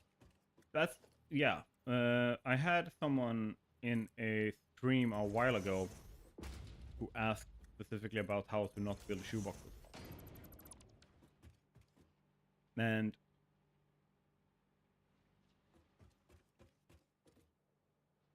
the best, like this is a like one way of doing this.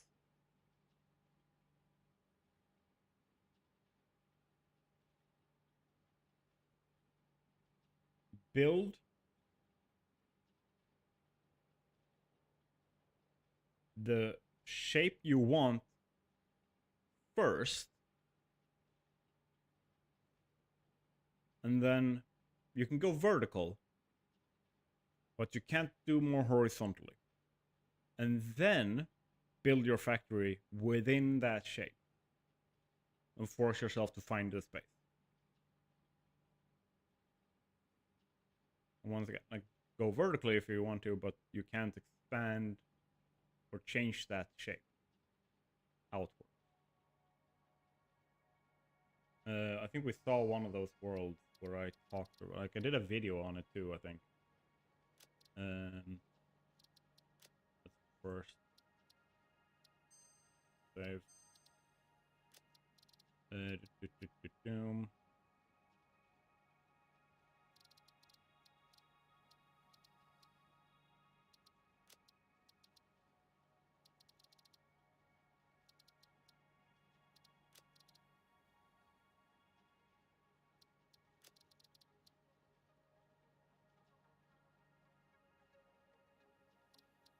I've done a few things here.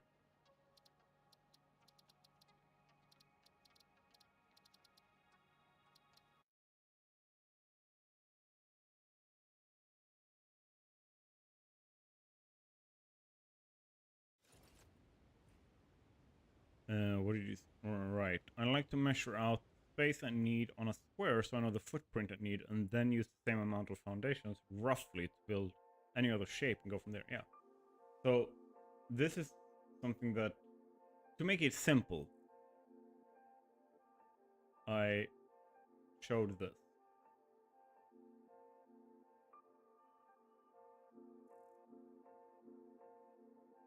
Right. Where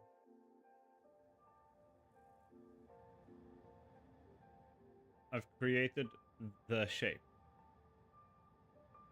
for something, right?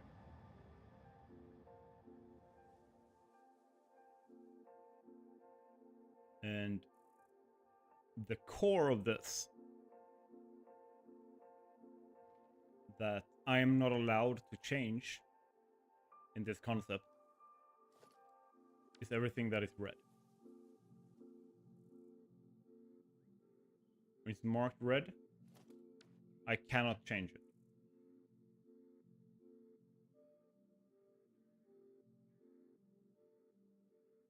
That's the concept.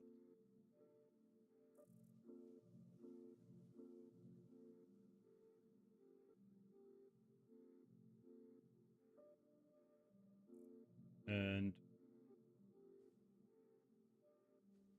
once everything is built, what is red here will be removed because that is now my logistics space. That's my logistics floors and stuff like that. So this is going to be the logistics core of the game, and I can use this to plan around because that's where I know where all the pipes and belts and all that's gonna be, right?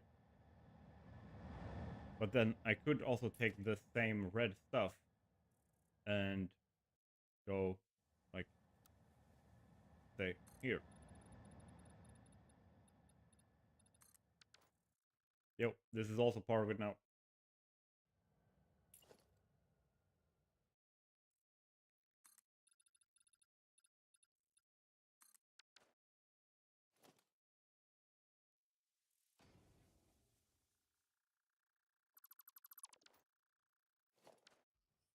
Where I would have to change up my entire build style because suddenly I have unaligned stuff that I need to, like, contend with. Like, how do I blend these corners? That's gonna be a nice challenge. Then I challenge my build techniques and stuff as well. So there's a bunch of stuff you can do. Challenge your building techniques and stuff like that. But yeah, like, I really need to turn off the stream. Love talking to you, Satisfactory Gaming. Love it. Like, it's been really, really fun. It's really great just being back on stream. Even better when I have long, nice conversations where I can go off on tangents and just be a chaos gremlin.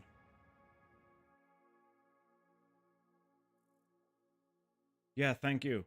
And I'm gonna stream again tomorrow. I'm not certain I will be streaming Satisfactory, but I will be streaming. But thank you so much for being here, everyone. And everyone who's watched and everything, thank you so much. And have a great one, everyone. Bye!